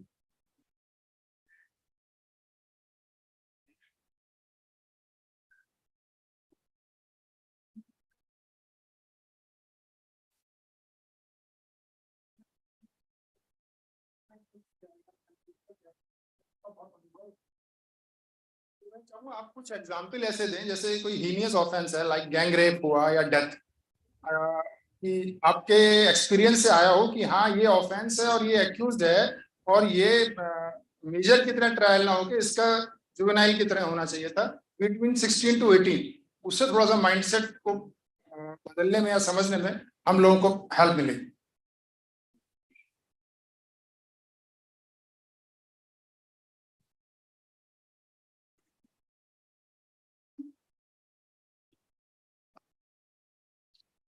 How do I operate my life? Thank you sir for asking this question. हमको दो चीजें रियलाइज करनी है, क्रिमिनल जस्टिस सिस्टम और जुवेनाइल जस्टिस सिस्टम, ये दो तरह के तंत्र विकसित हुए हैं और दोनों तंत्रों की अपनी अपनी स्ट्रेंथ है। जुवेनाइल जस्टिस सिस्टम एक संवेदनशील दौर से गुजर रहा है, बनना शुरू हुआ है पिछले 2006 ऑनवर्ड्स। सिस्टम में जान आना शुरू हुई है, कमजोर है, इसलिए कई बार भरोसा जैसा दिखता है कि आखिर इनको अगर इस सिस्टम में रखेंगे तो ये करेंगे, होगा क्या इनका, 6 महीने बाद हम छोड़ना ही पड़ेगा। तो सिस्टम के कमजोर होने की वजह से हताशा में क्रिमिनल जस्टिस सिस्टम की मशीनरी पर कि चलो कम से कम इनको दंड तो मिलेगा, समाज में कोई सजा तो जाएगी। अब प्राइमरी असेसमेंट का जो पूरा प्रोविजन है वो उसी द्वंद की स्थिति में आया। लेकिन जब कानून बन रहा था तो बड़ा सघन संवाद हुआ इसके ऊपर, बड़ा विरोध भी रहा। जो पार्लियामेंट्री स्टैंडिंग कमेटी थी जिसमें सरकार के ही मेजॉरिटी सांसद थे, उन सब ने कहा कि ये नहीं होना चाहिए, राइट। काफी जटिल स्थिति थी। जिस तरीके से कानून निकल करके आया उसकी मंशा क्या है वो ढूंढने के प्रयास अभी हो रहे हैं। तो जो आपका प्रश्न है उसमें आप चाह रहे हो कि हम आपको कोई ऐसा उदाहरण बताएं कि कौन सा बच्चा है जिसको हम ट्रांसफर के लिए कंसीडर नहीं करें, राइट। तो हमको याद है हमारे एक जज साहब ने फैसला लिखा था, उसमें बड़ा विरोध था उस बच्चे का, क्योंकि वो बच्चा जो है वो कई बार पहले छोटे छोटे ऑफेंसेस में आ चुका था, और एक टाइम आया जब वो एक ऐसे ऑफेंस में आया जो हीनियस था। तो बोर्ड में पहले से ही दबाव था कि भाई ये तो एकदम फिट केस है, इसको आपको भेजना ही भेजना है। तो अब देखिए उस बोर्ड ने इस पूरे विषय को कैसे विचारण किया, जो हमने नोट किया उस चीज को। उन्होंने जब प्रिलिमिनरी असेसमेंट का डिसीजन लिखा, उसमें उन्होंने कहा कि इस बच्चे को पहले भी बोर्ड में लाया जा चुका है, और हमने कई बार इस बच्चे के मामले को निस्तारित किया है और घोषित किया है कि यह बालक देखभाल और संरक्षण की आवश्यकता वाला बालक है, और इस मामले को हमने रेफर किया था CWC में, and they have taken into account कि वो केवल कागजी कार्रवाई भर हो गई कि बच्चा का केस JJB से खत्म हो गया, कोई मीनिंगफुल एफर्ट उस बच्चे की जिंदगी पर किसी भी स्टेक होल्डर की तरफ से नहीं हुआ। इसलिए for the inability of system to work on what we wanted to work on this child, in what way we wanted to work on child, this child has gone through a process of multiple times coming before us, and we have passed orders, and even then no effort has been made. On this ground alone, we do not consider this boy to be rooted towards criminal justice system. We will still, और उन्होंने order में ये सब record कर लिया पूरा, accountability fix की लोगों के ऊपर। That example I can give you right away कि ऑफेंस के हीनियस होने के बावजूद जो रिपोर्ट आई विशेषज्ञों की, उसमें भी काफी सख्त फाइंडिंग्स बच्चे के विरोध में थी, लेकिन फिर भी JJB ने उस मामले को ट्रांसफर के लिए कंसीडर नहीं किया। उन्होंने फिर भी कहा कि इस बच्चे को अभी हम JJ एक्ट में JJB के सामने ही रखेंगे, हम ही इसको डिफॉर्मेशन की कोशिश करेंगे, and in that they took account of what happened in the past and failures they recorded। और ये केवल स्टैंड अलोन केस नहीं है, इससे पहले मद्रास हाई कोर्ट में एक तमिलनाडु गुंडा एक्ट है, हाँ वो काफी सेलिब्रेटेड जजमेंट है, उसमें आप उसको पढ़िएगा आप, तो उसमें इसी चीज के ऊपर जिक्र है। तमिलनाडु पुलिस चाहती थी कि इस बच्चे को गुंडा एक्ट में बुक कर दिया जाए, और बुक किया भी उन्होंने, उसको चैलेंज किया गया। तो वहां पर हाईकोर्ट ने जो अप्रोच लिया है, high court did not look at only the case history, they also looked at what should have been done for this child when he was in the system and how nothing happened, and then today the boy stands as a position where you think it's a fit case for application of Gunda Act, but then who is accountable for failing this child in such manner? They refused, they said no you can't, right? UP के लिए जो case है gangster act के application के। एक चीज हम जो विरमानी साहब ने कही थी, sir I am coming to you, इन्होंने जिक्र किया था एक रिपोर्ट का, PA रिपोर्ट। तो अभी तो एक्ट के सेक्शन 15 को समझने का प्रयास हम सब लोग कर रहे हैं, लेकिन इस बात का जरूर ध्यान दीजिएगा कि बहुत सारी मेल प्रैक्टिसेस सिस्टम में क्रीपिंग हो गई हैं। तो I want to draw your attention, PA report अपने आप में एक मेल प्रैक्टिस है। PA रिपोर्ट बनना, एक दस्तावेज का बन करके आना, और उस दस्तावेज का टाइटल होना PA रिपोर्ट, ये न तो लॉ का मैंडेट है, ना इस तरह की कोई रिपोर्ट मंगाई जा सकती है, लेकिन ईज ऑफ कन्वीनियंस और प्रैक्टिस की वजह से, ये प्रैक्टिस जब स्टार्ट हुई थी दिल्ली में तब भी इसका विरोध हुआ था कि भाई लॉ में कहीं कोई PA रिपोर्ट ऑर्डर करने का प्रोविजन नहीं है। प्रिलिमिनरी असेसमेंट, जो स्वागता जी ने कहा था शुरू में, प्रिलिमिनरी असेसमेंट करेगा बोर्ड, उस असेसमेंट के दौरान अगर आपको किसी विषय पर और ज्यादा विशेषज्ञता के साथ समझ विकसित करनी है, तो आप वांछित विशेषज्ञ को वो विषय बताएं, और उस विषय पर वो वांछित विशेषज्ञ आपको अपनी फाइंडिंग शेयर करेगा। That has been packaged as a delegation of preliminary assessment to a set of expert, और उसका टूल बन गया है PA report. So I want to draw your attention towards this. PA report के process में बहुत सारा इरोजन ऑफ राइट है चिल्ड्रन, बच्चों का। PA रिपोर्ट का जो पूरा प्रोसेस है, उसमें फिर बहुत सारी जटिलताएं क्रिएट होती हैं कि पूरा का पूरा डिसीजन PA रिपोर्ट पर आधारित हो रहा है। It also deprives JJB from having other opportunities. 80 to 83 बहुत ज्यादा डिफरेंट नहीं है 15 से, लेकिन 80 to 83 में कोई जटिलता आज तक कभी निकल करके नहीं आई ना। सदियां हो गई, लोग उसको बहुत आसानी से इम्प्लीमेंट कर रहे हैं, जजेस ने अपने अपने टूल्स निकाल रखे हैं। सेक्शन 15 में इतनी जटिलता क्यों हो रही है? एक बार 82-83 के कॉन्टेक्स्ट में सोचेगा, होनी नहीं चाहिए इस तरह की जटिलता। प्रैक्टिस मेल प्रैक्टिसेस की वजह से ये पूरा एरिया कंपाउंड हो रहा है। अभी हमारे पास बेनिफिट ये है कि बहुत सारे क्रिटिकल इश्यूज ऑफ लॉ पे वरुण चंद्र ठाकुर हैज कम। वरुण चंद्र ठाकुर को पढ़िएगा, उसमें पूरा का पूरा जो जजमेंट है वो ऐसे लगता है कि उन्होंने कोई फाइंडिंग दी नहीं है, लेकिन आप केयरफुली पूरे उसको पढ़ेंगे, छोटे छोटे इश्यूज हैं जिसके ऊपर उन्होंने अपनी फाइंडिंग सुप्रीम कोर्ट ने दे दी है। They are binding on us. For example, ये डॉक्यूमेंट्स को एक्सेस करने वाला एक इशू है कि अगर एक कोई विशेषज्ञ की रिपोर्ट आती है तो क्या उसकी कॉपी बच्चा या बच्चे की तरफ से पेश होने वाला वकील एक्सेस कर सकता है कि नहीं। तो उसका बड़ा कॉम्प्लेक्स लीगल स्केप है, लैंडस्केप है, लेकिन उस पे सुप्रीम कोर्ट ने पूरा का पूरा डिसीजन दे करके कहा है कि ये जो कॉन्फिडेंशियलिटी है वो विच चाइल्ड नहीं है। Confidentiality towards a third party हो सकती है, but the one who is affected by the finding और the opinion, confidentiality cannot be applied against the person who is going to be affected. So you give the copy to that child, right? Did I answer your question, sir? So next step. उसी में एक चीज मैं और share करूंगा, प्रवीण जी से अभी आते हैं यहाँ पे, कि एक मध्य प्रदेश या राजस्थान का केस है जिसमें एक लड़का होता है जो जिसका डार्क कॉम्प्लेक्शन होता है, और वो डार्क कॉम्प्लेक्शन की वजह से उसके पेरेंट्स उससे बड़े नाराज रहते हैं, और दोनों पेरेंट्स हाईली एजुकेटेड होते हैं, एक प्रोफेसर होते हैं और दूसरे भी प्रोफेसर शायद होते हैं या बिजनेसमैन होते हैं, और it was a very rich family. जो वो उसको कहते थे पता नहीं कैसा लड़का हमारा पैदा हो गया, he was the only son, और उसको डांटते फटकारते थे, उससे वो वीक होने लगा पढ़ाई में वीक होने लगा, तो उसके रिजल्ट्स खराब होने लगे।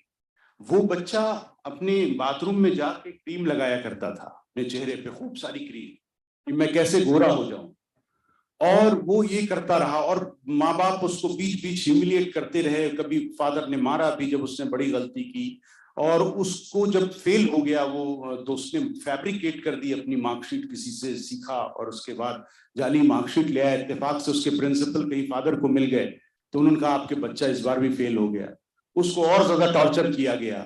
Finally what happened, he one day killed his father first and then mother, buried them in the lawn. They had two bungalow in Rajasthan or Madhya Pradesh, I am forgetting the exact state.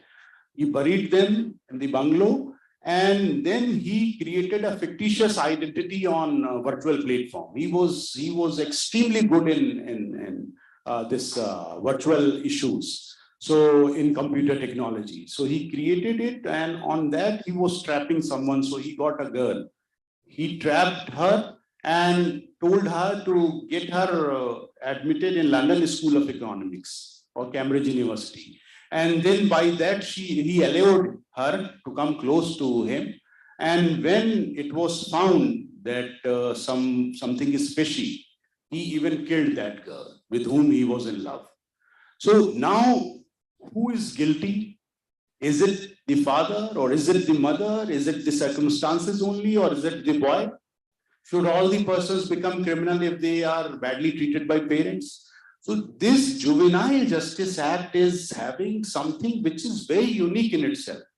Even a hardened criminal might have a very different social investigation report, I mean, if it is called, or a very unique social history, socio-psychological history, which might have forced that boy to go towards crime. So sometimes heinous crime we focus as a judge on the seriousness, but we forget the background. So that is what perhaps we are expected to look into or address. Sir ने जो बात कही, इसमें अगर awareness और जागरूकता होती, पड़ोसी या फ्रेंड एक बार कह दिया होता कि भगवान कृष्ण भी काले थे, कोई बात नहीं, हो सकता है सारा सब कुछ ना होता। इसलिए अवेयरनेस, जागरूकता बहुत बड़ी चीज है। समाज को सुधारने में, सोशल रिफॉर्म्स लाने में जागरूकता और दूसरे को समझाना, सांत्वना देना बहुत बड़ी चीज होती है। Thank you. हाँ, बस ये मैं लास्ट हम लोग एक्सपीरियंस शेयरिंग लेंगे, फिर will go for next session. हाँ उसके बाद सर वर्तमान में तो मैं सेक्रेटरी हूँ, लेकिन मैंने 3 साल जो है वो बोर्ड में काम किया है। तो यही जो प्रिलिमिनरी असेसमेंट है, इस पे जो मेरा एक्सपीरियंस रहा वो ये रहा कि जैसे कि शुरू में जब ये 2015 का एक्ट आया था, तो थोड़ा सा लोगों में ये था कि प्रिलिमिनरी असेसमेंट कैसे कराया जाएगा। तो मैं संभल में पोस्टेड, तो वहाँ भी ये हुआ कि हम लोगों ने एक पैनल बनवाया, वो जिसमें 3 लोगों को हमने रखा जैसे कि एक्ट की मंशा थी। लेकिन वहाँ मैंने ये देखा कि जैसे कि अभी मिस तोमर ने भी कहा कि जब इनके पास में कोई आता है तो उनके क्वेश्चन रहते हैं। जैसे इन्होंने एक इंसिडेंट बताया कि एक व्यक्ति इनके पास आया जिससे उन्होंने पूछा कि उसको अपने एडवोकेट का नाम भी नहीं पता था, उसको अपनी केस की डिटेल्स भी नहीं पता थी। तो जनरली मेरे सामने भी यही सारी प्रॉब्लम्स रही कि जब भी वो असेसमेंट की रिपोर्ट्स आई तो उसमें देखा गया कि एक रूटीन तरीके के क्वेश्चंस जो है हम बच्चों से पूछे जाते थे, और उसमें जनरली यही उनसे पूछा जाता था कि बेटा आपने अपराध किया है, अच्छा क्या आप ये जानते हो कि आपने जो अपराध किया है कि उसके परिणाम क्या होंगे या उसकी सजा क्या हो सकती है। तो मेरा ये पूछना है, क्या केवल इन्हीं आधारों पे हम असेसमेंट कर सकते हैं? क्योंकि जैसे मैडम ने बताया कि वो 2 साल तक बच्चा रहा। जब हम ऑब्जर्वेशन होम में जब हम लोग जाते थे, जैसे जो बच्चा पहली डेट पे रिमांड के लिए आया, तो पहली डेट पे वो बच्चा कुछ और होता था, और जब वो बच्चा ऑब्जर्वेशन होम में और लोगों के साथ में रह लिया तो उसकी मेंटल स्टेटस इतना चेंज हो जाता था कि वो सारी चीजों को मैनिपुलेट करना सीख जाता है। तो मेरा मतलब सजेशन ये है कि केवल हम इन्हीं आधारों पे ना रहें कि बच्चे से हम लोग केवल ये पूछें कि ठीक है कि आप एडवोकेट को नहीं जान रहे हैं या आप अपने अपराध के परिणामों पे नहीं जान रहे, केवल इन्हीं पे हम लोगों का जो है पूरा असेसमेंट नहीं रहना चाहिए, बल्कि और भी चीजें। क्योंकि अगर हम एक्सपर्ट के पास भेज रहे हैं तो एज ए एक्सपर्ट कुछ ऐसी चीजें हम लोगों को पूछनी चाहिए जो शायद हम लोग नहीं पूछ सकते। क्योंकि ये सारे क्वेश्चन तो सर हम लोग भी अपना कोर्ट में पूछ रहे हैं, क्योंकि अगर कोई व्यक्ति 3 साल तक या उससे लंबे समय तक अगर जेजीबी में काम कर रहा है तो इतना तो हम लोग भी बच्चे की मेंटलिटी को समझने लगते हैं कि वो किस हद तक जा सकता है और क्या वो क्राइम कर सकता है कि नहीं कर सकता। जब मेरे पास इस तरीके की रिपोर्ट्स आने लगी और मतलब ये होने लगा कि इसमें वो लोग फाइंडिंग तक ये देने लगे कि इस बच्चे को देखकर ऐसा लगता है कि इसने अपराध नहीं किया, तो सर हम लोगों की जरूरत तो कहीं रही नहीं। जब आपने ये फाइंडिंग दे दी कि इसने अपराध नहीं किया तो मतलब हम लोगों को वहीं उसको जजमेंट कर देना चाहिए। इस चीज से मैंने उनको पैनल को भी बुलवाया, उनको बोला भी, मैंने कहा एक चीज बताइए कि अगर आप यही लिख के दे देंगे और आपने बच्चे से पूछ लिया, केवल आपने कुछ क्वेश्चन पूछो, फाइंडिंग आपने दे दी, तो मेरी जरूरत कहाँ रह गई इस चीज के लिए एक एक्सपर्ट के तौर पर भाई। तो लास्ट में मुझे ये लगा कि अगर यही चीजें एक्सपर्ट से मुझे करानी तो बेटर रहेगा कि मैं खुद असेसमेंट करना शुरू करूं। और जब मैंने खुद से उन चीजों को असेसमेंट करना शुरू किया तो मैंने नई नई चीजें, फिर ये रहता था कि सामने वाले बच्चे ने जो क्वेश्चन करा उसको देखकर कि उसने क्या आंसर दिया उस तरीके से फिर मैंने उससे पूछना शुरू किया, तो कहीं ना कहीं उससे वो बेटर रिजल्ट आया। तो मेरा यही कि अगर एक्सपर्ट्स के साथ हम भेजते हैं तो वो एक तरीके से अपने एक्सपर्ट वाली चीजों को ही बच्चों से पूछें, इससे कुछ नई चीजें हम लोग सीख सकें और नया कुछ आ सके। सर हाँ, ये जो आपने उठाया चाहते हैं आपके ये कहीं ना कहीं आप लोगों के पार्ट पे may be in Delhi it is done better than what it is done in UP because in Delhi is in many matters far ahead of us, but ये कहीं ना कहीं आपके लेवल पे मैं रिक्वेस्ट करूंगा, जैसे आप आपस में साइकोलॉजिस्ट शेयर भी करते होंगे चीजों को, तो this needs to be addressed because judges cannot have that psychological perspective or the perspective of a psychologist. That is why that the matter is referred to a psychologist. But if that is a stereotypical observation coming from the psychologist, it will be very difficult for the principal magistrate or the members to appreciate that and find out something new out of that. They will be there where they actually stood before sending the request for report. So that perhaps needs to be addressed. आप कुछ कहना चाहती हैं तो कहें, फिर आप। In addition to ma'am, obviously, ये जो general questions होते हैं, obviously these we do not ask for the assessment. That is just for the repo building. कि बच्चे को समझ में आए कि वो किससे बात कर रहा है. We are not police, we are not lawyers, we are doctors or psychologists. So repo building के लिए, but assessments के लिए we do not use all these questions. Plus जैसे मैंने कहा कि मेंटल असेसमेंट करते हैं, पर्सनालिटी असेसमेंट करते हैं, उसके लिए हमारे पास बहुत डिफरेंट क्वेश्चन होते हैं. जैसे छोटा सा एक क्वेश्चन बता देती हूँ. We will ask a child what are the similarities between drug, दवाई एंड मिल्क, दूध, उसके बीच में क्या सिमिलैरिटी है. So that is not anywhere related to the case, right, but here we are assessing the mental capacity of the child कि क्या वो समझ पाता है किसी भी चीज की ग्रेविटी को, किसी भी चीज की. ये एक एग्जाम्पल है. इस तरह के बहुत सारे क्वेश्चंस, बहुत सारे असेसमेंट हमारे पास होते हैं जिससे हम ये सब करते हैं. बट इसके बाद भी मेरा कहना ये है कि ये सारे असेसमेंट्स जो हम कर रहे हैं ऑलरेडी स्टैंडर्डाइज्ड टूल्स हैं, but these are for everyone, for every normal kid or normal बच्चा. But जब हम स्पेशली जुवेनाइल्स के बारे में बात करते हैं, उसके लिए भी हमारे पास कुछ स्पेशल टूल्स होने चाहिए, कुछ टेस्ट होने चाहिए जो हम इन बच्चों के साथ यूज करें, वो हमारे पास नहीं है और उस पर हमें वर्क करने की जरूरत है. ये सारे जो जनरल असेसमेंट्स हैं, we can not always use with these children. जैसे सर ने बोला TAT यूज करना चाहिए, रोशाक यूज करना चाहिए, इन obviously sir, all these tests we use to assess the personality, but in USA, Canada, if you will refer, they have specialized tools and tests which we do not have in India. So we are working on that, researching. I am personally in research and I am doing my best. Thank you, Ms. Pooja. We are terribly late. If you could tell in 1 or 2 minutes, otherwise we'll move to the next session. That is the last one.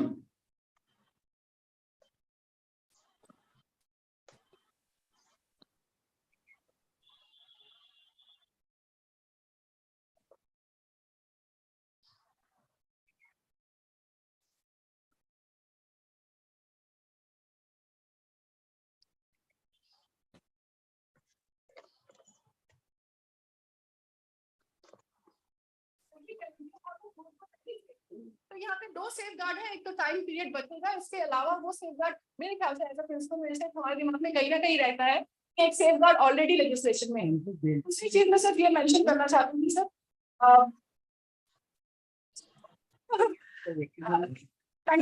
It will help end the session. Maybe it comes to mind. Thank you very much for the panel.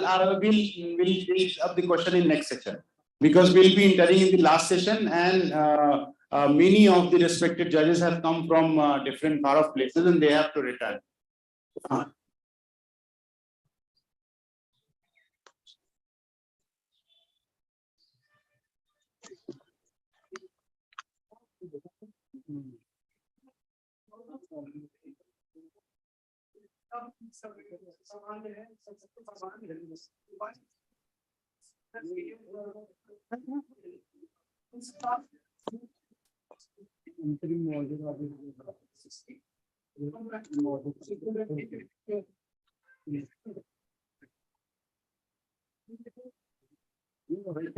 There is a judgment by Honorable Supreme Court.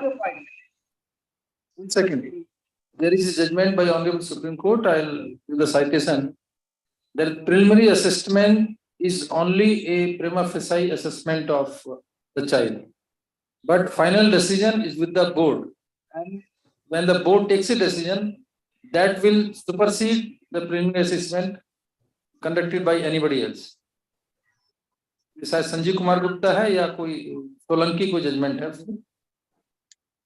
Thank you very much, sir. With this, we come to conclude this technical session. Thank you, everyone, for the next and the last technical session. I'll make the request to panelists. Thank you very much, sir.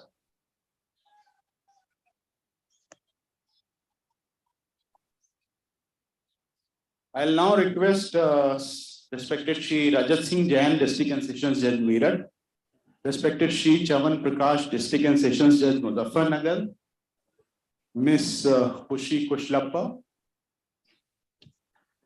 Miss Renu Mishra, and Mrs. Sneha Singh to kindly come and occupy the seat on dais. Please.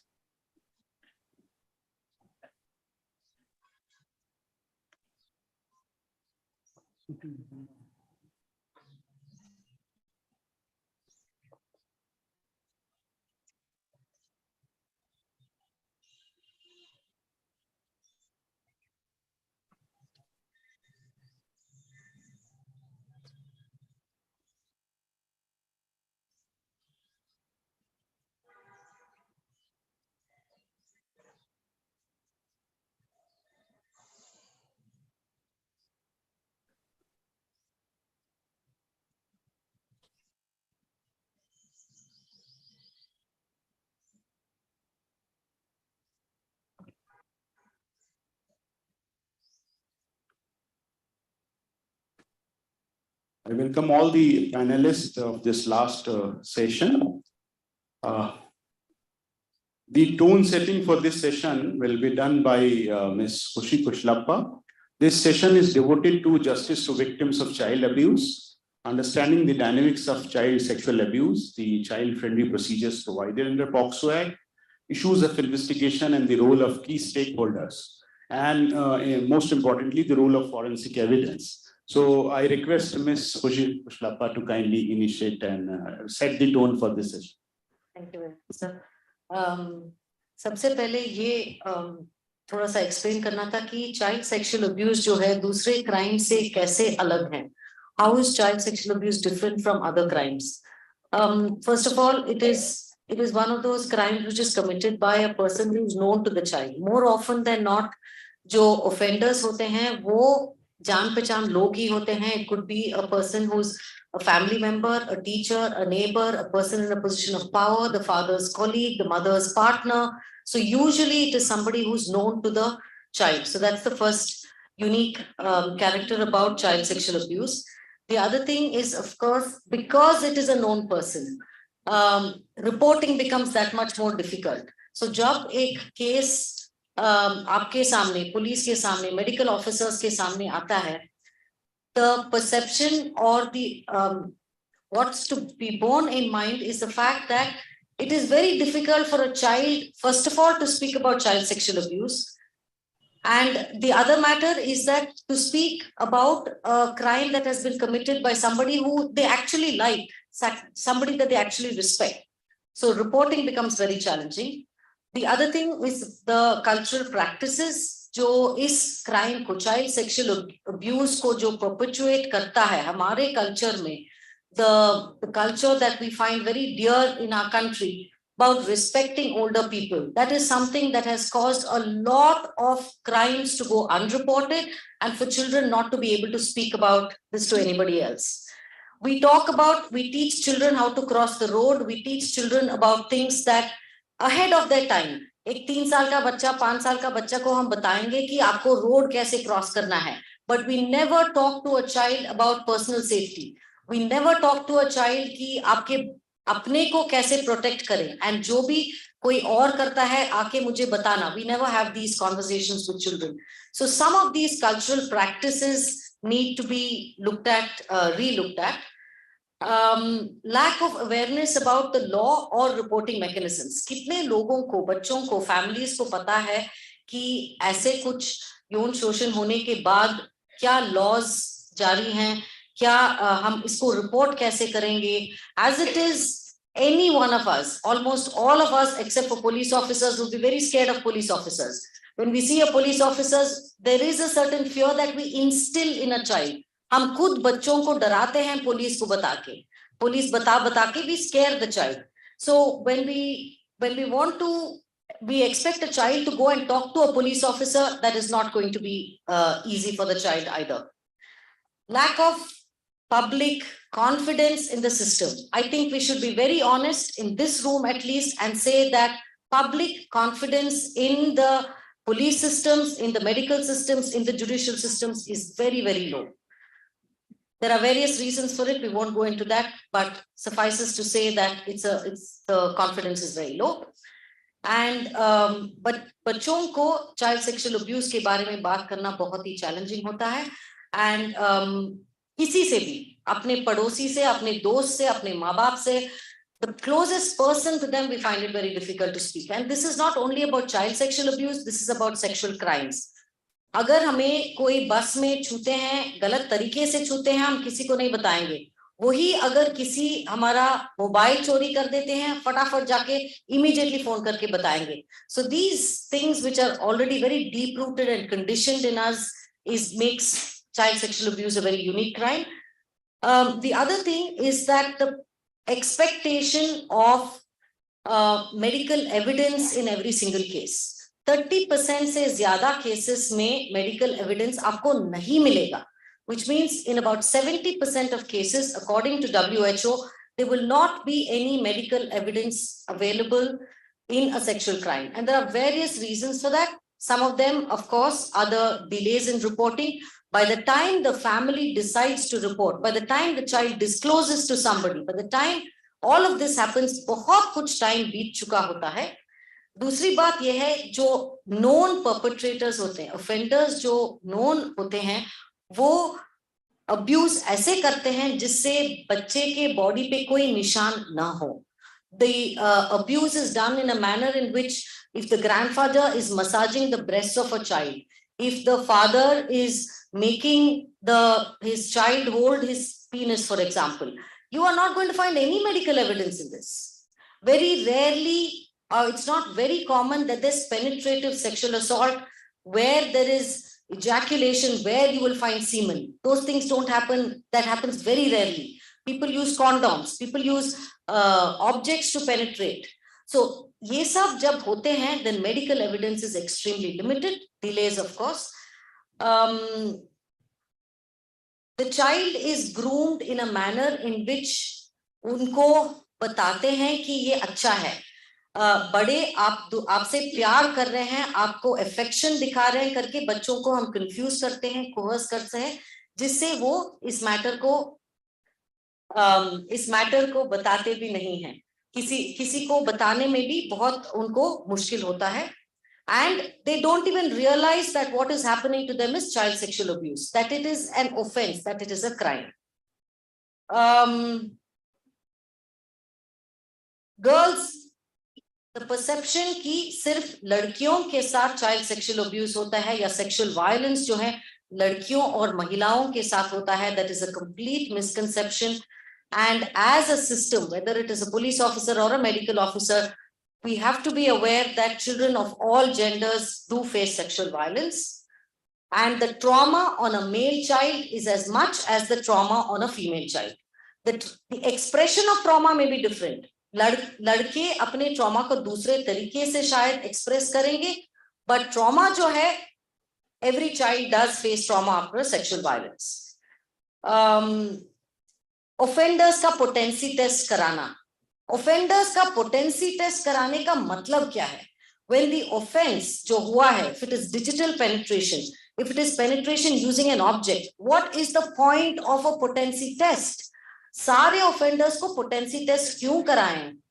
And just by doing a potency test in a clinical situation does not mean that the person does not have the capability of conducting a sexual act on a child or another person. Lastly, the perception, I think ज़्यादातर cases आजकल हमारे system में POCSO हम बोलते हैं, but ज़्यादातर cases, definitely about 50% of the cases are of young people in consensual relationships.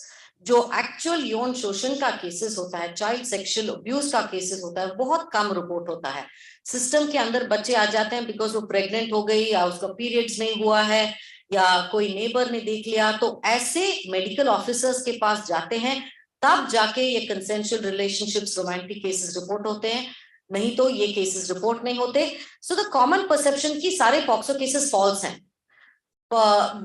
बच्चे झूठ बोल रहे हैं, but that is not true. The kind of cases that come out, unfortunately, are not genuine cases of child sexual abuse. A lot of them are consensual relationships.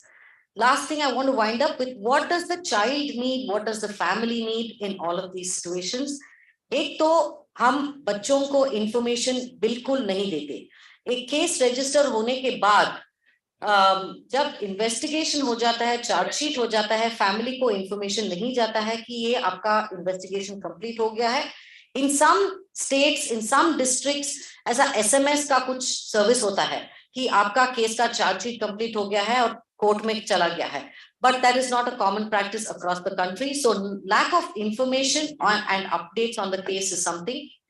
Entitlements, which POCSO Act and the POCSO rules provide for, responsibilities which have been put onto the police, the child welfare police officer, and on the CWC is not communicated to the child and the family. Form A is not yet being given. 2020 rules, it's 2.5 years since 2020 rules have been, the POCSO rules have been amended. But till date, families do not get a copy of Form A, which talks about the entitlements. Timely financial relief. 3 साल बाद, 4 साल बाद compensation लेना, financial relief देना, family को उस time पे it's of no use to them. People will take money. If you give any one of us, we'll all take money. but the need of the hour is to give it as soon as the case gets registered, because उनके life में बहुत कुछ होता है उस time पे. So timely financial relief and compensation to be given to the child and family, speedy disposal of cases. I won't talk about it, except that one point that I think Sneha will take that. I'm not going to talk about that. The needs of the child to be met, which would be interpreters, special educators, sign language experts. ये जो needs होते हैं बच्चों का, उसको recognize करके district child protection unit से उनको उपलब्ध करना, that is really important, which does not happen. And last, and for me personally, the most important thing would be to appoint a support person for the child. We have seen कि जब cases में support person appoint करते हैं, उन बच्चों का जो journey होता है वो थोड़ा सा आसान होता है, because ये जो support person होते हैं वो सारे stakeholders के साथ coordinate करते हैं and उनको family को information देना, उनका ये जो क्रिमिनल जस्टिस सिस्टम के अंदर जो जर्नी होता है उसको थोड़ा सा आसान करने में सपोर्ट पर्सन बहुत मदद करते हैं. Unfortunately, we probably don't have enough support persons to appoint one in every single case, but the CWC should use their jurisdiction to use their discretion to understand when a support person needs to be appointed and ensure that support person appoint करने से पहले family और बच्चे को बता दे कि हम support person appoint कर रहे हैं, and accordingly provide the services that a support person can do to ease the journey of the child and family. I'll stop here, sir. Thank you very much, Ms. Khushi Kushlappa, for setting the tone. We have Ms. Renu Mishra with us. She is Executive Director of Ali, and she has been associated with Ali from a long time, since 2007. She has been involved in women's movement for 16 years. She has consistently worked for women's rights and children's rights. Direct case intervention is the way in which she actually conducts research and field study. She has many awards to her credit. I don't have time to mention all of them. So without taking any more time, I request her to kindly move ahead with the request that we have time constraint to take into consideration. Thank you. तो समय की कमी, तो मैं सीधे point पे आना चाहूंगी. एक तो ये है कि पॉक्सो के 10 साल लगभग पूरे हो रहे हैं. हम लोग काफी चैलेंजेस की बात कर रहे हैं, मुश्किलों की बात कर रहे हैं, लेकिन मैं थोड़ा सी खुशी की बात करना चाहूंगी. क्यों? 2002-03 में हमने बहुत से ऐसे केसेस देखे हैं लखनऊ शहर में खासकर, जहाँ ये होम्योपैथिक की जो छोटी वाली बॉटल आती है वो 3 साल की 4 साल की बच्चों के वजाइना में इंसर्ट किए गए थे, पेचकस इंसर्ट किए गए थे. और ऐसे केसेस के लिए 326 नहीं कभी यूज किया गया, 354 बुक करके आप समझ सकते हैं क्या होता था. उस वक्त हम लोग को बहुत ये था कि कोई ऐसा कानून आना चाहिए जिसमें ये डेफिनेशन इतना वेल रिटन हो, जो कड़ा होना चाहिए. बच्चों के साथ भी पुलिस उसी तरीके से बिहेव करती थी. ऐसा अब हम उसमें नहीं जाना चाहेंगे, उसके पीछे काफी बातचीत हो चुकी है, लेकिन उसी तरीके से जैसे हम एक एडल्ट के साथ बिहेव करते हैं. तो 2012 का ये कानून आना हम लोग के लिए बहुत ही एस्पिरेशनल कानून था. एटलीस्ट एक अलग कानून तो आया. जब ये कानून, मुझे लग रहा है कि याद आता है कि जब ये बन रहा था, इस पे बहुत बहस हुई थी कि ये जेंडर न्यूट्रल कैसे हो सकता है, महिलाओं को आप कैसे प्रोसिक्यूट कर सकते हैं, माएँ भी आ जाएंगी. और हम लोग को ये कहना पड़ रहा था कि हमने ऐसे केसेस देखे हैं जिसमें माएँ थी उसमें एक्यूज, बट हमारे पास में कोई मैटर नहीं था, कोई लॉ नहीं था जिसमें हम कर सके. 1998 में आपको लेके चलती हूँ. मैं इसलिए लेके चलूँ कि समझना कि आज जो हम बैठ के बात कर रहे हैं वो काफी आगे आए हैं और शायद इसके लिए काफी कुछ किया गया है, तो हम यहाँ पे आए हैं. 98 में चित्रकूट में एक केस हुआ था जिसमें एक फादर ने अपनी 6 साल की बच्ची के साथ में किया था. आपको सुन के आश्चर्य होगा कि उसकी माँ नहीं आ पाई थी और 2 साल लगातार झेलने के बाद लगभग 8 साल की एज में वो बच्ची खुद एक संगठन में चल के आई थी अपनी छोटी बहन के साथ कि मेरे पापा ऐसे करते. और जब इसमें संगठन घुसे और हम लोग इसमें FIR कराने की कोशिश किए, तो वो स्टेटमेंट मेरे लिए आज भी महत्वपूर्ण है, क्योंकि आज लगभग 22 साल बाद वो स्टेटमेंट अभी रिसेंटली मुझे सुनने को मिला है. उसमें DM ने बोला था कि मैडम आप लोग पागल हो गए हैं क्या, एक बाप अपनी बेटी के साथ करेगा. और हम कह रहे थे कि सर वो बेटी 6-7 साल की है, आप उसके मुंह से तो सुन लीजिए. SSP साहब ने कहा था, SP थे उस वक्त, चित्रकूट छोटा शहर है, वहां पे SP हुआ करते हैं. मैडम एक पंडित, वो पंडित है आपको पता है, और हमें याद दिलाना पड़ा था कि सर वो लड़की भी तो पंडित ही हुई ना. तो ये समझना और समझाना. अभी रिसेंटली एक केस में फिर एक पुलिस ऑफिसर ने हमसे कहा है पता है वो बाप है उसका। तो ये कहना कि हम उस माइंडसेट से हमें निकलना पड़ेगा जिसमें हम अपनी लाइफ में चले जाते हैं। ये 130 करोड़ की जनसंख्या है, ये पोर्न मटेरियल, ये मूवीज, ये हमें कहां से कहां तक लेकर के आई है, इस बात को याद रखना पड़ेगा।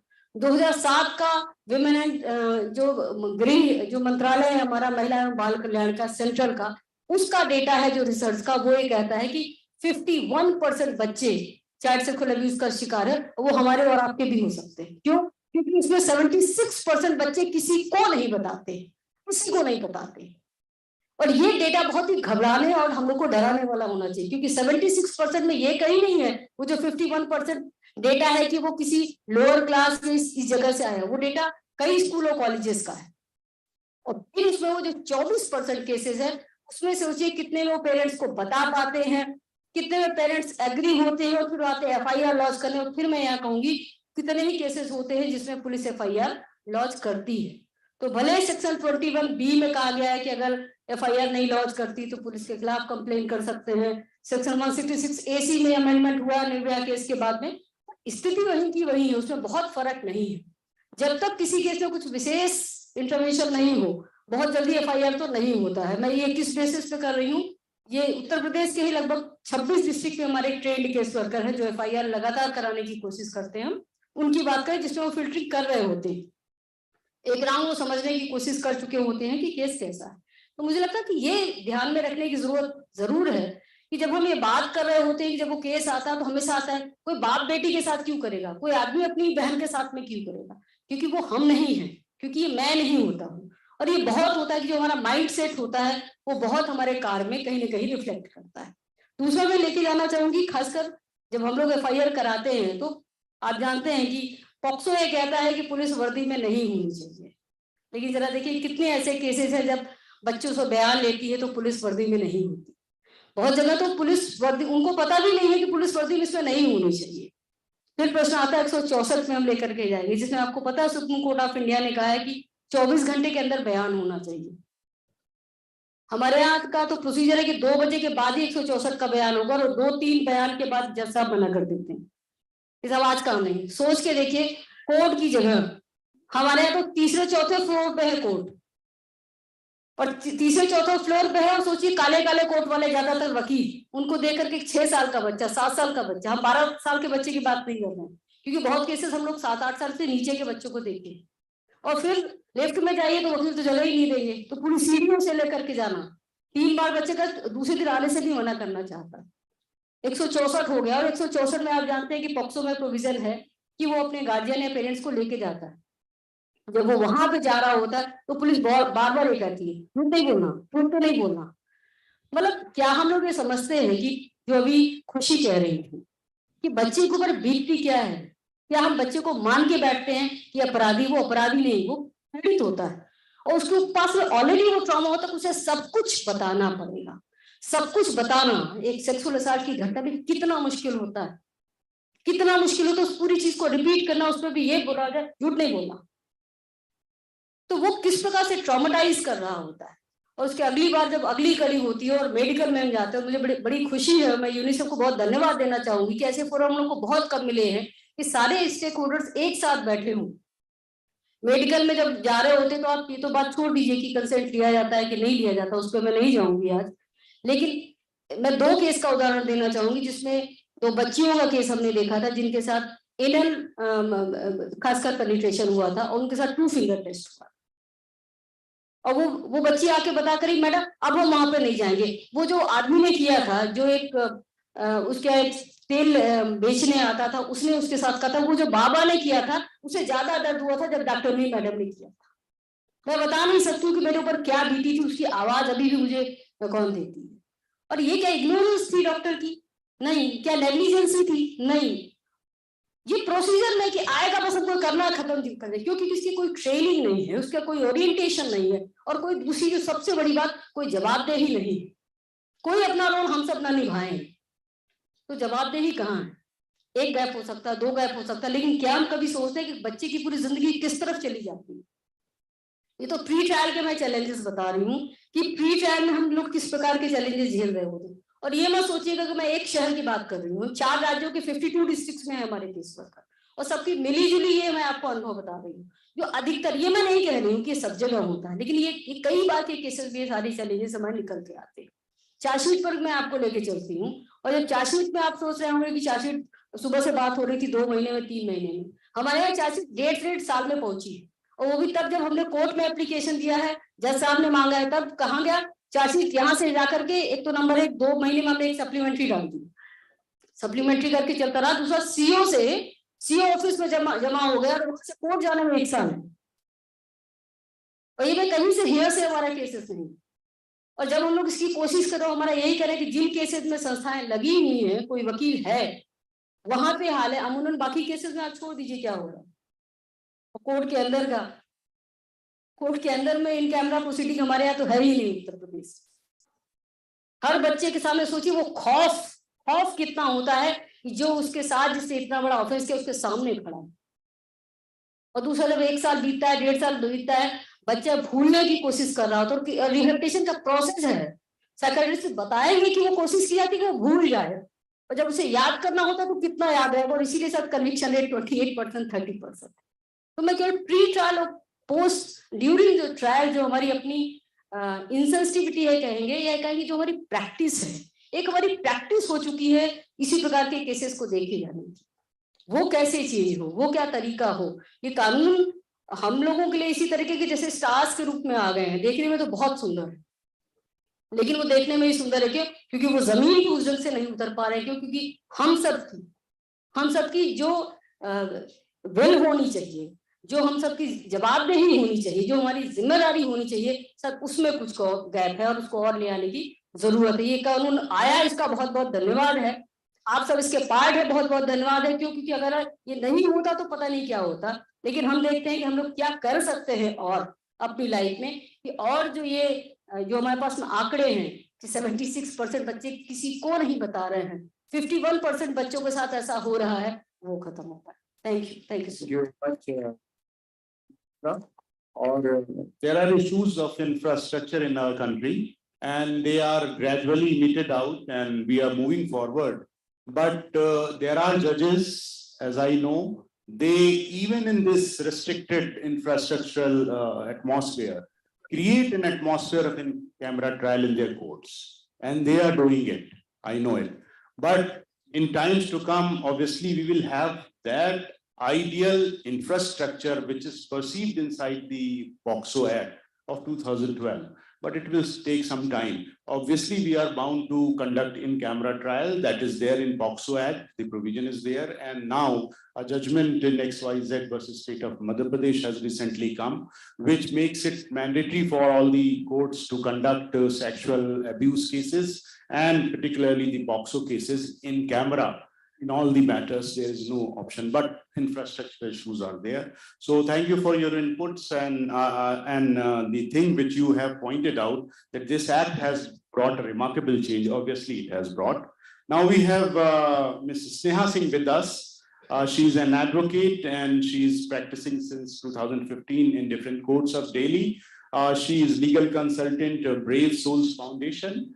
And she is working for victims, female victims and victims of acid attack in Delhi.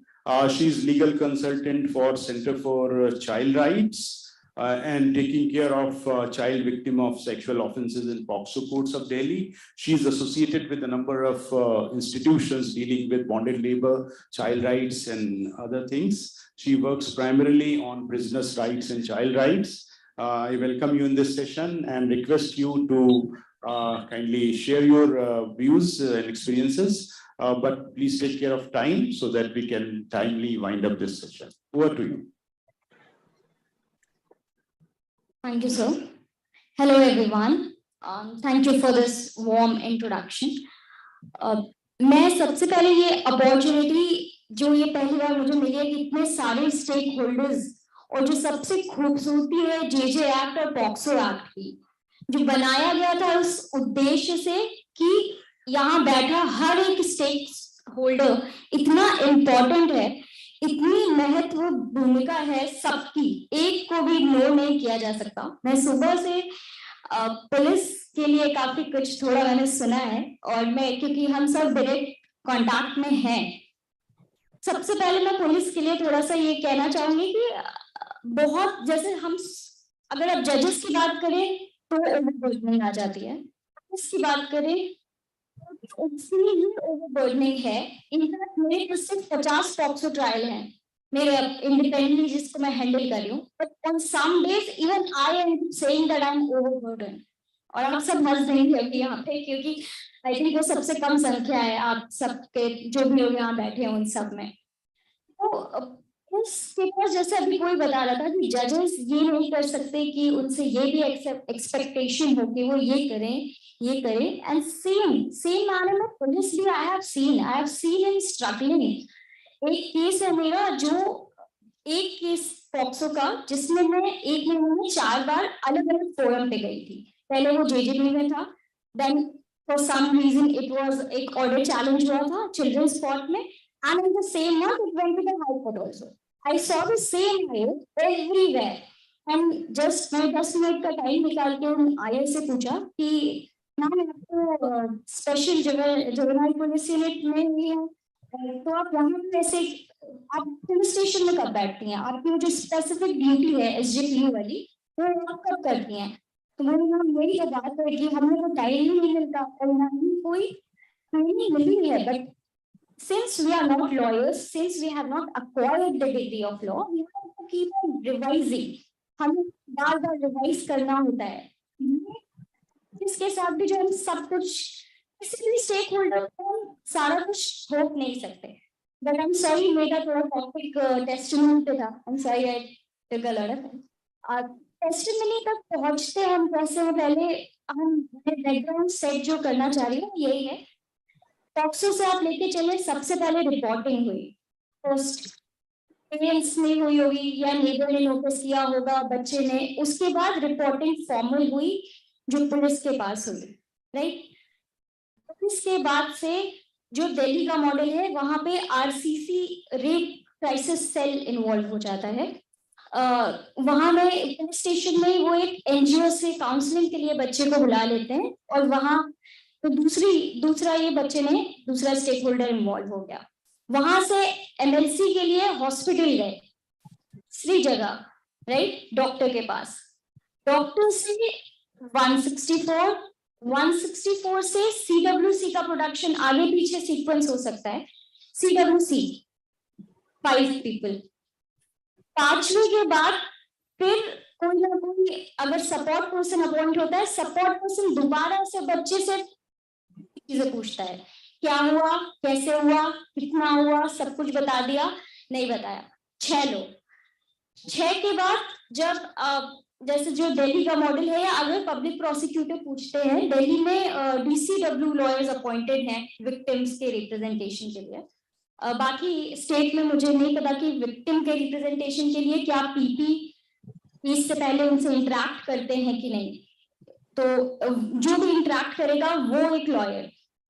और उसके बाद बीच में मीनवाइल अगर बेल की हियरिंग लगी है तो 4 से 5 बार विक्टिम से पूछा जाएगा। आफ्टर दैट कम से कम आप देखिए, मैंने हाथ पे गिना, 9 बार हो गया, बच्चे ने नरेट कर दिया incident, and now the time comes for testimony. अब वो 9 बार आपके सामने आया है, 9 लोगों के बार सेम चीजें बता के, थोड़ी देर के लिए ये चीज हटा दे कि कंसेंशुअल था या फॉल्स केस है। Even in that case also उसको अगर फैब्रिकेटेड भी है, कंसेंशुअल भी है, तो भी उसको 9 बार ये बात बोलनी पड़ रही है और पूरा elaborate. Now when the testimony, तो ये तो बैकग्राउंड है कि आपके पास ऐसा बच्चा आया है टेस्टिमनी पे जो 9 बार, और 9 बार के अलावा भी बहुत बार सीडब्ल्यूसी में भी कई बार होते हैं, कभी चेयरपर्सन रहते हैं, कभी कोई और असिस्ट करने आता है, बीच में साइकोलॉजिस्ट के पास जाते हैं, बहुत काउंसलिंग, जैसे अभी बात हो रही थी, प्रोफेशनल, जरूरी नहीं है कि प्रोफेशनल साइकोलॉजिस्ट ही कर रहे हो, कभी कभी सोशल वर्कर्स भी कर रहे होते हैं और वो भी इसको काउंसलिंग कह देते हैं। तो ऐसे 9 से 10 बार के बाद वो आपके सामने आया है कोर्ट में। नाउ दूसरी बात, तो इसमें सेंसिटिविटी क्या है ये मैं नहीं बताऊंगी, आप सब क्योंकि मुझसे बहुत ज्यादा एक्सपीरियंस है, तो आप पे छोड़ती हूँ मैं कितनी सेंसिटिविटी। दूसरा चीज है कि जब ये जो इंफ्रास्ट्रक्चर की बात हो रही थी, इंफ्रास्ट्रक्चर में जैसे मैम कह रही है सब कुछ, लेकिन यहाँ पे एक सर थे नोएडा में जो जेजेबी में मेंबर है, वो सुबह बता रहे थे कि अलग से वल्नरेबल विटनेस डिपोजिशन रूम नहीं होता है या अभी इंफ्रास्ट्रक्चर नहीं है। सो वो उनकी प्रैक्टिस क्या है कि वो जाके अपने चेंबर में कंडक्ट करवा रहे हैं। दिल्ली में तो it's different vulnerable deposition room है, उसके अंदर भी एक रूम होता है जहां पे वो रिमोट और ये कंट्रोल दो रूम बना के वो वीडियो ऑडियो विजुअल से कनेक्ट करके टेस्टिमनी कंडक्ट कराते हैं। ये सिनेरियो तो इंफ्रास्ट्रक्चर, जैसे इन्होंने कहा था जेजेबी नोएडा वाले सर ने कि this is how we tackle it, no infrastructure की प्रॉब्लम। कि जैसे लास्ट गोरखपुर की कंसल्टेशन में भी मैं यही बात सुन रही थी कि in fact I would not pin point की इंफ्रास्ट्रक्चर नहीं है, क्योंकि रातों रात चीजें बदल नहीं सकती, आई डू अंडरस्टैंड दैट। लेकिन हम ये अगर हम समझ रहे हैं, हम करेक्ट समझ रहे हैं, so we can work on it। आप चेंबर में करा सकते हैं, आप कहीं भी करा सकते हैं। द होल पर्पस वाज कि प्राइवेसी बच्चे की और वो जो चाइल्ड फ्रेंडली टर्म है वो यूज हो जाए। तीसरी चीज, जैसे खुशी मैडम बोल रही थी, टेस्टिमनी के टाइम अंदर पेरेंट्स को अलाउ नहीं किया जाता है। I have seen in most of the cases act कहता है कि पेरेंट्स अगर जजेस को लगता है कि वो अफेक्ट कर रहे हैं या कुछ और प्रॉब्लम हो सकती है, because every case is very different, as our जजेस नो, ऑनरेबल जजेस they know better how to deal with these things. But कोई भी एक जो फ्रेंडली चेहरा होता है वो भी एक्ट बोलता है कि आप वहां रख सकते हैं। अब दैट वो क्यों नहीं अलाउ होता है, इसके बारे में हमें सोचना है। क्योंकि जैसे मैं जब टेस्टिमनी में जाती हूँ, मैं देखती हूँ कि कोर्ट में सुबह बच्चा आता है, अगर वो 5.5 साल का भी है, उसको इस बेसिस पे वहां से हटा दिया जाता है, पेरेंट्स से तुरंत अलग कर दिया जाता है, और वो पूरे प्रीमाइसेस में उसको नीचे वल्नरेबल विटनेस डिपोजिशन रूम में ले जाके बिठा देते हैं। वहां पे हमारे दिल्ली में एक सपोर्ट पर्सन आते हैं जो उसको उसी दिन मिले रहते हैं। CWC के सपोर्ट पर्सन पे रिलाई नहीं करते हैं for some reason, I don't know why, this is why I am here. मतलब मुझे ये डायलॉग इनिशिएट करना था कि अगर हमारे पास दो सब मल्टीप्लिसिटी ऑफ स्टेक होल्डर्स है और एक है जो बच्चा जिससे फेमिलियर है शुरू से, जो CWC ने अपॉइंट किया है, वो चाहे NGOs का हो या जिस भी फील्ड का हो, तो अगर बच्चा फैमिली सब लोग उस पर इतना ट्रस्ट कर रहे हैं तो उसको अंदर बिठाने में क्या दिक्कत है। और हाईकोर्ट से एक बात आती है कि ट्यूटरिंग की या इफेक्ट हो जाएगा वो बच्चा, तो उस जब ये दो चीजें आ रही हैं तो क्या हम यहाँ पे कुछ हार्मोनियस कंस्ट्रक्शन कर सकते हैं, बैलेंस स्ट्राइक कर सकते हैं? क्या हम उसको कहीं दूर बिठा के कमरे में करवा सकते हैं? Because I have seen children who have just refused to testify, they don't utter even a single word उस रूम में जाके। वो इतना, क्योंकि अलग अलग इंसिडेंट है, मैं भी आपसे एक इंसिडेंट शेयर करूंगी जिसमें मेल चाइल्ड है, जो हम यूजुअली रखते हैं कि मेल चाइल्ड, जैसे ये खुशी मैम बता रही थी कि मेल चाइल्ड से हम सोच रहे हैं कि वो बहुत ओपन अप होगा, पर बच्चा 7 साल का था और इतनी बार उसके लैंडलॉर्ड ने उसे अब्यूज किया कि ये वो डरने लगा था किसी मेल को देखने से। उसने 164 भी एक मेल के जज के सामने नहीं किया और बुलाया गया था दूसरे जज को। तो ऐसी हालत में अगर ये सारी चीजें हो रही है, बच्चा वहां पे अपनी मदर से हटा ही नहीं। What we have done, we have requested the court, उन्होंने बगल में उसको अलग बिठाया और सपोर्ट पर्सन को भी साथ बिठाया, थोड़ा सा अलग सामने कैमरे के, so that they can't वो कोई इशारा ना कर पाए, कुछ और देख ना पाए। Can't this be a way out for all these kind of situations? I'm just asking because खूबसूरती इन दोनों एक्ट की यही है कि इतने सारे स्टेक होल्डर्स हैं, लेकिन प्रॉब्लम ये आती है कि मुझे ऐसा लगता है कि सारे स्टेक होल्डर्स इंडिविजुअली अपने अपने दायरे में काम कर रहे होते हैं, इंस्टेड ऑफ कलेक्टिवली वर्किंग। जैसे सपोज जब ये बात आती है कि पुलिस को इतना टेक्निकल नॉलेज नहीं है या वो लॉ नहीं है उनके पास, तो अभी फिलहाल में PLVs की भी बात चल रही है, या बहुत सारे POCSO एक्ट में है कि एक लिस्ट DCPO प्रोवाइड करेगा जहाँ पे कंसल्टेंट, साइकोलॉजिस्ट और NGOs वॉलंटरी जिनको भी इन्वॉल्व होना है उसकी लिस्ट रहती है। तो अगर आपको चाहिए तो क्या आप उस टाइम, जैसे मेरे पास जो केस था वो बच्ची 4.5 साल की थी, उसकी स्पीच की क्लैरिटी नहीं थी, कि IQ कम नहीं है, IQ टेस्ट हो गया, डिसेबल नहीं है, बस थोड़ी सी हल्की सी स्पीच क्लैरिटी नहीं है क्योंकि उसके पेरेंट्स ने ध्यान नहीं दिया तो वो नहीं क्लियर बोल पा रही है। When she went for reporting, तो मदर के नाम कंप्लेनेंट बना के सब कुछ लिख लिया गया। 161 में उसको हाँ ना ना हाँ बस बोल दिया गया। 164 नहीं हुआ उसका, 164 इसमें हुआ ही नहीं। On the time when the special court was जब वो चार्जशीट फाइल हुई तब उन्होंने ऑर्डर किया है 164 we requested for special educator और उनके माध्यम से ये सब हुआ। लेकिन क्या उस टाइम पे how can't we collaborate, police तुरंत कोलैबोरेट करके कोऑर्डिनेट करके हम सारे stakeholders, because I see कि हम सब उतनी ही मेहनत कर रहे होते हैं। I saw support person also working like that, victims की लॉयर हूं मैं, मेरा भी I request to kindly conclude because we are already late, terribly late. Give your concluding. सो ये टेस्टिमनी में मुझे यही एक दो चीजें बताई थी और एक छोटी सी और चीज की क्यों इम्पोर्टेंट है सबने कहा। सर्कमस्टांशियल एविडेंस पे मोस्टली ये बेस होते हैं ये सारे केसेस, और जैसे अभी ये बोल रही थी मैम की मेडिकल एविडेंस बहुत डिजिटल पेनिट्रेशन है या बहुत बाद में रिपोर्ट होते हैं अगर तो नहीं है। लेकिन जब हम जैसे JJ एक्ट में हम ट्राई कर रहे हैं बच्चे को समझने के लिए, सेम तरीके से हमें विक्टिम को भी समझने में, क्योंकि वो भी बच्चा ही होता है तो उतना ही एफर्ट लगाना पड़ता है। द फर्स्ट टाइम जब बच्चा पुलिस के पास जाता है वो उतना ओपन अप नहीं होगा, 164 तक नहीं होता है।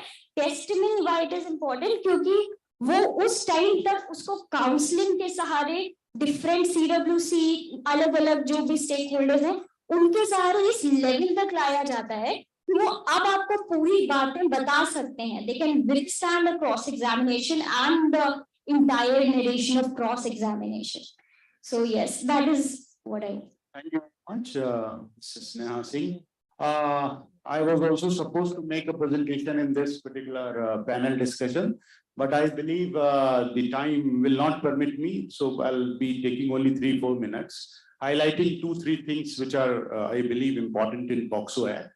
The first thing and the first obligation that the court and the public prosecutors, special public prosecutors have is to create a completely friendly atmosphere for the child witness who is coming before the court. Because when we were interacting with the psychologists in the institute, JTRI, they have been telling us that most often these childs keep silent. They don't open up, they don't narrate the story because perhaps they have undergone the trauma many times of questioning by police and other people involved therein, the people in home. So we have to create an atmosphere where the child could open up. In Singapore and some other Western countries like United Kingdom and France, as I have read from certain materials, they have created a very unique kind of court atmosphere. They keep teddy bears, they keep dolls, they keep other toys, they keep smiling faces in their court. The posters are there. They create such a kind of ideal court for child that the child feels that she's inside her home. She's somewhere where she can open up her mouth and tell the truth. And if the child in the beginning is not opening up, we need to pacify, we need to calm down the child, we need to inspire the child, we need to give toffees and chocolates as they are there. Even courts are supposed to do that. So that is the first important aspect that I wanted to highlight. Guardian, friend, relative, I believe no court is easily going to just detach the child from the parents or guardian, except for the matter where guardian themselves are being questioned or they are involved in that. There, the court is bound to exclude them or put them at distance. And one of the finest thing in the act is that there is no direct questioning by special public prosecutor. This is a complete departure from the traditional criminal jurisprudence. The public prosecutor will prepare the questions in advance. The questions will be handed over to the special judge POCSO court. The court will ask the question in the best possible manner. And the court will drop those questions also, which are not going to inspire the confidence of the child, rather they will become obstacle. This is what the act requires. So the act says in the provision, continues from examination till re-examination if it is required at all. So this important thing is very, very pertinent. And then it says frequent breaks. We don't usually require breaks, or we avoid break. We stop advocates to intervene and get breaks for the testimony to be continued on next date. But here the law says that you should go for breaks. Don't carry the child in testimony in extracting evidence so long as the child is happy, so long as the child is inspired, so long as the child is cooperative, so long the child is not stressed. But if she comes under stress or he comes under stress, discontinue and call the testimony on next date. So this is another important aspect which is there in the act that I wanted to share. Ensuring that child is not repeatedly called to testify.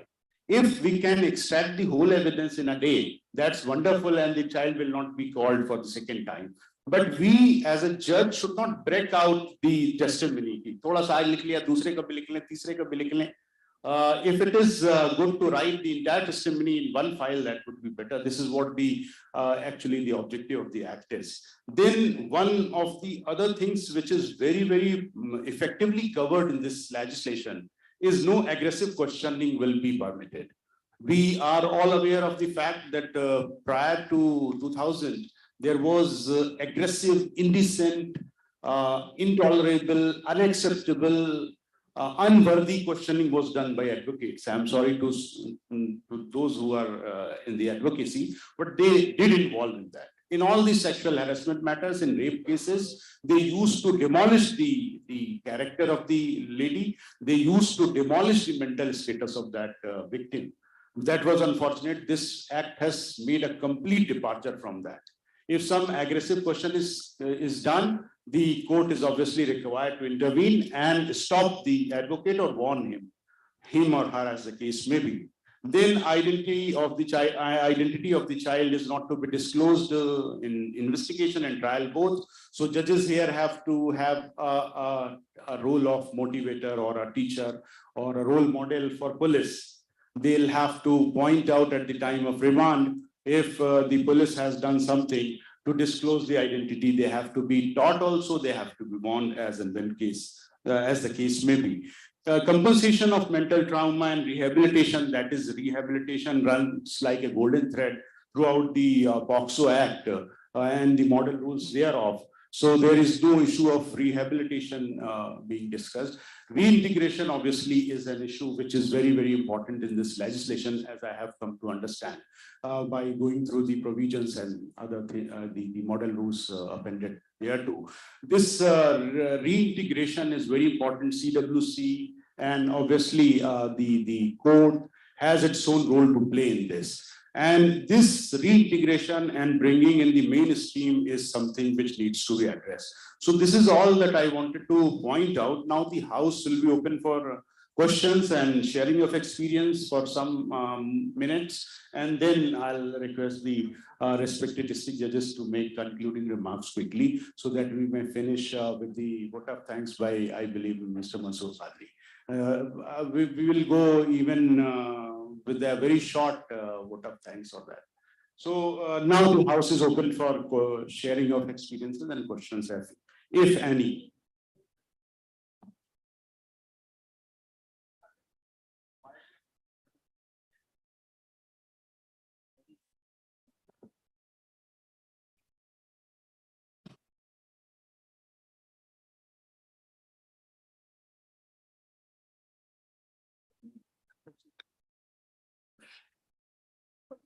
जैसा कि sir madam Renu Mishra ने कहा जो है कि IO लेके जाता है 164 बयान कराने के लिए जो है, और जैसा आप 2-3 बयान लिखते हैं उसके बाद रिफ्यूज कर देते हैं। ऐसा नहीं है। मेरे कोर्ट में 4 या 5 प्रोसिक्यूट पर डे लगभग आती हैं और आईओ आता है, पर डे 4-5 बयान लिखे जाते हैं आईओ वापस आता है, उसका अवलोकन भी करता है, उसके बाद उसी दिन रिलीज भी करता है। 24 घंटे के अंदर ही उसके बयान स्टेटमेंट लिख दिए जाते हैं। दूसरी बात आपने कहा कि माहौल नहीं मिलता है। मैं प्रायः पर डे कितनी प्राथमिक आती मेरे कोर्ट में, मैं स्टेटमेंट लिखता हूँ और उसका क्रॉस मेरे सामने वो दिल्ली का एक्सपीरियंस वैसे शेयर कर रही थी। बता रही लखनऊ का हर जगह नहीं, यहाँ पर कुछ एक्यूजेशन नहीं है, आइसोलेटेड केसेस हो सकते हैं, प्लीज। कभी कभी हो भी सकते हैं, कभी नहीं भी हो सकते हैं, तो बिकॉज आई नो हमारे जजेस के ऊपर बहुत ज्यादा बर्डन है और समटाइम इट हैपेंस। कई बार क्या होता है कि वो 5:30-6 बजे लेके आते हैं, तो it's not possible for the जज टू सिट आफ्टर 6, लेकिन फिर भी हमारे जजेस करते हैं, हम ये बता रहे हैं। ऐसा बहुत हाँ नहीं लिखा जाता है। आई नो इस चीज को है कि ये, लेकिन जो अब बताया है इन्होंने, मैडम ने, कई बार क्या होता है, हर एक सिक्के के दो पहलू होते हैं। कई बार क्या है कि विक्टिम के साथ आईओ कंपनी नहीं करता है, हु इज टू आइडेंटिफाई, तो बहुत सारी चीजें उसमें मैं बाद में कंक्लूडिंग रिमार्क्स में कुछ बोलना चाहूंगा। तो ये आरोप प्रत्यारोप का समय नहीं है, हम सभी लोग अपना काम कर रहे हैं, कैसे करना है उस पर डेलिब्रेशंस हैं। क्वेश्चंस पूछिएगा प्लीज। माइक दीजिए उधर पीछे माइक। सर एक टॉपिक ये भी है इसमें कि रोल ऑफ फॉरेंसिक एविडेंस। तो सर हमारे यहाँ जितनी ये डीएनए रिपोर्ट आती है फॉरेंसिक की, उस पे अधिकतर में 80% में निकलता है बाद में कि डीएनए नॉट फॉर्म्ड। तो बाद मैंने डॉक्टर से जैसे बात की तो ये पता चला कि जो सैंपल्स लिया गया है या सैंपल का कलेक्शन है या प्रिजर्वेशन है वो सही नहीं होता, तो जो ये पूरा प्रक्रिया होती है निष्प्रयोज्य हो जाती है। एग्जैक्टली ये कई बार क्या होता है कि जो हमारे इन्वेस्टिगेटिंग ऑफिसर्स होते हैं वो, उनको ये पता ही नहीं होता है कि डीएनए कैसे लिया जाए। जैसे ये मैं एक चीज बताना चाहूंगा, पोस्ट लंच सेशन है ये, और इसमें सारी इंद्रियों को जागृत रखना एक बहुत कठिन टास्क होता है, और जो लोग जगे हुए हैं उनके लिए बहुत बहुत साधुवाद, जिनके साथ सारी इंद्रियां जागृत हैं, और जो प्रयास कर रहे हैं उनको भी साधुवाद। लेकिन कुछ लोग सो चुके हैं जो यहाँ से मुझे दिखाई दे रहे हैं। अब अगर ऐसे सेशंस में हम ये चर्चा कर रहे हैं और वो सोए हुए हैं, तो वो अभिमन्यु नहीं है जो उनको सिखाया जा सके। तो ये चीजें उनको सीखनी पड़ेंगी। कई बार ये जो कॉन्फ्रेंसेस जेटीआरआई कर रहा है उसमें मेडिकल के ऊपर भी हो रही है, मेडिकल जूरिस्प्रूडेंस के ऊपर, उसमें तरीके बताए जा रहे हैं कि किस तरह से डीएनए करेक्ट किया जाना है, क्या करना है। तो प्रश्न ये है कि सीखने का कोई कितना इच्छुक है, और गलतियां होती हैं तो उसके लिए रिस्पॉन्सिबिलिटी हम सभी की है कि कोई अगर आईओ आता है और सैंपल लिया गया है और सैंपल के लिए वो हमारे पास लेके आता है या जो कलेक्शन किया है, तो आईओ से जो मजिस्ट्रेट लेवल पे जो आप लोग पूछ सकते हैं कि भाई आपने किस तरह से सैंपल कलेक्ट किया, उसको ड्राई कर लिया था या नहीं किया था, कलेक्शन का क्या तरीका था। तो जो मजिस्ट्रेट्स को एक रिस्पॉन्सिबिलिटी दी हुई है मॉनिटर करने की इन्वेस्टिगेशन को, वो इसलिए दी हुई है कि आप उसको मॉनिटर कर लें, सैंपल लेने के बारे में एक बार पूछ लें उससे कि भाई किस तरह से सैंपल लिया, और सैंपल अगर ठीक ना लिया हो तो उससे कहिए कि दोबारा सैंपल लीजिए। तो हम सभी को अपना अपना पार्ट प्ले करना है, टीचर का पार्ट भी प्ले करना पड़ता है कई बार। Thank you sir. उनका कुछ इशू है, उनको माइक दे दीजिए। जब तक माइक उन तक पहुंचता है, मैं ये बोलना चाहूंगी कि जो सैंपल्स कलेक्ट करते हैं has to be dependent on the history of the case.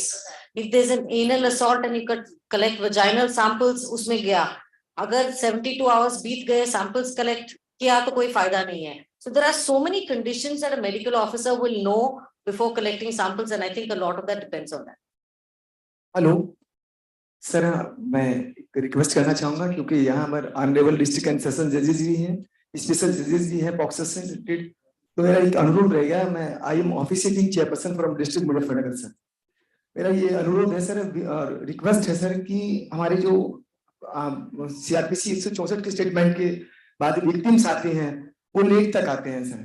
उसके बाद हम बहुत सी बच्चियां होती हैं जो विक्टिम्स होती हैं, उनको हमको बालिका गृह भेजना होता है सर, तो उस समय हमारे पास आरआई की व्यवस्था भी नहीं हो पाती है। तो मैं केवल ऑनरेबल डिस्ट्रिक्ट सेशन जज से, ऑनरेबल स्पेशल जजेस से, ये क्योंकि यहाँ पर लगभग हम लोग 13 जनपद से हैं सर, तो हम एक छोटा सा इंप्रूवमेंट कर सकते हैं क्योंकि हम बात कर रहे हैं यहाँ सोशल रिफॉर्म की थोड़ी सी बात कर रहे हैं सर। तो मेरा केवल यही रिक्वेस्ट रहेगा कि हम लोग उनके बेस्ट इंटरेस्ट ऑफ चाइल्ड के लिए सर कि थोड़ा उनका पहले हो जाए, जिसको हम बहुत सी बार बच्चियां परिवार में उस समय इंटीग्रेशन नहीं होना चाहती, तो 2-3 दिन बाद उनके बाद उनको भेजते हैं बालिका गृह, तो उनके फोन आ जाते हैं कि सर हम परिवार में वापस जाना चाहती हैं। तो मैं केवल यही अनुरोध करूंगा कि उनका समय के साथ, तो ये मेरी आपसे सभी ऑनरेबल डिस्ट्रिक्ट सेशन जज से और ऑनरेबल स्पेशल जजेस से मेरी प्रार्थना है, इसको यहाँ जो डिस्कशन हुआ है आज, बहुत से उससे इम्प्रूवमेंट्स आएंगे, बहुत से चेंजेस आएंगे, कुछ चीजें छोटी हुई थी वो ध्यान में आएंगी। जी, तो डेवलपमेंट होगा, उसका ध्यान भी किया जाएगा। जी sir, thank you very much sir.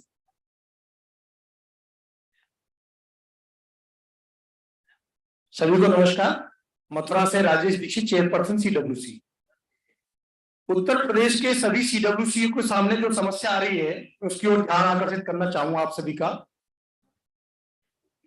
कि माननीय उच्च न्यायालय से एक नोटिस आता है CGM कोर्ट के माध्यम से कि अमुक बेल में इन पर्सन अपीयरेंस होना है। उसमें हो क्या रहा है, जो मैंने अब तक नतीजे पहुंचा हूं कि 2 महीने पहले किसी एक अभियुक्त की बेल दाखिल होती है, उसका बेल नंबर कुछ और होता है और हमारे यहां से रिपोर्ट चली जाती है, वो हाईकोर्ट के लिए जो आयु होते हैं उनके माध्यम, थाने के माध्यम से जाती है, जो संयुक्त अभियोजन कार्यालय से। उसके बाद में 1.5 या 2 महीने बाद फिर दूसरी उसी अभियुक्त की सेम मुकदमे में दूसरी बेल दाखिल होती है और उसका नोटिस आता है हमें CGM साहब के माध्यम से, जिसमें ये लिखा होता है in person appearance and through council. तो उसमें बड़ी दिक्कत आती है कि हम लोगों को जाना है नहीं जाना है। कई बार, एक बार ऐसा हुआ कि हमने निदेशालय से, जब स्टार्टिंग की बात थी, निदेशालय से गए तो एक बार इलाहाबाद जाने का खर्चा एक 4-5 हजार रुपए का आता है। जब 4-5 हजार रुपए का खर्चा आता है तो हमने DPO साहब से कहा, साहब ये खर्चा दीजिए, हम सरकारी काम से गए। तो निदेशालय से हमारे डिप्टी डायरेक्टर महोदय ने कह दिया DPO साहब को कि ये तो CWC की गलती है, हमारी कोई गलती नहीं है। जबकि मैं लेके आया हूं मेरी गाड़ी में ऐसे 4-5 है नोटिस, जिनमें पहले हम रिपोर्ट भेज चुके हैं 1.5-2 महीने बाद। उस समय बेल नंबर कुछ और था और 1.5-2 महीने बाद बेल नंबर कुछ और है, सेम क्राइम नंबर में। देखिए, उस पे हम लोग ज्यादा से ज्यादा इस चीज को आगे फॉरवर्ड कर सकते हैं जहां अपॉर्चुनिटी होगी। ये डिफिकल्टीज फेस कर रहे हैं। बस लास्ट में मेरे ख्याल से आपको आपको कहना चाहूंगा, आपके मेल का इंतजार होगा, आपके मेल का हमको इंतजार होगा। होना ही सभी उसमें प्रक्रिया है, इसकी पूरी तरीके से मॉनिटरिंग नहीं कर रही सही तरीके से। 24 घंटे में 500 की FIR दर्ज होने के बाद हमें सूचना मिलनी चाहिए, इससे हम सपोर्ट पर्सन या बालिका को कोई और तरीका रिलीफ दे सकते हैं। उस तरह की हमें जानकारी नहीं मिल पाती। जजमेंट में भी कहीं ना कहीं वर्क चल रहा है शायद, और उस पर कुछ ना कुछ डायरेक्शंस आएंगे, उसका वेट करिए थोड़ा सा। सर मनमोहन वर्मा, ले जाइए सब प्रकाश जी के पास। मुजफ्फरनगर से हूँ। एक चीज सजेशन देना चाह रहा था। जैसे हमारे पॉक्सो की FIR दर्ज होती है तो उसमें कोर्ट की और हमारी भी ये जिम्मेदारी हो जाती है कि उस इन्वेस्टिगेशन को वॉच करें कि किस तरह से इन्वेस्टिगेशन हो रही है। क्योंकि जुनैद वाली जो रूलिंग है उसमें स्पेसिफिक सबको ट्रेनिंग भी दी गई थी IOS को, और उन्होंने एफिडेविट भी अपने दिए थे, उनकी ट्रेनिंग हुई थी। बताया गया था के बारे में, जैसे बताया कि पुलिस पे बहुत ज्यादा बर्डन रहता है IO पे, तो उसमें अगर हम टाइम टू टाइम वॉच करते रहें उसको, और जैसे ही चार्जशीट सबमिट हो तो उसमें कुछ लीगल ओपिनियन का मामला है तो वो दे दें, और मिनिमम उसमें विटनेसेस जो है मिनिमम रखें। एप्लीकेंट हो गया, विक्टिम हो गया, और जो फॉर्मल विटनेस हो गए। तो एक ये सजेशन है कि उसको लीगल ओपिनियन पे चलता रहे, देखते रहे, और तो चार्जशीट दाखिल हो तो बिल्कुल एक्यूरेट हो तो ज्यादा अच्छे से हमारा। Thank you. एक जो अनुभव खासकर जो स्नेहा बता रही थी कि खासकर पॉक्सो के मामलों में कैसे बच्चों को या बच्चियों को कितने स्टेक होल्डर्स के तहत जाना पड़ता है, एक बहुत ताजा अनुभव जो मेरे साथ शेयर करा गया पुलिस के द्वारा, कि आप देखें कि पॉक्सो के इम्प्लीमेंटेशन में जितनी मेहनत सरकार या शासन जनपद के स्तर पर हुआ, आज पुलिस शायद वो अपनी सेंसिटिविटी या अपना कॉन्साइंस उपयोग नहीं कर पा रही। उदाहरण के तौर पे कि जितने भी पॉक्सो के मामले जनपद में आ रहे हैं उनको आपको CWC के सामने प्रोड्यूस करना है, लेकिन जहां तक मेरी समझ एक्ट की है पॉक्सो की, ये मैंडेटरी नहीं है। आपको आइडेंटिफाई करना है क्या बच्चे CNCP में हैं कि नहीं, और उसके बाद आपको प्रोड्यूस करना है। तो मुझे लग रहा है कि जिस माहौल की हम लोग बात कर रहे हैं आज सुबह से, इस माहौल को भी कहीं कानून के तौर पे उनको बताना समझाना जरूरी होगा, न कि एक मंथली मीटिंग में आप ये कहें कि हर एक पॉक्सो के मामले सीडब्ल्यूसी के सामने प्रस्तुत किए जाएं। तो कहीं ना कहीं जो स्नेहा जिस सवाल को उठा रही थी कि किस तरीके से हम लोग इसको मिनिमाइज कर सकते हैं, इसका जो इम्पैक्ट है एक नई एजेंसी एक नए इंस्टीट्यूशन से जो फेस ऑफ हो रहा है उसको हम लोग मिनिमाइज कर सकते हैं। धन्यवाद। जी सर। सर नमस्कार सर, मैं विजय लवानी आगरा से स्पेशल पब्लिक प्रोसिक्यूटर। सर मैं एक केस के बारे में थोड़ा बताना चाहता हूँ। हाँ, यहाँ चल रहा है सर। एक पीड़िता थी जो घर पे थी, वो उसके साथ पेट में दर्द होता है तो उसके घर वाले उससे डॉक्टर को दिखाते हैं। जब डॉक्टर को दिखाते हैं सर, डॉक्टर बताता है ये 5 महीने की प्रेग्नेंट है सर। तो उससे पूछते हैं, वो बता दिया इसने किया था मेरे साथ। FIR होती है, विवेचना करता है, डॉक्टर के पास ले जाता है मेडिकल के लिए। तो उसका जो DNA के लिए बात करता है डॉक्टर से, तो डॉक्टर कहते हैं अभी इसका DNA कराओगे तो इसके जान को खतरा हो जाएगा, और बच्चे के लिए तो DNA के लिए मना कर देते हैं, जब डिलीवरी हो जाएगी तब जाके DNA हो जाएगा। विवेचना तो चार्जशीट लगा देता है, कोर्ट में सर ट्रायल शुरू होता है। तो जो पीड़िता है सर वो हॉस्पिटल हो जाती है, वो कहती है जो प्रेग्नेंट हुई थी मैं सर, वो अपने पति से हुई थी, जो पति दूसरा था सर कोई, उससे हुई थी, और उससे शरीर संबंध मेरे शादी से पहले बनी थी। तो सर एक ये मामला चल रहा है, ऐसे हॉस्पिटल हो जाती है। और सर बेवजह है ना, वो DNA सैंपल नहीं हो पाता है। अभी भी कुछ प्रेग्नेंट हो जाती हैं पीड़िताएं, और चार्ज लग जाती है, वो भूल जाते हैं, और DNA सैंपल से अभी तो बच सकता है। इश्यूज को शेयर नहीं किया जाता है। और रही बात DNA सैम्पलिंग की, वो प्रॉपर टाइम पे कराया नहीं गया। ये प्रोसिक्यूटर को, स्पेशल प्रोसिक्यूटर को भी इस चीज को देखना है कि कहाँ पे गड़बड़ हो रही है और उसे वहां डायरेक्ट करना है। ये भी कहीं ना कहीं एक्ट के पॉक्सो के अंदर ये चीजें हैं। तो अगर वो टाइम निकल गया तो फिर पर्पस फ्रस्ट्रेट हो जाएगा, क्योंकि मेडिकल एविडेंस जो है वो जब तक ऑकुलर एविडेंस से कहीं ना कहीं सपोर्ट नहीं मिलेगा उसे, तो उसका कोई मतलब नहीं रह जाता है। तो वो बहुत ही चालाकी से कुछ ना कुछ बीच में गड़बड़ हुई है, जिसे देखा जाना, एड्रेस किया जाना जरूरी है। ये लास्ट होगा बिल्कुल। हाँ, this will be the last one. Hello sir, मेरे 2 सवाल हैं। एक तो ये कि जब हमारे पास मेडिकल के लिए, मैं हापुड़ से हूँ, गायनेकोलॉजिस्ट। जब हमारे पास मेडिकल के लिए कभी कभी केसेस ऐसे आते हैं कि जो पीड़िता होती है वो 12 साल, 14 साल, 15 साल की एज ग्रुप की होती है, और उसके साथ जो गार्जियन आते हैं, तो कॉन्फ्लिक्शन इसमें ये बन जाता है कि पीड़िता कहती है कि मुझे मेडिकल नहीं कराना है, और गार्जियन चाहते हैं कि मुझे मेडिकल कराना है। तो हमें किसकी कंसेंट लेके काम करना चाहिए? पहली चीज तो ये।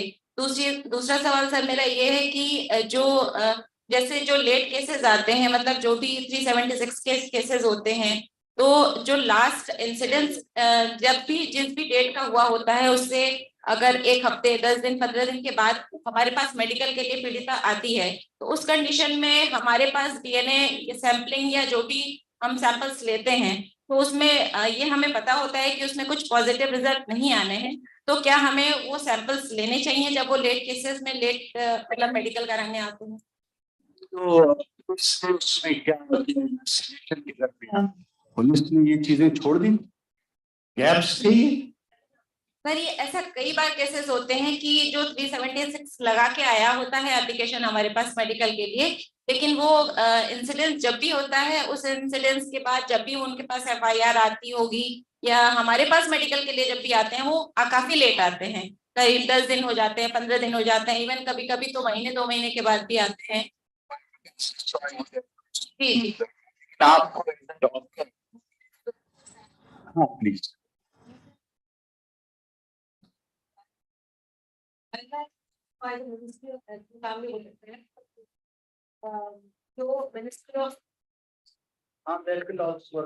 So if you can please refer to the guidelines and protocols for survivors and victims of sexual violence issued by the Ministry of Health and Family Welfare 2014. It is extremely detailed and आपके consent के बारे में जो आप पूछ रहे हैं, अगर 12 साल से कम उम्र के बच्चे हैं, then माँ बाप का लिखित में आप कंसेंट लोगे। अगर 12 साल से ऊपर उम्र का बच्चा है, then बच्चे से खुद का कंसेंट होना जरूरी है।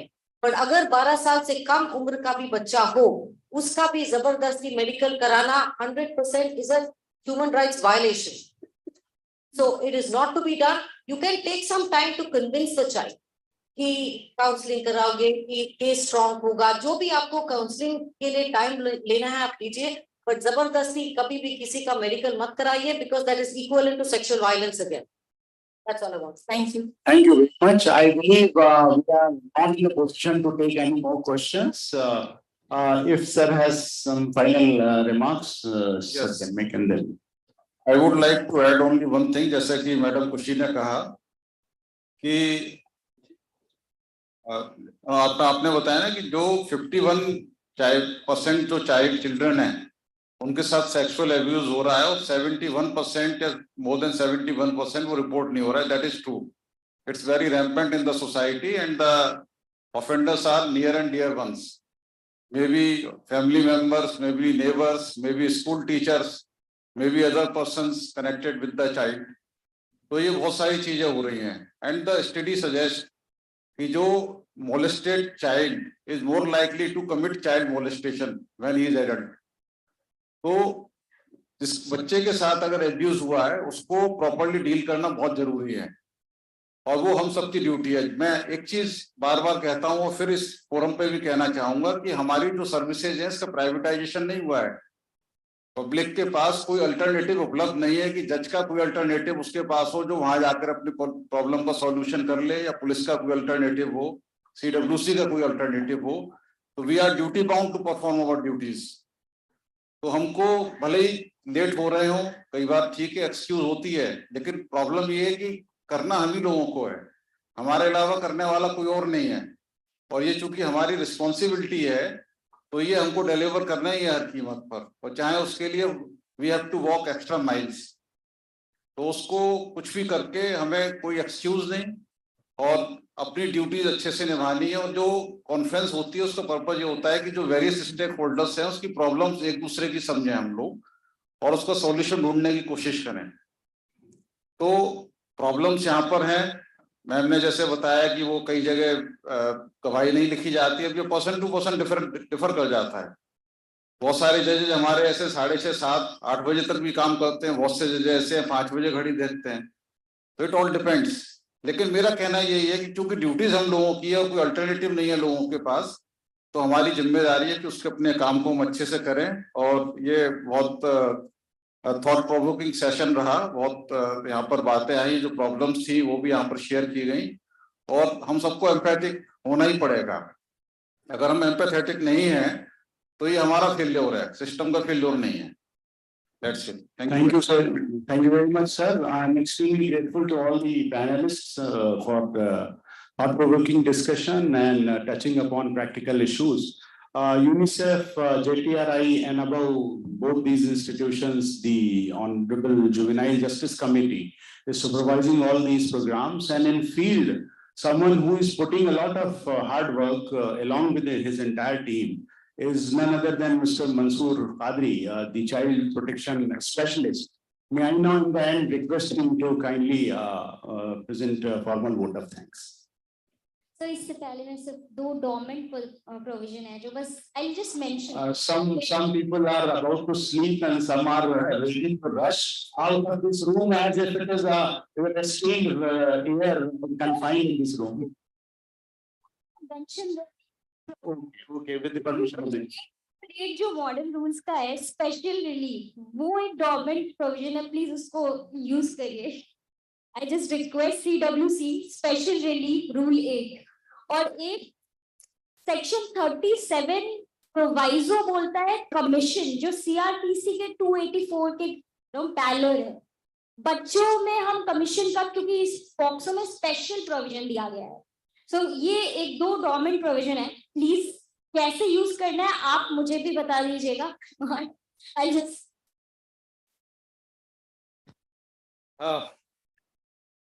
मैं सोच रहा था कि मैं क्यों थैंक्स के लिए, लेकिन मेरे ख्याल से ये सिर्फ औपचारिकता नहीं है कि हम यहाँ पर इस कार्यक्रम को एक समापन करने जा रहे हैं. मेरी दृष्टि से एक प्रयास है जो under the aegis of the High Court and under the aegis of the Committee on the Juvenile Justice ये एक प्रयास किया जा रहा है कि हम इस विषय के ऊपर एक बृहद चर्चा करें across all the stakeholders. मेरे ख्याल से आप सबों ने सुबह से निरंतर कहा है कि this is for the first time that लगभग 10 स्टेक होल्डर्स हर जिला से जो है आज यहाँ पर उपस्थित हैं। काउंट करें तो मोर देन 137 पार्टिसिपेंट्स सुबह में रजिस्टर्ड हुए हैं तो यहाँ पर उपस्थित। सर्वप्रथम मैं आप सबका अभिनंदन करना चाहूंगा, धन्यवाद बोलना चाहूंगा कि आप सभी इतने एक डिफिकल्ट एक वेदर होने के बावजूद आप सभी यहाँ पर उपस्थित हैं और अपना समय यहाँ पर दिया, तो आप सबका अभिनंदन बहुत सारा। दूसरी महत्वपूर्ण चीज जैसे मैंने कहा कि हम सभी प्रयासरत हैं, तो there are two aspects to this particular process. One is, जो एक चीज बहुत इंपॉर्टेंट निकल कर आई, व्हाट वन तो कंसिडर करते हैं, there is circle of concern and circle of influence. And I think one of the important learning for me is that we all are working probably from the circle of influence, and we must, because जैसे sir ने यहाँ पर कहा अभी कि like we all are duty bound, and if you are all duty bound, तो it's very important कि how हम अपनी जिम्मेवारी का निर्वहन हम किस तरह से करते हैं। इसी क्रम में जैसे मैंने कहा कि ये पूरा प्रयास है, ये तीसरा जोनल कॉन्फ्रेंस था, इसके बाद और 3 जोनल कॉन्फ्रेंसेस होंगे और उसके बाद हो सकता है कि स्टेट कंसल्टेशन होगा और उसके पश्चात नेशनल कॉन्फ्रेंस होगा 10 और 11 दिसंबर को दिल्ली में।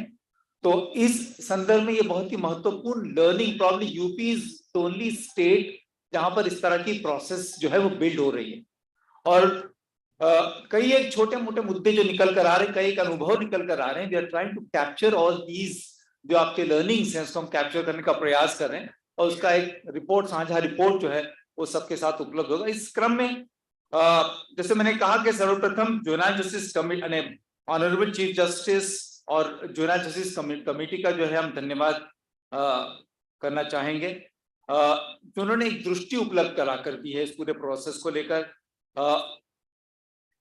जेटीआरआई, यूके जेटीआरआई को एक आदेशानुसार इस पूरे प्रोग्राम को आगे बढ़ाने का जो है जिम्मेवारी सौंपी गई और जेटीआरआई ने इसको बखूबी अभी तक निभा रहे हैं। मेरे ख्याल से जेटीआरआई उसके लिए हम उसको उनका भी धन्यवाद करना चाहेंगे। डिस्ट्रिक्ट जज साहब जो यहाँ पर खास करके जब हम जेबी नगर के संदर्भ में कहें, श्री अविनाश सक्सेना जी ने जो full taking the lead and guiding his team in making this particular program a great success. साथ ही साथ पुलिस कमिश्नर साहब जिन्होंने ये ऑडिटोरियम जो है हमें उपलब्ध करा कर दिया ताकि हम इस प्रोग्राम को यहाँ पर बखूबी कर सकें। पूरी व्यवस्था जो है बहुत अच्छी व्यवस्था यहाँ पर रही है जिसका हमको बहुत अच्छा लाभ मिला, तो उनका भी बहुत बड़ा उनका भी अभिनंदन और धन्यवाद।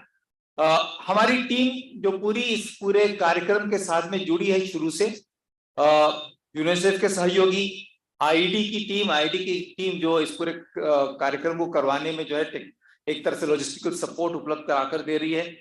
वे सारे टेक्निकल रिसोर्स पर्संस जो हमारे जुड़े हैं इस पूरे प्रोग्राम में, जिन्होंने निरंतर पर्दे के पीछे रहकर जो इस कार्यक्रम को सफल बनाने का प्रयास किया है, उनका भी बहुत बहुत धन्यवाद। और साथ में आखिर में जो है वो सारे रिसोर्स पर्संस जो इस पूरी प्रक्रिया के साथ में हमारे साथ जुड़े हैं, जो यहाँ पर अलग अलग जगहों से उपलब्ध रहे हैं और उन्होंने अपने विचारों को, अपने एक पर्सपेक्टिव्स को जो है आपके साथ में शेयर करने का प्रयास किया और आप लोगों से एक विचार विमर्श करने का प्रयास किया ताकि बहुत सारे ऐसे विचार जो आपके साथ में हैं वो आप शेयर कर सकें और वहां से नई लर्निंग या नई सीख जो हमें सामने आ सके। तो उन सबका अनंत, सत्या, स्वागता, पूजा, खुशी, रेनू और स्नेहा, ये सभी जो हमारे साथ में जुड़े हैं और इन्होंने इस प्रोग्राम को सफल बनाने में जो है अपना योगदान दिया है, तो उनका भी बहुत बहुत धन्यवाद। एक बार फिर से आप सबका धन्यवाद बोलते हुए अपेक्षा करते हैं कि आप सभी आराम से अपने अपने घर पहुंचे। Thank you so much.